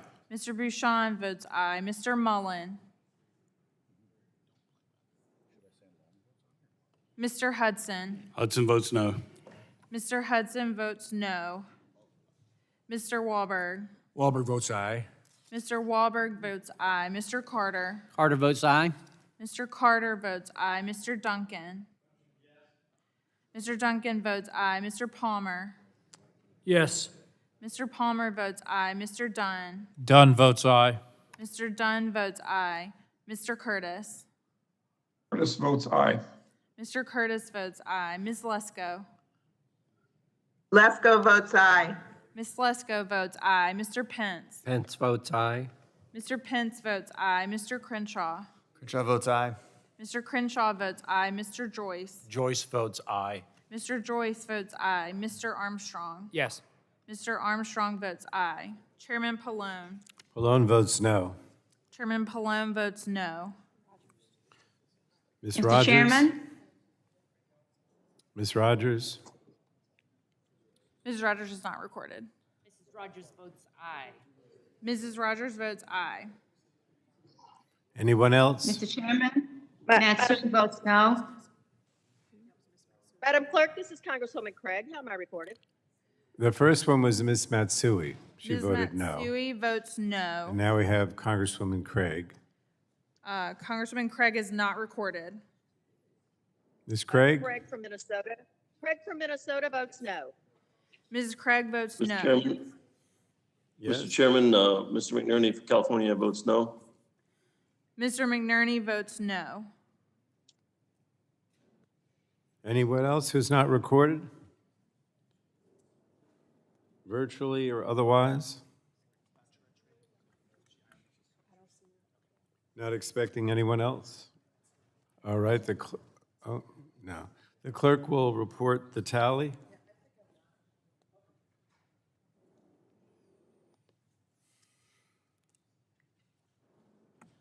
On that vote, Mr. Chairman, the yeas were 24 and the nays were 31. 31 noes. Yes, sir. So the vote on the Crenshaw amendment is 24 ayes to 31 noes, and the amendment is not agreed to. Further amendments? Mr. Bilirakis has an amendment. Yes, Mr. Chairman, I have an amendment at the desk, number 17. 17? Yes, number 17. Yes, sir, I have it. You have it? Amendment to H.R. 2467, offered by Mr. Bilirakis of Florida. In Section 2. Without objection, the reading of the Bilirakis amendment will be dispensed with. And the gentleman from Florida is recognized for 5 minutes. Thank you, Mr. Chairman. I appreciate it very much. Mr. Chairman, this legislative package is an indiscriminate ban on PFAS regardless of individual risk levels and a flat-out ban on using any of the 9,200 existing PFAS. In my opinion, that's irresponsible. First, the legislation deems certain PFAS as circular, hazardous substances, and Clean Air Act hazardous air pollutants, creating permanent endless cleanup liability. If you want to avoid this liability, your disposal options are limited by the bill. This will require your material to be landfilled with the hope that circular, strict, joint, and several and retroactive liability will not eventually come into play. If your PFAS-containing product is on the market, the bill creates a federal labeling program in an attempt to hinder your product sales. If that's not enough, the bill stops you from making a safer version of an existing PFAS for 5 years and restricts your product through regulation if you do. My amendment seeks to bring some sanity to the bill, in my opinion. Of the 9,200 PFAS listed on EPA's website, EPA doesn't know how harmful the vast majority of the PFAS are, as was stated earlier. Rather than destroy all the pieces where specific PFAS has not been found to be dangerous, my amendment provides important protections from the regulatory overreach in this bill, permitting critical uses of PFAS and safer PFAS to continue within the semiconductor industry. Fluoropolymers considered to be PFAS under this legislation enable the instant connectivity of billions of people through mobile devices. They are critical components in the manufacturing and performance of the wires and circuit boards found in cell phones, laptops, tablets, and other devices. Additionally, fluoropolymers are critical to the semiconductor manufacturing process. They allow semiconductor manufacturing equipment to withstand aggressive temperature, pressure, and produce high purity and low defect products. Fluoromers also play a critical role in the development of smaller, ever more powerful electronic devices. They also provide other benefits such as improved fire safety and higher transmission speeds, the ability of fluoromores to withstand challenging operating conditions and present negligible electronical resistance, make them vital to the reliability of wires and transmission cables. These performance benefits enable a wide range of information and communications technology, including 5G, and bring benefits to many consumer, industrial, automotive, and medical products. This is all without getting into the scarcity and supply chain problems we continue to experience for semiconductors since the beginning of the pandemic, which would get worse if my amendment is not adopted. The current administration even issued an executive order on supply chain management and identified semiconductor manufacturing as a critical component of supply chain management. A vote for my amendment is a vote for science before regulation and in support of the administration's stated goals with regard to supply chains and, basically defining them as critical pieces in the supply chain. It also is a vote for American competitiveness and a desire to win the fight against China for continued technological leadership. So I urge passage of this particular amendment. It's responsible, Mr. Chairman, and in my opinion, this bill is not a responsible bill, and I'll yield back the balance of my time. I thank the gentleman. There's still about 12 minutes left on the first vote. We have 3 or 4 votes, and I know that they've been cutting these votes off pretty quickly, so I think we're just going to recess, and we'll come back, 10 minutes after the last vote is called? 10 minutes after the last vote is called, because I don't want any of you to miss the vote. So we'll recess until 10 minutes after the last vote is called. The committee stands in recess.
The committee will come to order. We left off with Mr. Bilirakis' amendment to the PFAS bill. And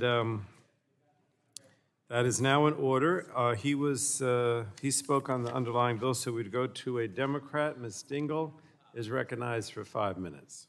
I move to strike the last word. Gentlewoman is recognized. In opposition to the amendment. With great respect for my colleagues, this amendment would create unnecessary exemptions for PFAS related to the manufacture of semiconductors under Superfund Section 5 of TSCA and unsafe incineration requirements under RCRA. Many manufacturers deal with hazardous substances listed under Superfund every day. Superfund liability is an important deterrent that incentivizes parties to handle these materials responsibly and take care to avoid releases.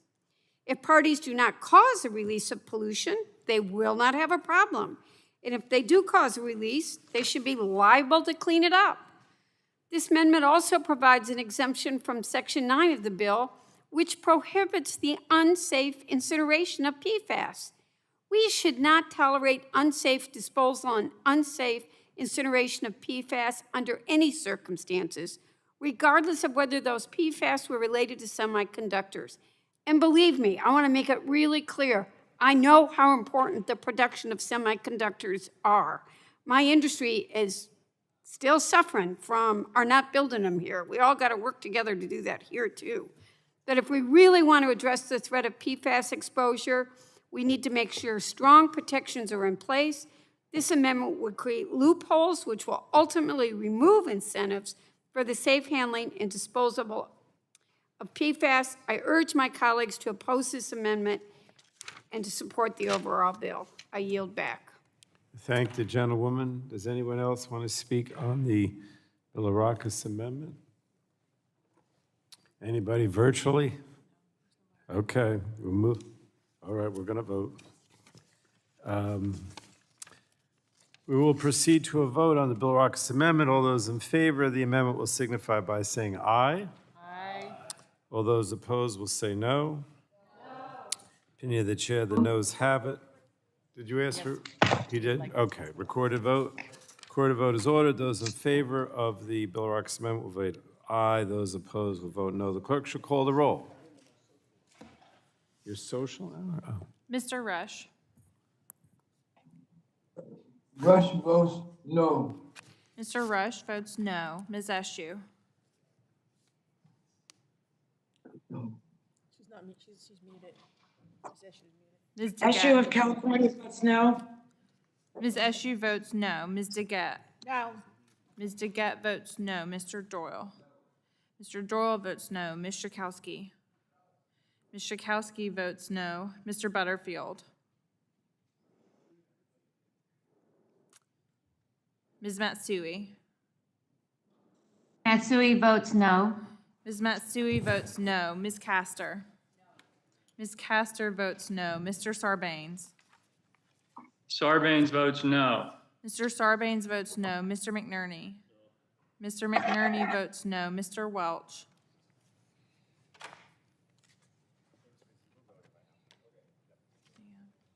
Mr. Tonko. Tonko votes no. Mr. Tonko votes no. Ms. Clark. Just missed my vote. Ms. Clark of New York votes no. Ms. Clark votes no. Mr. Schrader. Schrader votes yes. Mr. Schrader votes yes. Mr. Cardenas.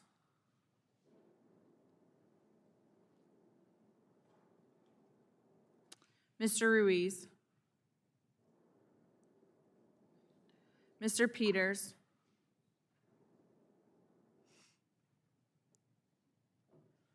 Ms. Dingell. Ms. Dingell votes no. Mr. Vesey.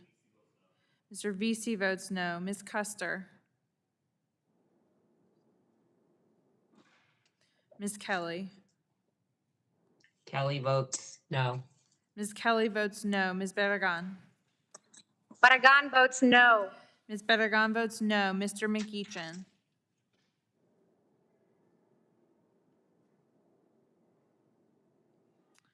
Ms. Blunt Rochester. Ms. Blunt Rochester of Delaware votes no. Ms. Blunt Rochester votes no. Mr. Soto? Soto votes no. Mr. Soto votes no. Mr. O'Halloran?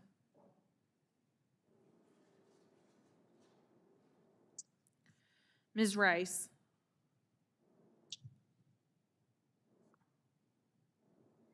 Ms. Craig?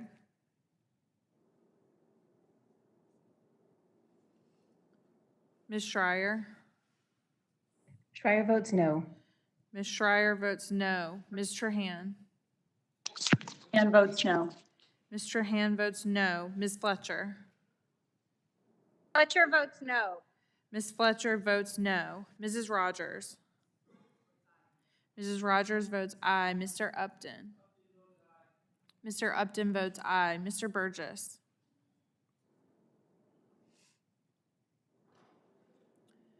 Mr. Scalise? Scalise votes aye. Mr. Scalise votes aye. Mr. Latta? Mr. Latta votes aye. Mr. Guthrie? Mr. Guthrie votes aye. Mr. McKinley? Mr. McKinley votes aye. Mr. Kinzinger? Kinzinger, aye. Mr. Kinzinger votes aye. Mr. Griffith? Mr. Griffith votes aye. Mr. Bilirakis? Mr. Bilirakis votes aye. Mr. Johnson?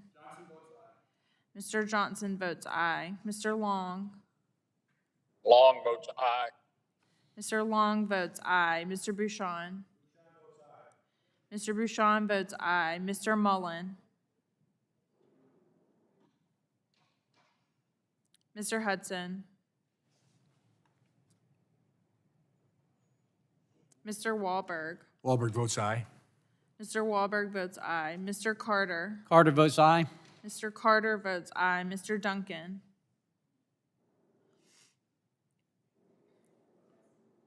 Mr. Palmer? Palmer votes aye. Mr. Palmer votes aye. Mr. Dunn? Mr. Dunn votes aye. Mr. Dunn votes aye. Mr. Curtis? Curtis votes aye. Mr. Curtis votes aye. Ms. Lesko? Lesko votes aye. Ms. Lesko votes aye. Mr. Pence? Pence votes aye. Mr. Pence votes aye. Mr. Crenshaw? Crenshaw votes aye. Mr. Crenshaw votes aye. Mr. Joyce? Joyce votes aye. Mr. Joyce votes aye. Mr. Armstrong? Yes. Mr. Armstrong votes aye. Chairman Pallone? Pallone votes no. Chairman Pallone votes no. Mr. Chairman? Is that Chairman Mr.? G.K. Butterfield, Yes? how am I recorded? Not recorded. Mr. Chairman, Butterfield votes no. Mr. Butterfield votes no. Mr. Chairman, Yes? how does Ruiz from California vote? Dr. Ruiz, you're not recorded. You vote no? No. Okay. Yes, correct. I vote no. Mr. Ruiz votes no. Mr. Chairman, Congressman Welch, how am I recorded? Mr. Welch is not recorded. Not recorded. I vote no. Mr. Chairman, Yes. Mr. Welch votes no. Peters votes no. Peters votes no. Mr. Hudson, Mr. Peters votes no. how do you vote? Chairman, Hudson votes yes. Oh, votes no, I'm sorry. Mr. Hudson votes no. Mr. Chairman, Yes, Ms. Custer. Ms. Custer votes no. Mr. Chairman, Ms. Custer votes no. Mr. Chairman, Rice votes no. Ms. Rice votes no. Did he need to vote no? Didn't he vote no? He did. He must have voted no? Okay. Anyone else who's not recorded? Yes, this is Angie Craig. How am I recorded, please? Ms. Craig is not recorded. Hang on. Oh. Is it? Ms. Craig votes no on the amendment. Ms. Craig votes no. Anyone else who wants to be recorded or wants to change their vote? All right, the clerk will report the tally, and this is the Bilirakis amendment.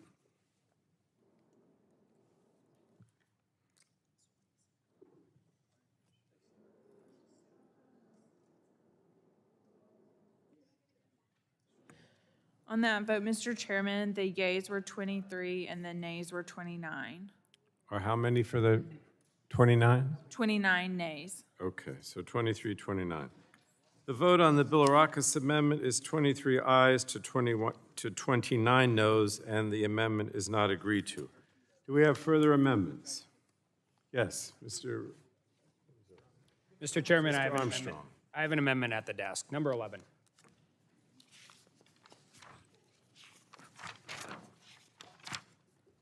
Do you have that one? I do. Clerk will report the amendment. Amendment to H.R. 2467, offered by Mr. Armstrong of North Dakota. In Section 2, 1, redesignate subsections D and E as... Without objection, the reading of the Armstrong Amendment will be dispensed with, and the gentleman is recognized for 5 minutes.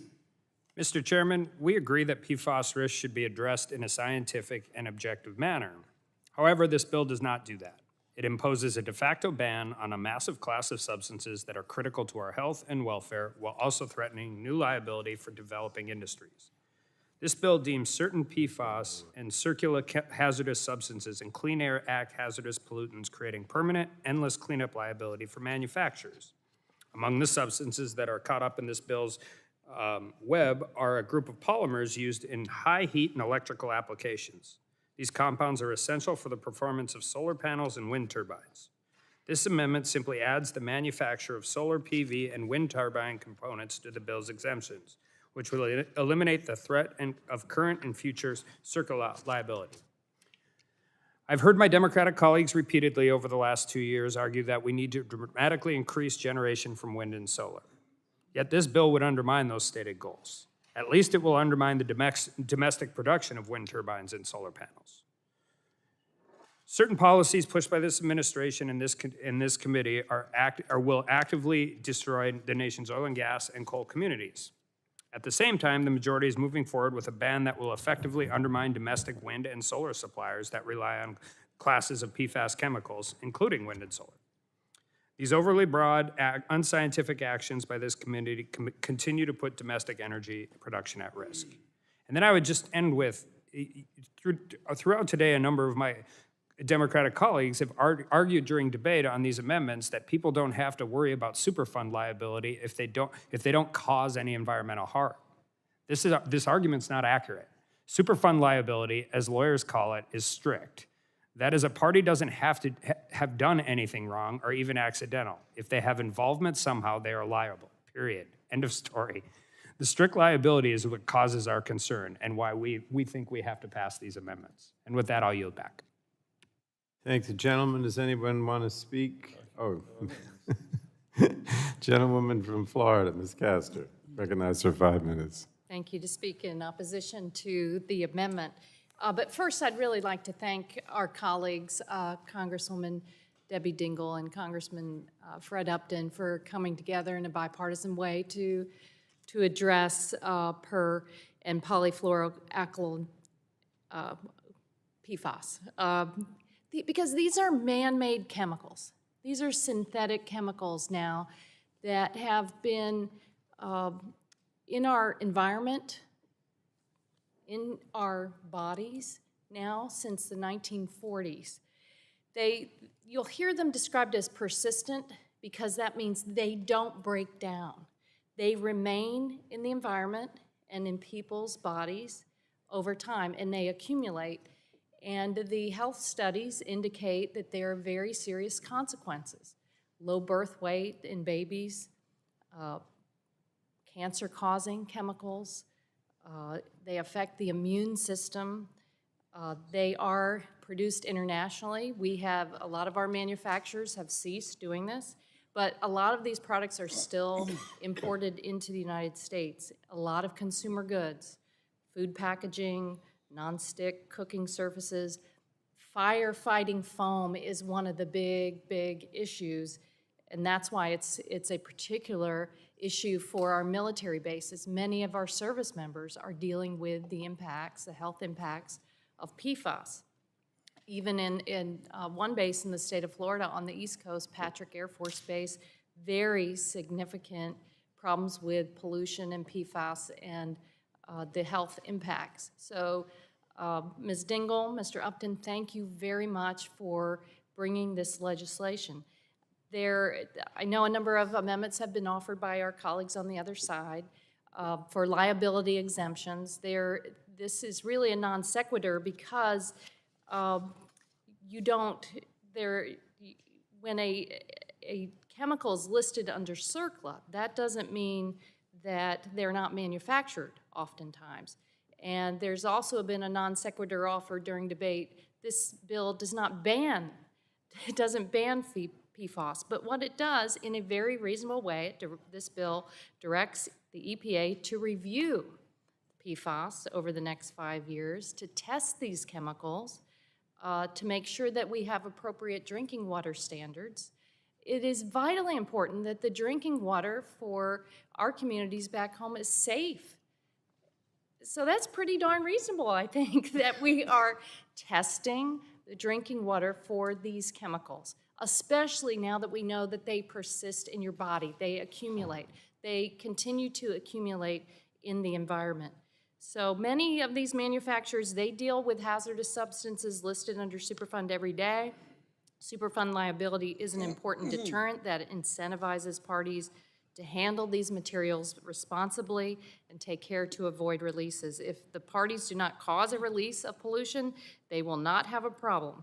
And if they do cause a release, then they should be liable to clean it up, bottom line. So this amendment provides another exemption that to Section 9 of the bill, which prohibits the unsafe incineration of PFAS.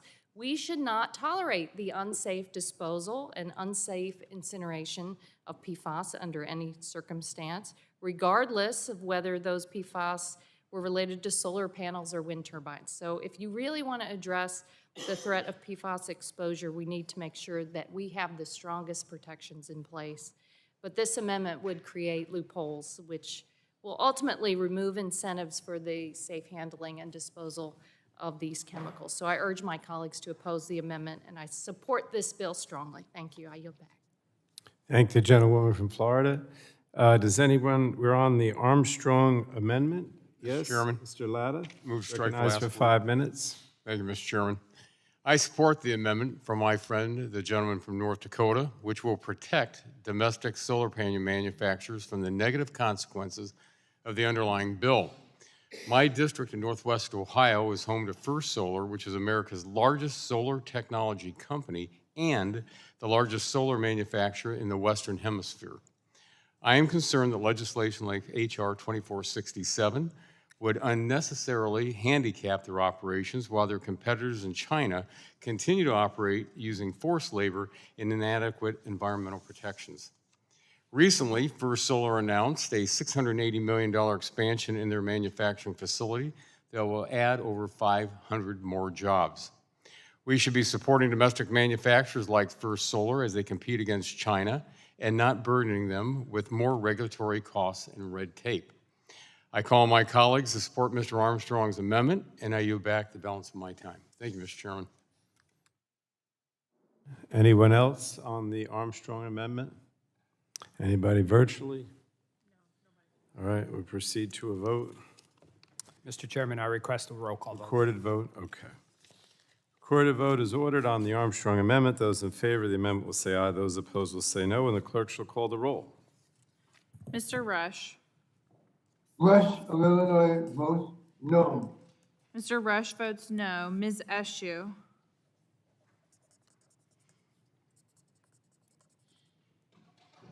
Ms. DeGette.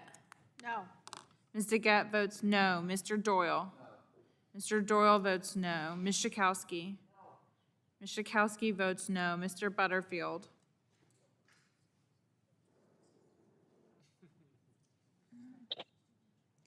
Ms. Matsui. But he, Matsui votes no. Ms. Matsui votes no. Ms. Castor. Ms. Castor votes no. Mr. Sarbanes. Sarbanes votes no. Mr. Sarbanes votes no. Mr. McNerney. No. Mr. McNerney votes no. Mr. Welch. Mr. Tonko. Tonko votes no. Mr. Tonko votes no. Ms. Clark. Ms. Clark of New York votes no. Ms. Clark votes no. Mr. Schrader. Schrader votes no. Mr. Schrader votes no. Mr. Cardenas. Cardenas, California, votes no. Mr. Cardenas votes no. Mr. Ruiz. Ruiz from California votes no. Mr. Ruiz votes no. Mr. Peters.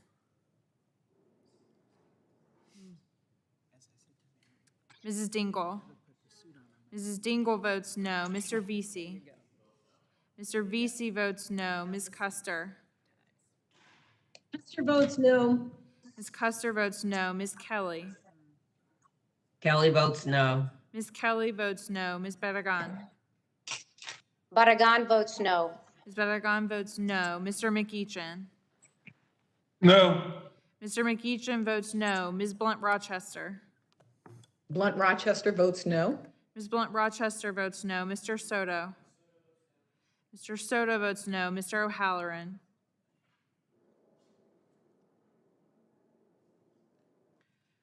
Ms. Rice. Rice votes no. Ms. Rice votes no. Ms. Craig. Craig of Minnesota votes no.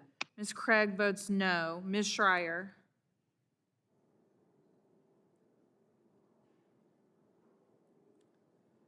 Ms. Trahan. Trahan votes no. Ms. Trahan votes no. Ms. Fletcher.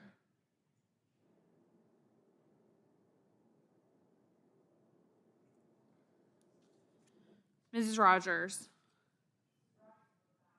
Mrs. Rogers votes aye. Mr. Upton. Mr. Burgess. Mr. Scalise.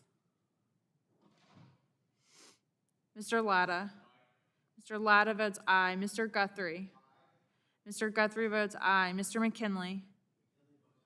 Mr. McKinley votes aye. Mr. Kinzinger. Mr. Griffith. Mr. Griffith votes aye. Mr. Bilirakis. Mr. Bilirakis votes aye. Mr. Johnson. Mr. Johnson votes aye. Mr. Long. Aye. Mr. Long votes aye. Mr. Bouchon. Mr. Bouchon votes aye. Mr. Mullen. Mullen votes aye. Mr. Mullen votes aye. Mr. Hudson. No. Mr. Hudson votes no. Mr. Wahlberg. Wahlberg votes aye. Mr. Wahlberg votes aye. Mr. Carter. Carter votes aye. Mr. Carter votes aye. Mr. Duncan. Mr. Duncan votes aye. Mr. Duncan votes aye. Mr. Palmer. Palmer votes aye. Mr. Palmer votes aye. Mr. Dunn. Dunn votes aye. Mr. Dunn votes aye. Mr. Curtis. Curtis votes aye. Mr. Curtis votes aye. Ms. Lesko. Lesko votes aye. Ms. Lesko votes aye. Mr. Pence. Pence votes aye. Mr. Pence votes aye. Mr. Crenshaw. Crenshaw votes aye. Mr. Crenshaw votes aye. Mr. Joyce. Joyce votes aye. Mr. Joyce votes aye. Mr. Armstrong. Yes. Mr. Armstrong votes aye. Chairman Pallone. Votes no. Chairman Pallone votes no. Mr. Chairman, how am I recorded? Peter Welch? Mr. Welch? Mr. Welch is not Mr. recorded. Welch, Mr. Welch votes no. Mr. Welch votes no. Mr. Chairman, how am I recorded? Butterfield? Mr. Butterfield? Mr. Butterfield is not recorded. Butterfield votes no. Mr. Butterfield votes Mr. no. Chairman? Yes? Mr. Chairman, how am I recorded? This Ms. is Fletcher? Ms. Fletcher is not recorded. Fletcher votes no. Ms. Fletcher votes no. And Mr. Chairman, how am I recorded? This is Kim Schreier. Ms. Schreier is not recorded. Schreier votes no. Ms. Schreier votes Mr. no. Chairman? Yes? Mr. Chairman, Peters votes no. Mr. Peters votes no. Mr. Chairman, Kinzinger votes aye. Mr. Kinzinger votes aye. Mr. Chairman, Scalise votes aye. Mr. Scalise votes aye. Is there anyone else who hasn't voted that wants to?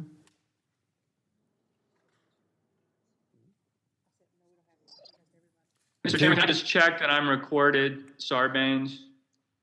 Mr. Sarbanes recorded. Mr. Sarbanes voted no. Thank you. Yes. I mean, you voted no. I think that's it, unless there's anyone else. All right, the clerk will call the tally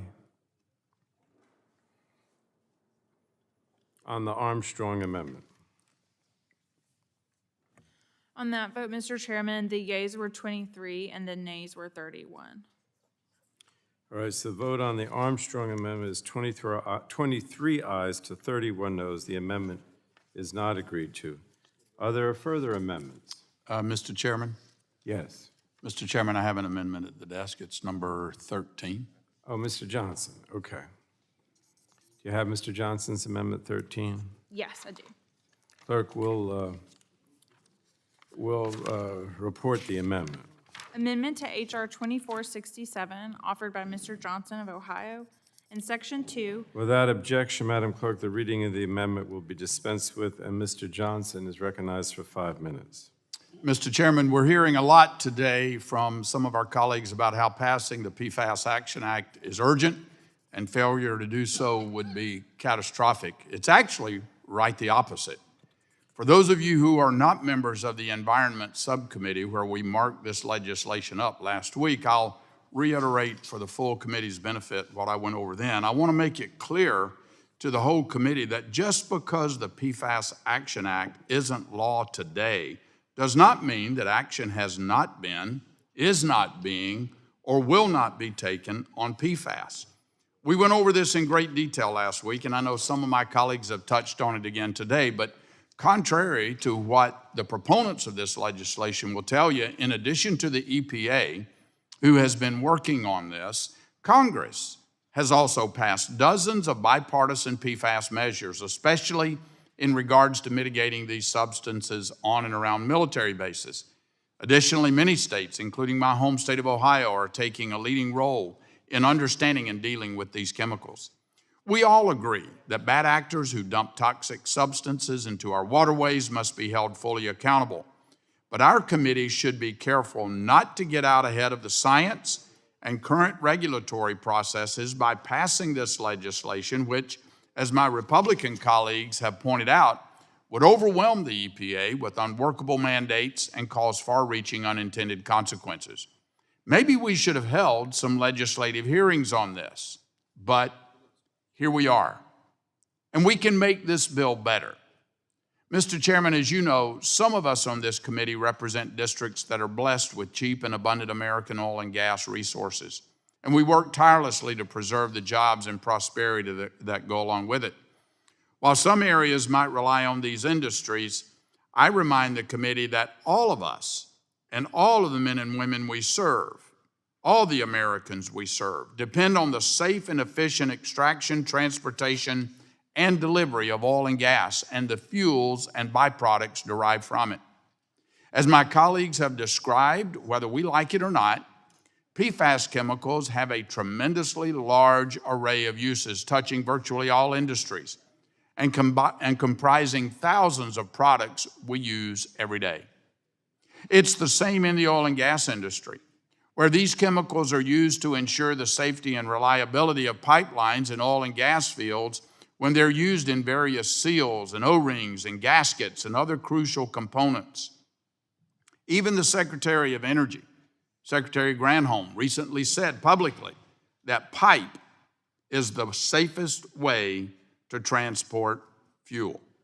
So don't we, as members of the Energy and Commerce Committee, have a responsibility to consider the consequences of this legislation as it relates to our responsibilities to safeguard American energy security, particularly the safety and security of our pipelines?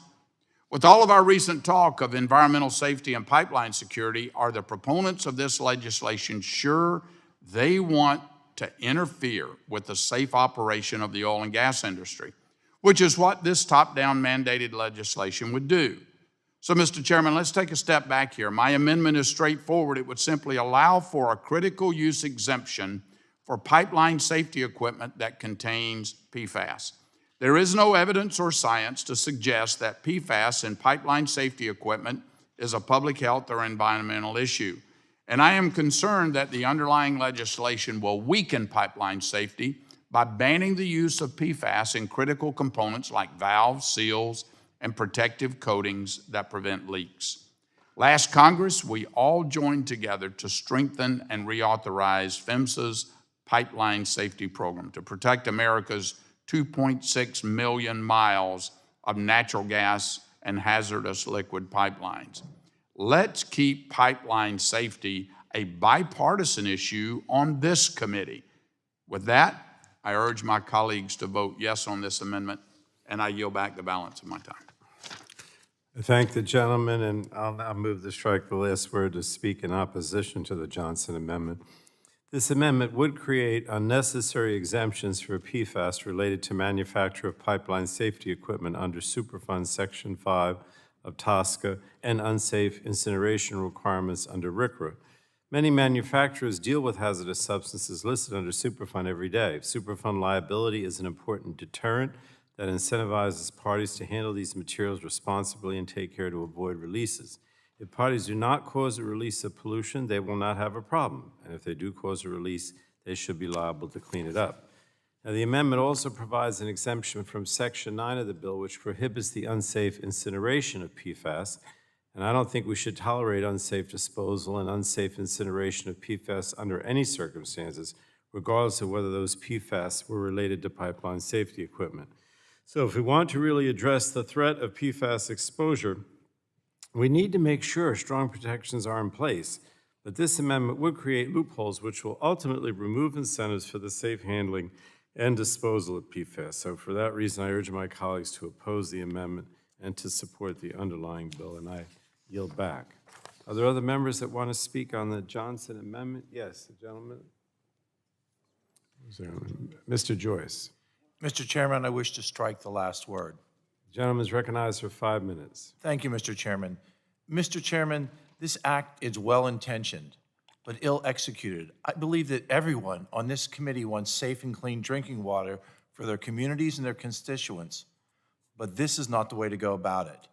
We cannot take the wrong approach to dealing with these complex and complicated chemicals. Some have detrimental health impacts under certain circumstances, but many others enable medical innovation and provide positive patient outcomes. They provide security of military and law enforcement, and even energy innovation and pipeline safety. As a doctor, I've personally seen the benefits of these products. PFAS materials have in a variety of uses in healthcare, ranging from cardiac stents to coating contact lenses. Thanks to technology developed using PFAS materials, surgeries, such as ones needed to repair children's congenital heart defects, no longer require risky open heart surgery and are commonly done through the arms. Of course, we don't want dangerous chemicals in our water supply, but to outright ban the whole family of products is not the answer. We need a science-grounded, risk-based approach that identifies the most harmful chemicals and treats them as such, rather than regulate the whole family as a single group.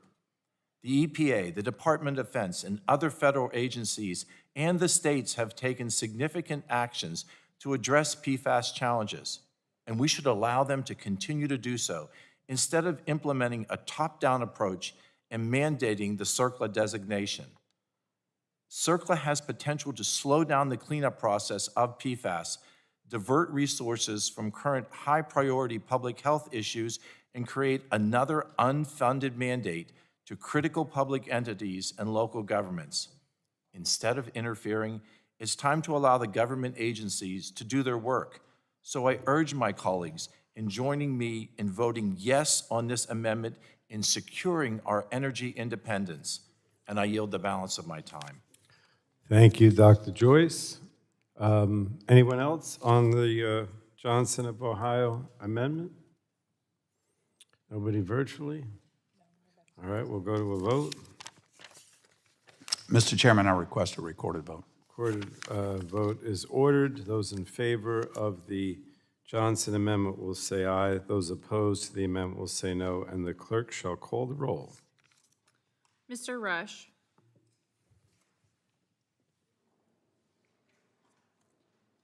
Ms. Eschew. Ms. DeGette. No. Ms. DeGette votes no. Mr. Doyle. No. Mr. Doyle votes no. Ms. Schakowsky? Ms. Schakowsky votes no. Mr. Butterfield? Ms. Matsui? Butterfield votes no. Matsui votes no.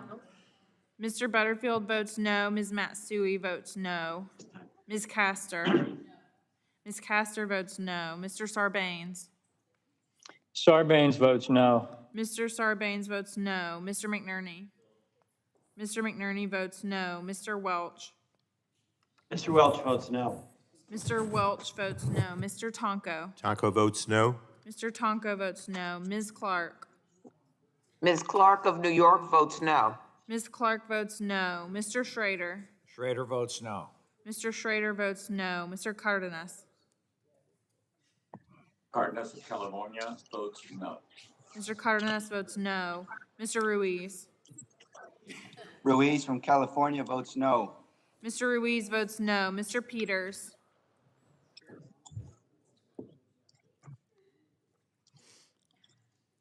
Mrs. Dingell? Mrs. Dingell votes no. Mr. Vesey? Mr. Vesey votes no. Ms. Custer? Custer votes no. Ms. Custer votes no. Ms. Kelly? Kelly votes no. Ms. Kelly votes no. Ms. Barragan? Barragan votes no. Ms. Barragan votes no. Mr. McEachin? McEachin votes no. Mr. McEachin votes no. Ms. Blunt Rochester? Blunt Rochester votes no. Ms. Blunt Rochester votes no. Mr. Soto? Mr. Soto votes no. Mr. O'Halloran? Ms. Rice? What is the vote? No? No. Ms. Rice votes no. Ms. Craig?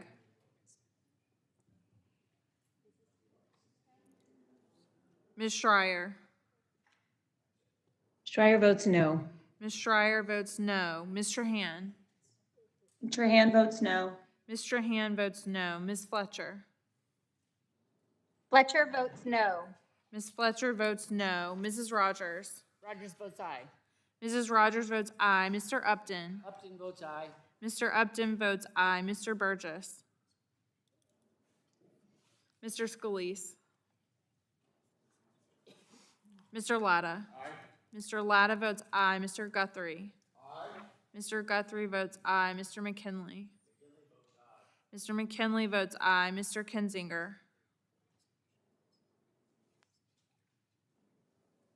Mr. Griffith? Mr. Griffith votes aye. Mr. Bilirakis? Mr. Bilirakis votes aye. Mr. Johnson? Mr. Johnson votes aye. Mr. Long? Long votes aye. Mr. Long votes aye. Mr. Bouchon? Mr. Bouchon votes aye. Mr. Mullen? Mullen votes aye. Mr. Mullen votes aye. Mr. Hudson? Mr. Hudson votes no. Mr. Wahlberg? Mr. Carter? Carter votes aye. Mr. Carter votes aye. Mr. Duncan? Mr. Duncan votes aye. Mr. Duncan votes aye. Mr. Palmer? Palmer votes aye. Mr. Palmer votes aye. Mr. Dunn?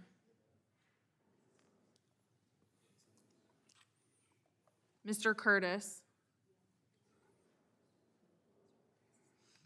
Ms. Lesko? Lesko votes aye. Ms. Lesko votes aye. Mr. Pence? Pence votes aye. Mr. Pence votes aye. Mr. Crenshaw?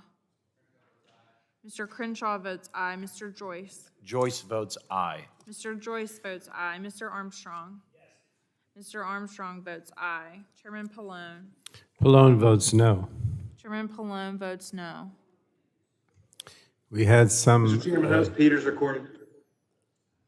Mr. Peters is not recorded. Peters votes no. Mr. Peters votes How is this- no. How is Ms. Craig recorded? Ms. Craig is not recorded. Craig votes no.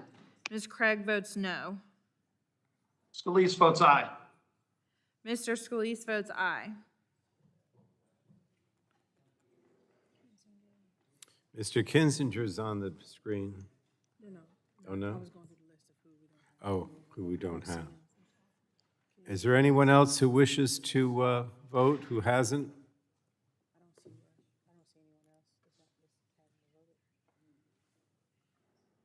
I think everyone who's on the screen has voted. All right. Clerk will vote the tally, will report the tally.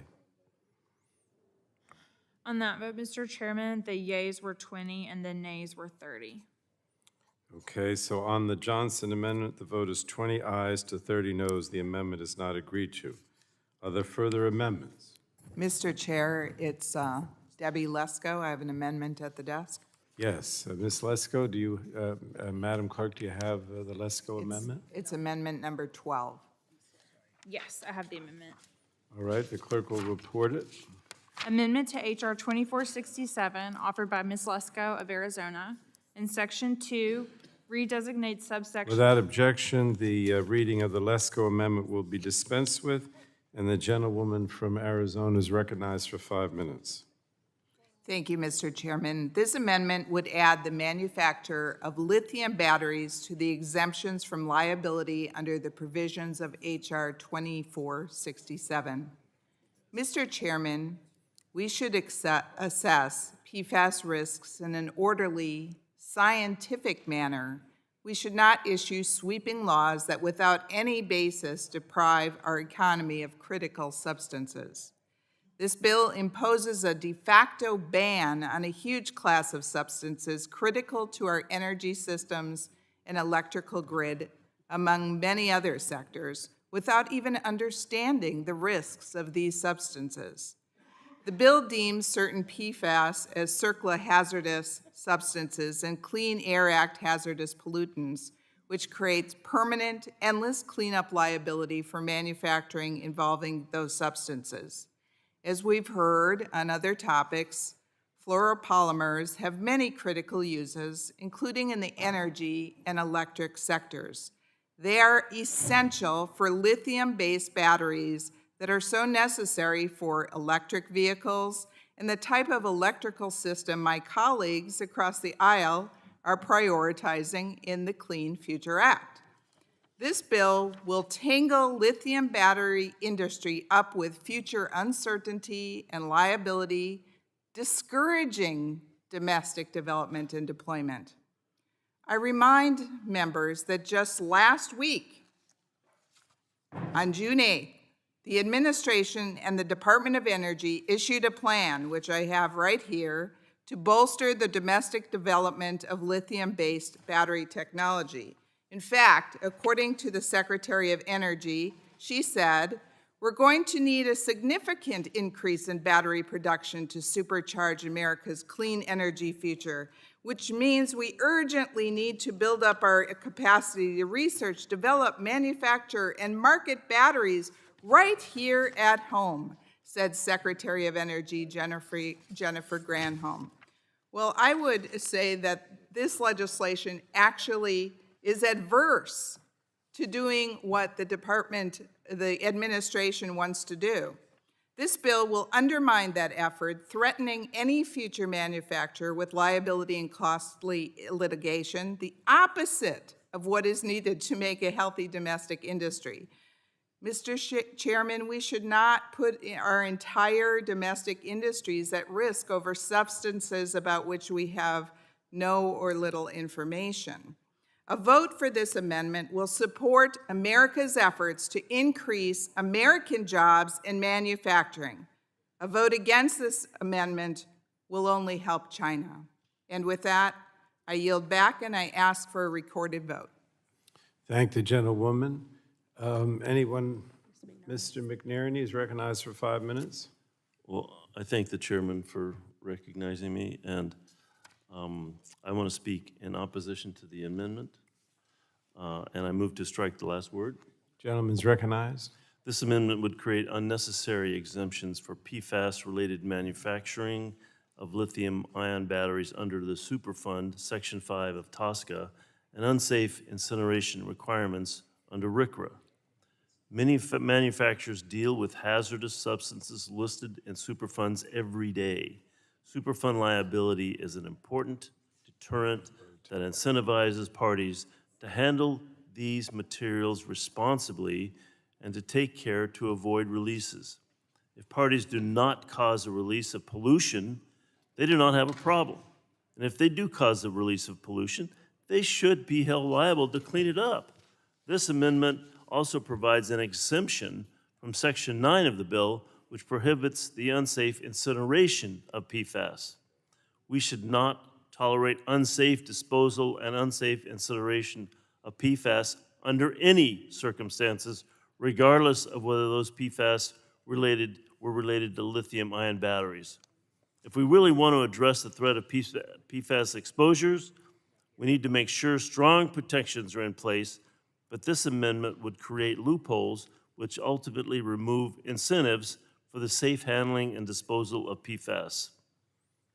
So I guess I'm going to have to urge my colleagues to oppose this amendment and support the underlying bill. I yield back. Thank the gentleman. Anyone else want to speak on the Lesko amendment? I hear a vote. All right. Ms. Lesko asked for a recorded vote, so we'll go to that. A recorded vote is ordered. Those in favor of the Lesko amendment will say aye. Those opposed will say no, and the clerk shall call the roll. Mr. Rush.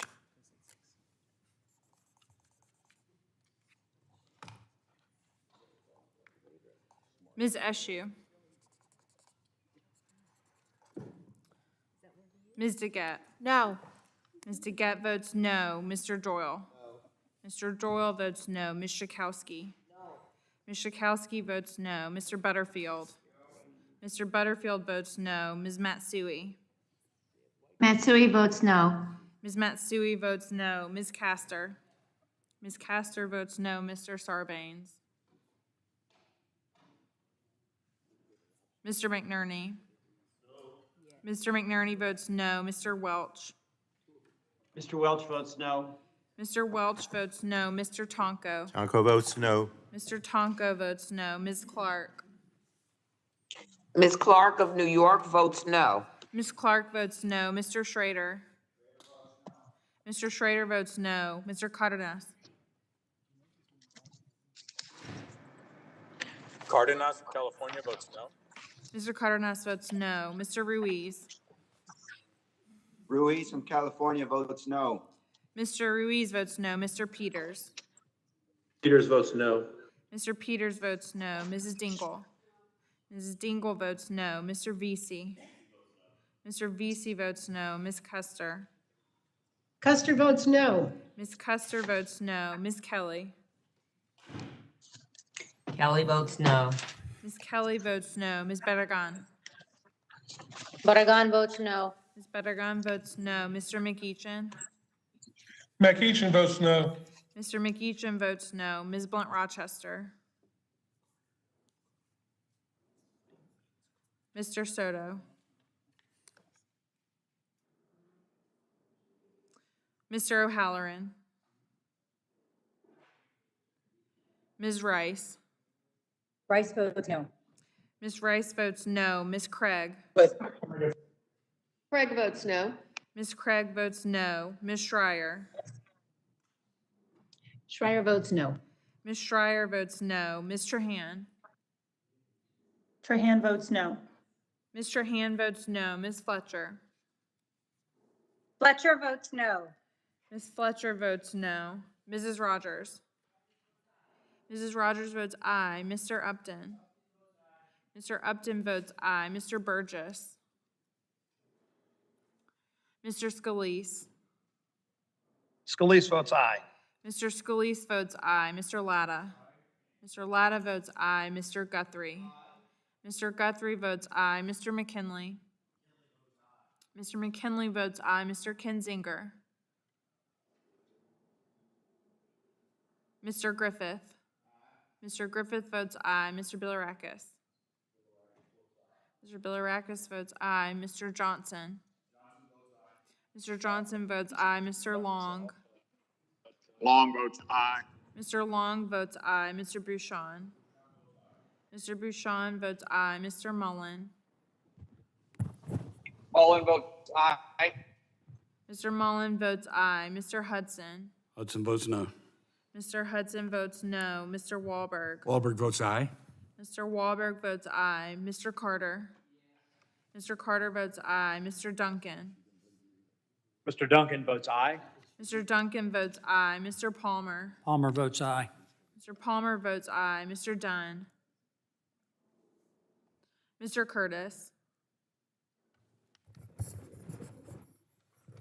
Ms. Lesko. Lesko votes aye. Ms. Lesko votes aye. Mr. Pence. Pence votes aye. Mr. Pence votes aye. Mr. Crenshaw. Mr. Crenshaw votes aye. Mr. Joyce. Joyce votes aye. Mr. Joyce votes aye. Mr. Armstrong. Yes. Mr. Armstrong votes aye. Chairman Pallone.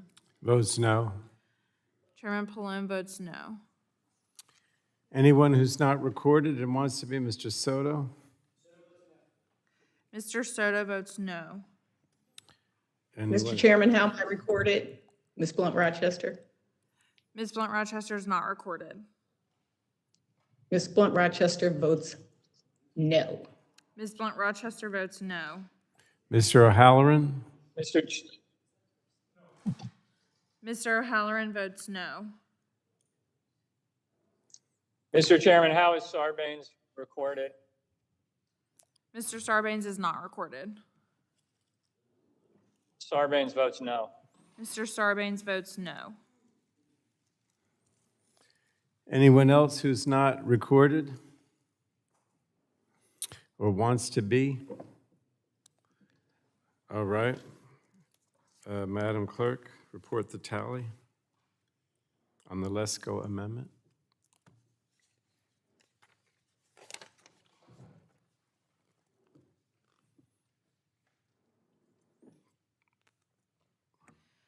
On that vote, Mr. Chairman, the yeas were 21 and the nays were 31. All right. The vote on the Lesko amendment is 21 ayes to 31 noes. The amendment is not agreed to. Are there further amendments? Mr. Chairman, I have an amendment at the desk. Okay, Mr. Carter, do we have that at the desk, Madam Clerk? Number 16. Yes, I have it. All right. Will the clerk report the amendment? Amendment to H.R. 2467 offered by Mr. Carter of Georgia. In Section 2, redesignate. Madam Clerk, without objection, the reading of the amendment will be dispensed with. And Mr. Carter is recognized. Well, first of all, can we turn on the air conditioning in here? It's awful hot. Gonna put us to sleep. Really? Yeah, Is that what it is? You're in charge of the temperature. I mean, really? All right, well, Mr. Carter of Georgia. Yeah. Of Georgia is recognized on his amendment for 5 minutes. Thank you, Mr. Chairman. Mr. Chairman, this legislative package is an indiscriminate ban on safer PFAS and a de jure ban on using any of the 9,252 existing PFAS. I said it during the subcommittee markup of this bill, and I'll say it again. PFAS is a class of chemicals with multiple important and beneficial uses. The EPA continues to learn more about these thousands of chemicals, and I encourage them to continue their work. However, this bill makes the dramatic leap of declaring them all hazardous before we complete that process. First, the legislation statutorily names certain PFAS chemical substances as hazardous substances or hazardous air pollutants, thus making a safer version of an existing PFAS because of the desirability of its properties is not possible. The bill deems a new PFAS dangerous and bans EPA from even considering its safety. For PFAS containing products that are on the market, the bill creates a federal labeling program to encourage customers to avoid buying anything containing PFAS for fear of exposure. Unfortunately, there is no requirement that the label inform consumers of what risks exist. The bill creates a catch-22 at every turn that will be a boon to the plaintiff's bar. My amendment seeks to bring some sanity to this bill. As I mentioned earlier, there are 9,252 PFAS, and EPA doesn't know how harmful the vast majority of PFAS are. Rather than destroy all the places where specific PFAS has not been found dangerous, my amendment provides important protections from the regulatory overreach in this bill. It would permit critical uses of PFAS and safer PFAS to continue within the aerospace industry, including airplane construction. Fluoropolymers are critical to the aerospace industry because they enhance reliability, safety, and communication in aircraft.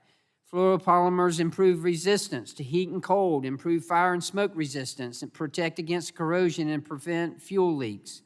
Specifically, critical uses in aerospace include cable and wiring installation in air and spacecraft, antenna technology necessary to improve in-flight connectivity to wireless networks, aircraft interior coatings, materials, tapes, and gaskets, rings and seals for hydraulic systems, hoses and tubing, and electronic system support. My colleagues, we need safe aircraft. Immediately chilling the need for these items will only put negative pressure on manufacturers to come up with parts that were either not designed to be included in these planes or don't have the same performance level as the place they are replacing.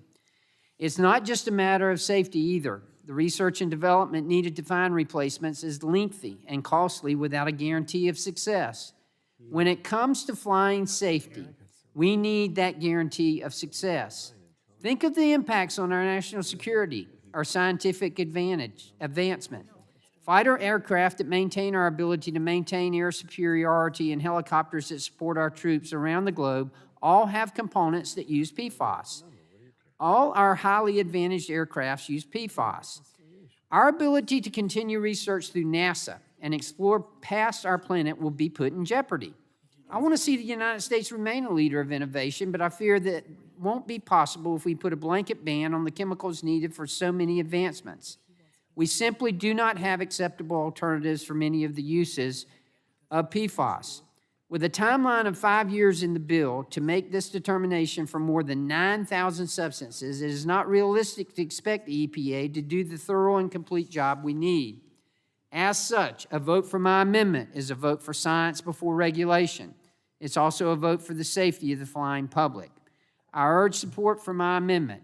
And before I yield back, Mr. Chairman, we've been at this off and on since 10:30 this morning. I'm glad now at 6:30 that we'll be able to finally pass a Republican amendment, and I yield back. Is that true? All right, Mr. Carter, thank you. I don't know if what you're saying is true, but okay. I don't think it is. Mr. Tonko is recognized for 5 minutes. Yeah, we'll see how the amendment does here. I move to strike the last word to speak in opposition Gentleman's to the amendment, recognized. Mr. Chair. Thank you. This amendment would create unnecessary exemptions for PFAS related to manufacture of components for airplanes and helicopters under Superfund Section 5 of TSCA and unsafe incineration requirements under RCRA. Many manufacturers deal with hazardous substances listed under Superfund each and every day. Superfund liability is an important deterrent that incentivizes parties to handle these materials responsibly and to take the care to avoid releases. If parties do not cause a release of pollution, they will not have a problem. And if they do cause a release, they should be liable to clean it up. This amendment also provides an exemption from Section 9 of the bill, which prohibits the unsafe incineration of PFAS. We should not tolerate unsafe disposal and unsafe incineration of PFAS under any circumstances, regardless of whether those PFAS elements were related to aerospace. If we want to really address the threat of PFAS exposure, we need to make certain strong protections are in place. But this amendment would create loopholes which will ultimately remove incentives for the safe handling and disposal of PFAS. With that, I urge my colleagues to oppose this amendment, Mr. Chair. I support this bill and I yield back. Thank you, Mr. Tonko. Does anyone else want to speak on the Carter Amendment? Okay, doesn't look like it. Nobody virtually? We're going to go to a vote? Recorded vote, yes. Recorded vote is ordered. Those in favor of the Carter Amendment will say aye. Those opposed will say no, and the clerk shall call the roll. Mr. Rush. Ms. Eshoo. Ms. Daggett. No. Ms. Daggett votes no. Mr. Doyle. No. Mr. Doyle votes no. Ms. Schakowsky. No. Ms. Schakowsky votes no. Mr. Butterfield.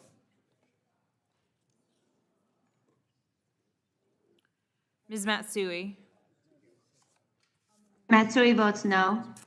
Ms. Matsui votes no. Ms. Castor. Ms. Castor votes no. Mr. Sarbanes.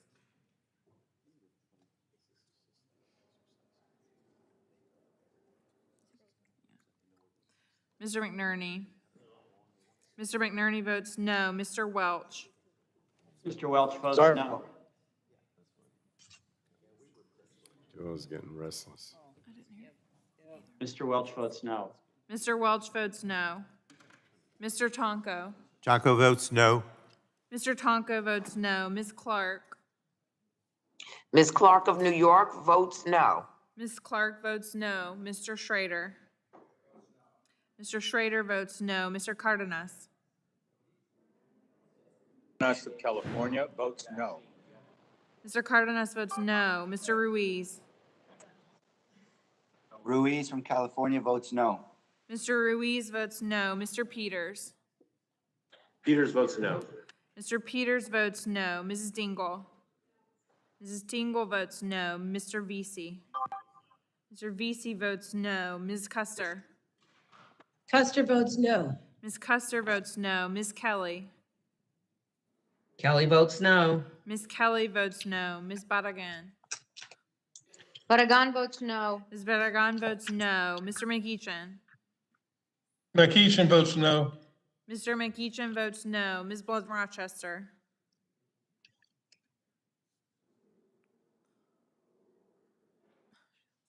Mr. Soto. Lisa Blunt Rochester votes no. Ms. Blunt Rochester votes no. Mr. Soto. Mr. Soto votes no. Mr. O'Halloran. Mr. O'Halloran votes no. Ms. Rice. Rice votes no. Ms. Rice votes no. Ms. Craig. Craig votes no. Ms. Craig votes no. Ms. Schreier. Schreier votes no. Ms. Schreier votes no. Ms. Trahan. Trahan votes no. Ms. Trahan votes no. Ms. Fletcher. Fletcher votes no. Ms. Fletcher votes no. Mrs. Rogers. Mrs. Rogers votes aye. Mr. Upton. Mr. Upton votes aye. Mr. Burgess. Mr. Scalise. Mr. Latta. Mr. Latta votes aye. Mr. Guthrie. Mr. Guthrie votes aye. Mr. McKinley. Mr. McKinley votes aye. Mr. Kinzinger. Mr. Griffith. Mr. Griffith votes aye. Mr. Bilirakis. Mr. Bilirakis votes aye. Mr. Johnson. Mr. Johnson votes aye. Mr. Long. Long votes aye. Mr. Long votes aye. Mr. Bouchon. Bouchon votes aye. Mr. Bouchon votes aye. Mr. Mullen. Mullen votes aye. Mr. Mullen votes aye. Mr. Hudson. Hudson votes no. Mr. Hudson votes no. Mr. Wahlberg. Wahlberg votes yes. Mr. Wahlberg votes aye. Mr. Carter. Carter votes aye. Mr. Carter votes aye. Mr. Duncan. Mr. Duncan votes aye. Mr. Duncan votes aye. Mr. Palmer. Palmer votes aye. Mr. Palmer votes aye. Mr. Dunn. Mr. Curtis. Curtis votes aye. Mr. Curtis votes aye. Ms. Lesko. Lesko votes aye. Ms. Lesko votes aye. Mr. Pence. Pence votes aye. Mr. Pence votes aye. Mr. Crenshaw. Mr. Crenshaw votes aye. Mr. Joyce. Mr. Armstrong. Yes. Mr. Armstrong votes aye. Chairman Pallone. Pallone votes no. Chairman Pallone votes no. Any members who haven't voted? Mr. Butterfield? Mr. Butterfield votes no. Mr. Scalise? Scalise votes aye. Mr. Scalise votes aye. Anyone Is else? Sarbanes recorded? Mr. Sarbanes? Sarbanes recorded? Mr. Sarbanes is not recorded. Sarbanes votes no. Mr. Sarbanes votes no. Any other member who's not recorded and wants to be, virtually, otherwise? No? All right, this is the Carter Amendment. Madam Clerk will report the tally. On that vote, Mr. Chairman, the yeas were 21 and the nays were 31. 31. The vote on the Carter Amendment is 21 ayes to 31 noes. The amendment is not agreed to. Are there further amendments to this legislation? Yes, Mr. McKinley. Mr. Chairman, I have an amendment at the desk. Mr. McKinley, do you have his amendment, Madam Clerk? What's Should be the number? last one down there. Last one? Good. Yes, I have the amendment. Number one, Didn't you miss perhaps? Number one, is that it? The clerk will report the amendment. Amendment to H.R. 2467, offered by Mr. McKinley of West Virginia. In Section 2, Without objection, Madam Clerk, the reading of the amendment will be dispensed with, and the gentleman from West Virginia is recognized for 5 minutes. Thank you, Mr. Chairman. Look, just like the bill exempts airports from Superfund liability, this amendment would similarly exempt community water systems. Superfund triggers automatic and permanent liability for anyone who comes in contact with waste. As I pointed out in my opening remark, this bill curiously exempts airports from liability. However, community water systems that are simply trying to dispose of PFAS-laden filters would be targeted for litigation.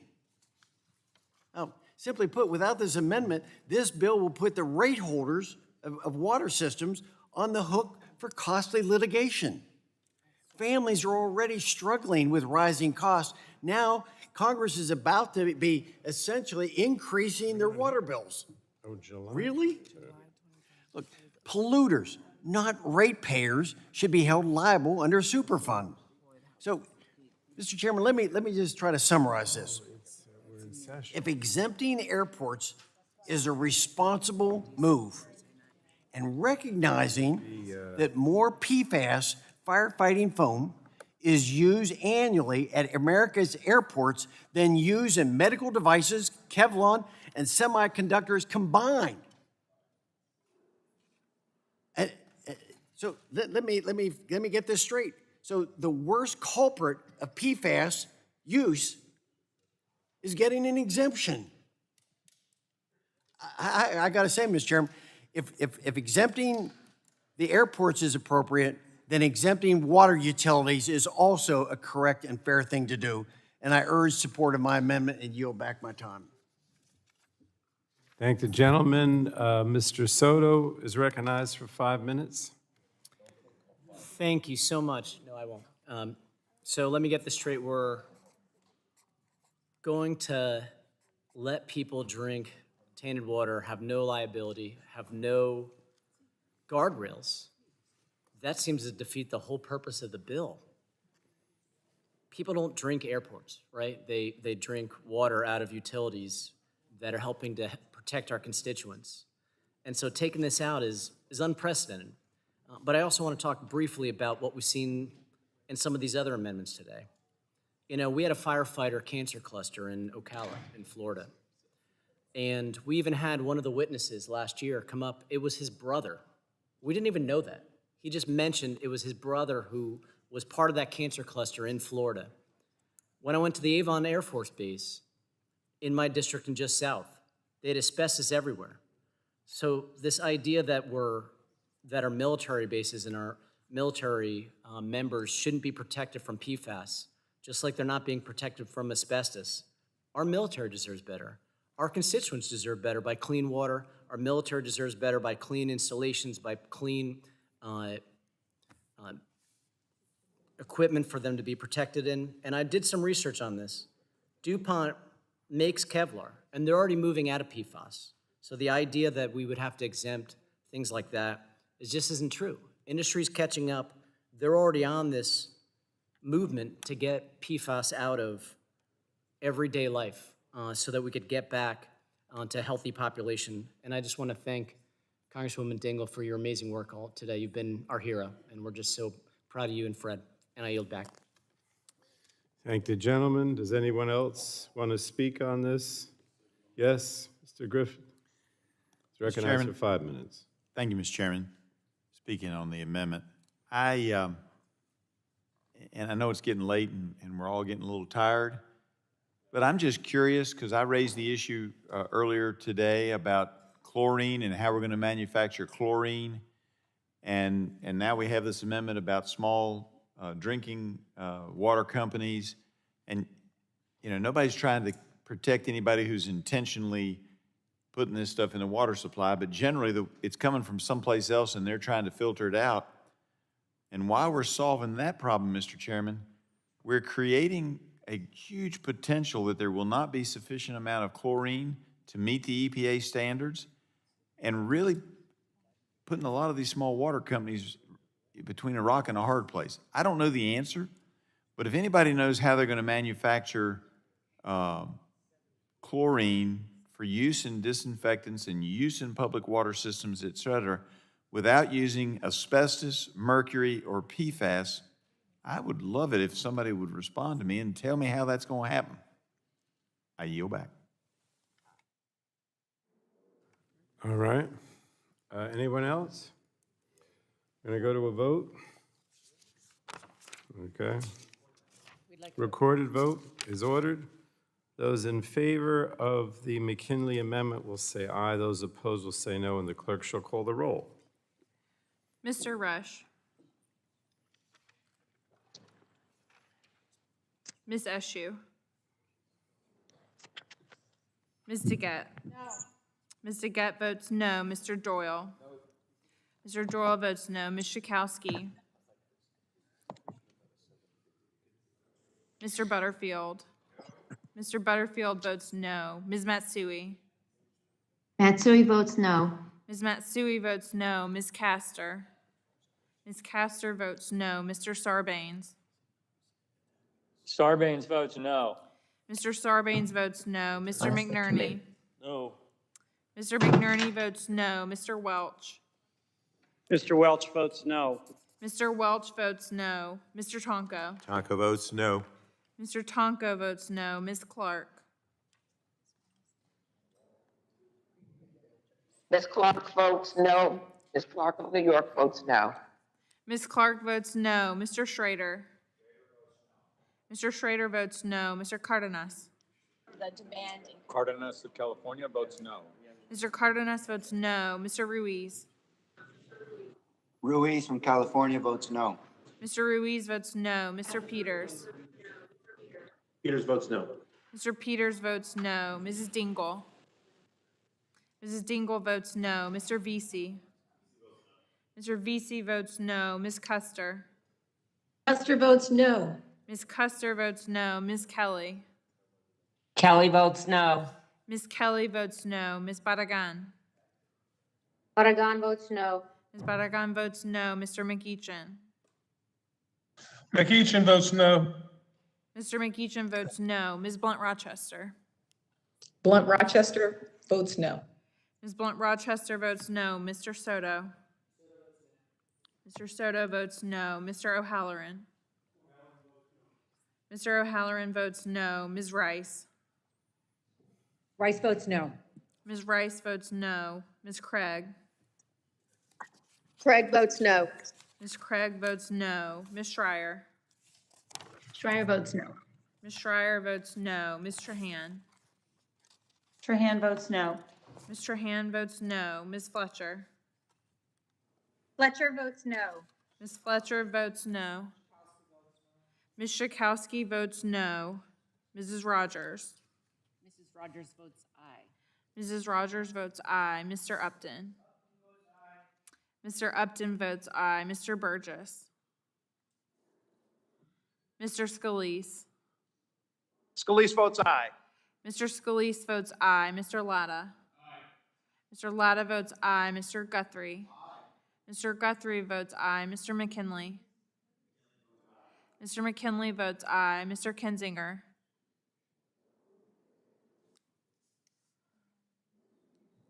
Mr. Griffith. Mr. Griffith votes aye. Mr. Bilirakis. This GC is Michael Levy, and he's working with Josh Wade. Mr. Johnson. Nick Phelps would be more of a. Mr. Johnson votes aye. Mr. Long. Long votes aye. Mr. Long votes aye. Mr. Bouchon. Mr. Bouchon votes aye. Mr. Mullen.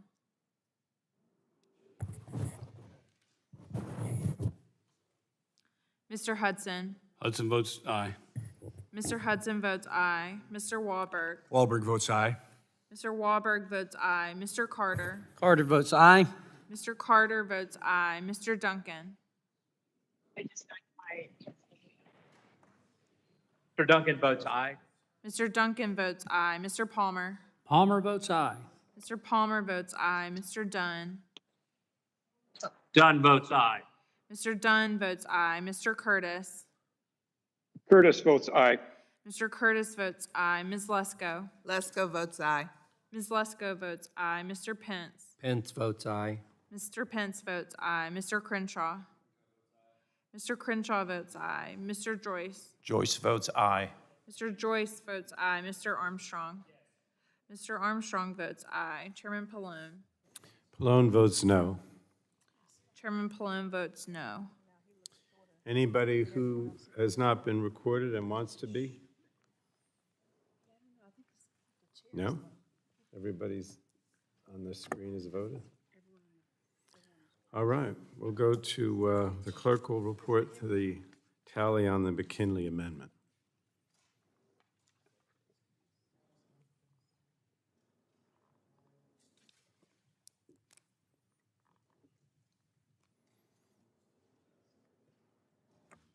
On that vote, Mr. Chairman, the yeas were 22 and the nays were 30. Okay, so the vote on the McKinley amendment is 22 ayes to 30 noes. The amendment is not agreed to. Are there further amendments to this legislation? All right, seeing none, we'll move to reporting the bill to the House. Question now occurs on favorably reporting H.R. 2467 as amended to the House. All those in favor of reporting H.R. 2467 as amended to the House will signify by saying aye. Aye. Aye. Aye. All those opposed will say no. No. In the opinion, Oh, no's got it. That was big. oh, what's that? You want a recorded vote? No, I know. I'm teasing. That's all right. I'm glad we're still smiling. All right, a recorded vote has been requested, and a recorded vote is ordered. Those in favor of reporting H.R. 2467 as amended to the House will say aye. Those opposed will say no, and the clerk shall call the roll. Mr. Rush. It wasn't amended. Oh, it was not amended? Okay, we have to repeat that then. A recorded vote is ordered. Those in favor of reporting H.R. 2467 to the House will say aye. Those opposed will say no, and the clerk shall call the roll. Mr. Rush. Ms. Eschew. Ms. DeGette. Ms. DeGette votes aye. Mr. Doyle. Mr. Doyle votes aye. Ms. Schakowsky. Ms. Schakowsky votes aye. Mr. Butterfield. Mr. Butterfield votes aye. Ms. Matsui. Matsui votes aye. Ms. Matsui votes aye. Ms. Castor. Ms. Castor votes aye. Mr. Sarbanes. Sarbanes votes aye. Mr. Sarbanes votes aye. Mr. McNerney. Mr. McNerney votes aye. Mr. Welch. Mr. Welch votes aye. Mr. Welch votes aye. Mr. Tonko. Tonko votes aye. Mr. Tonko votes aye. Ms. Clark. Ms. Clark votes aye. Ms. Clark votes aye. Mr. Schrader. Mr. Schrader votes aye. Mr. Cardenas. Cardenas of California votes aye. Mr. Cardenas votes aye. Mr. Ruiz. Ruiz from California votes aye. Mr. Ruiz votes aye. Mr. Peters. Peters votes aye. Mr. Peters votes aye. Mrs. Dingell. Mrs. Dingell votes aye. Mr. Vesey. Mr. VC votes aye. Ms. Custer? Custer votes aye. Ms. Custer votes aye. Ms. Kelly?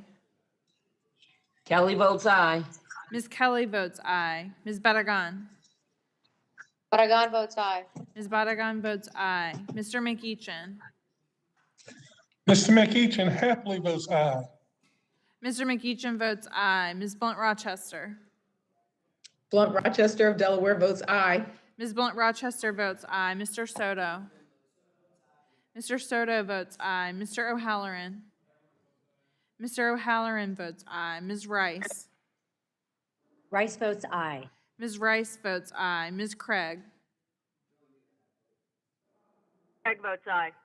Ms. Craig votes aye. Ms. Schreier? Schreier votes aye. Ms. Schreier votes aye. Ms. Trahan?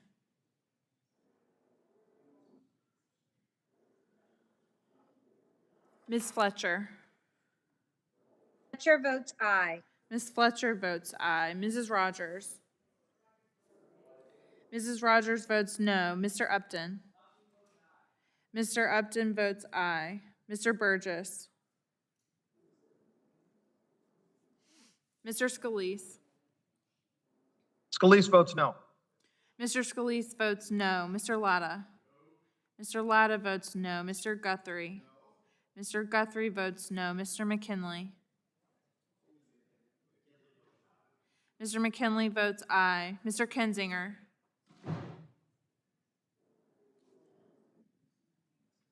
Mr. Griffith? Mr. Griffith votes no. Mr. Bilirakis? Mr. Bilirakis votes no. Mr. Johnson? Mr. Johnson votes no. Mr. Long? Long votes no. Mr. Long votes no. Mr. Bouchon? No. Mr. Bouchon votes no. Mr. Mullen? Mr. Hudson? Hudson votes yes. Mr. Hudson votes aye. Mr. Wahlberg? Mr. Wahlberg votes no. Mr. Carter? Carter votes no. Mr. Carter votes no. Mr. Duncan? Mr. Duncan votes no. Mr. Duncan votes no. Mr. Palmer? Palmer votes no. Mr. Palmer votes no. Mr. Dunn? Mr. Dunn votes no. Mr. Dunn votes no. Mr. Curtis? Curtis votes no. Mr. Curtis votes no. Ms. Lesko? Lesko votes no. Ms. Lesko votes no. Mr. Pence? Mr. Pence votes no. Mr. Crenshaw? Mr. Crenshaw votes no. Mr. Joyce? The joys of being a. Mr. Joyce votes no. Mr. Armstrong? Mr. Armstrong votes no. Chairman Pallone? Pallone votes aye. Chairman Pallone votes aye. Anyone who's not recorded that we missed? Mr. Chairman, Trahan votes yes. Mr. Hand votes aye. Anyone else virtually or otherwise? All right, so the clerk will report the tally on final passage.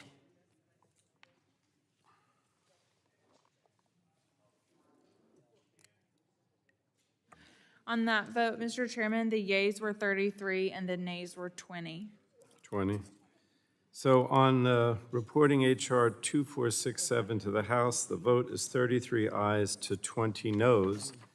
And so HR 2467 is reported to the full House. Now, before we adjourn, yes, Mr. Chairman. Mrs. Rogers is recognized. Thank you, Mr. Chairman. Pursuant to Clause 2L of Rule 11, I intend to file views for inclusion in the report to the House on this legislation, and ask for 2 additional days to file such views. Without objection, so ordered. I'm going to have to read some documents that members have requested in the record. But let me just say before we adjourn that, I appreciate everybody's cooperation today. I mean, it was kind of a practice, but I thought it went pretty well. Yeah. It's too hot in here, so. The problem is that, no, I know I'm going to still do that. We haven't really been in this room until today, so we'll just continue to work out these kinks, but overall, I think it went well. So let me request, Unanimous consent to enter the following documents into the record: a letter from the Rural Community Assistance Partnership in support of H.R. 3293, the Low Income Water Customer Assistance Program Act of 2021, a letter from the Advanced Medical Technology Association, a letter from Representatives McMorris Rogers, Guthrie, Latta, Bilirakis, Upton, McKinley, and Griffith to Acting OMB Director Fairweather, a letter from the American Chemistry Council, a letter from the American Water Works Association, the Association of Metropolitan Water Agencies, the National Association of Water Companies, and the National Rural Water Association, a letter from the United States Conference of Mayors, the National League of Cities, and the National Association of Counties, and a letter from 18 industry organizations. Without objection, so ordered. And let me also say, or request that without objection, the staff is authorized to make technical and conforming changes to the bills consistent with the actions taken by the committee today. And once again, Mrs. Rogers, thank you for all your cooperation with this. And we'll continue with this hybrid version for a while. We'll see. And without any other business, the committee stands adjourned. Very good.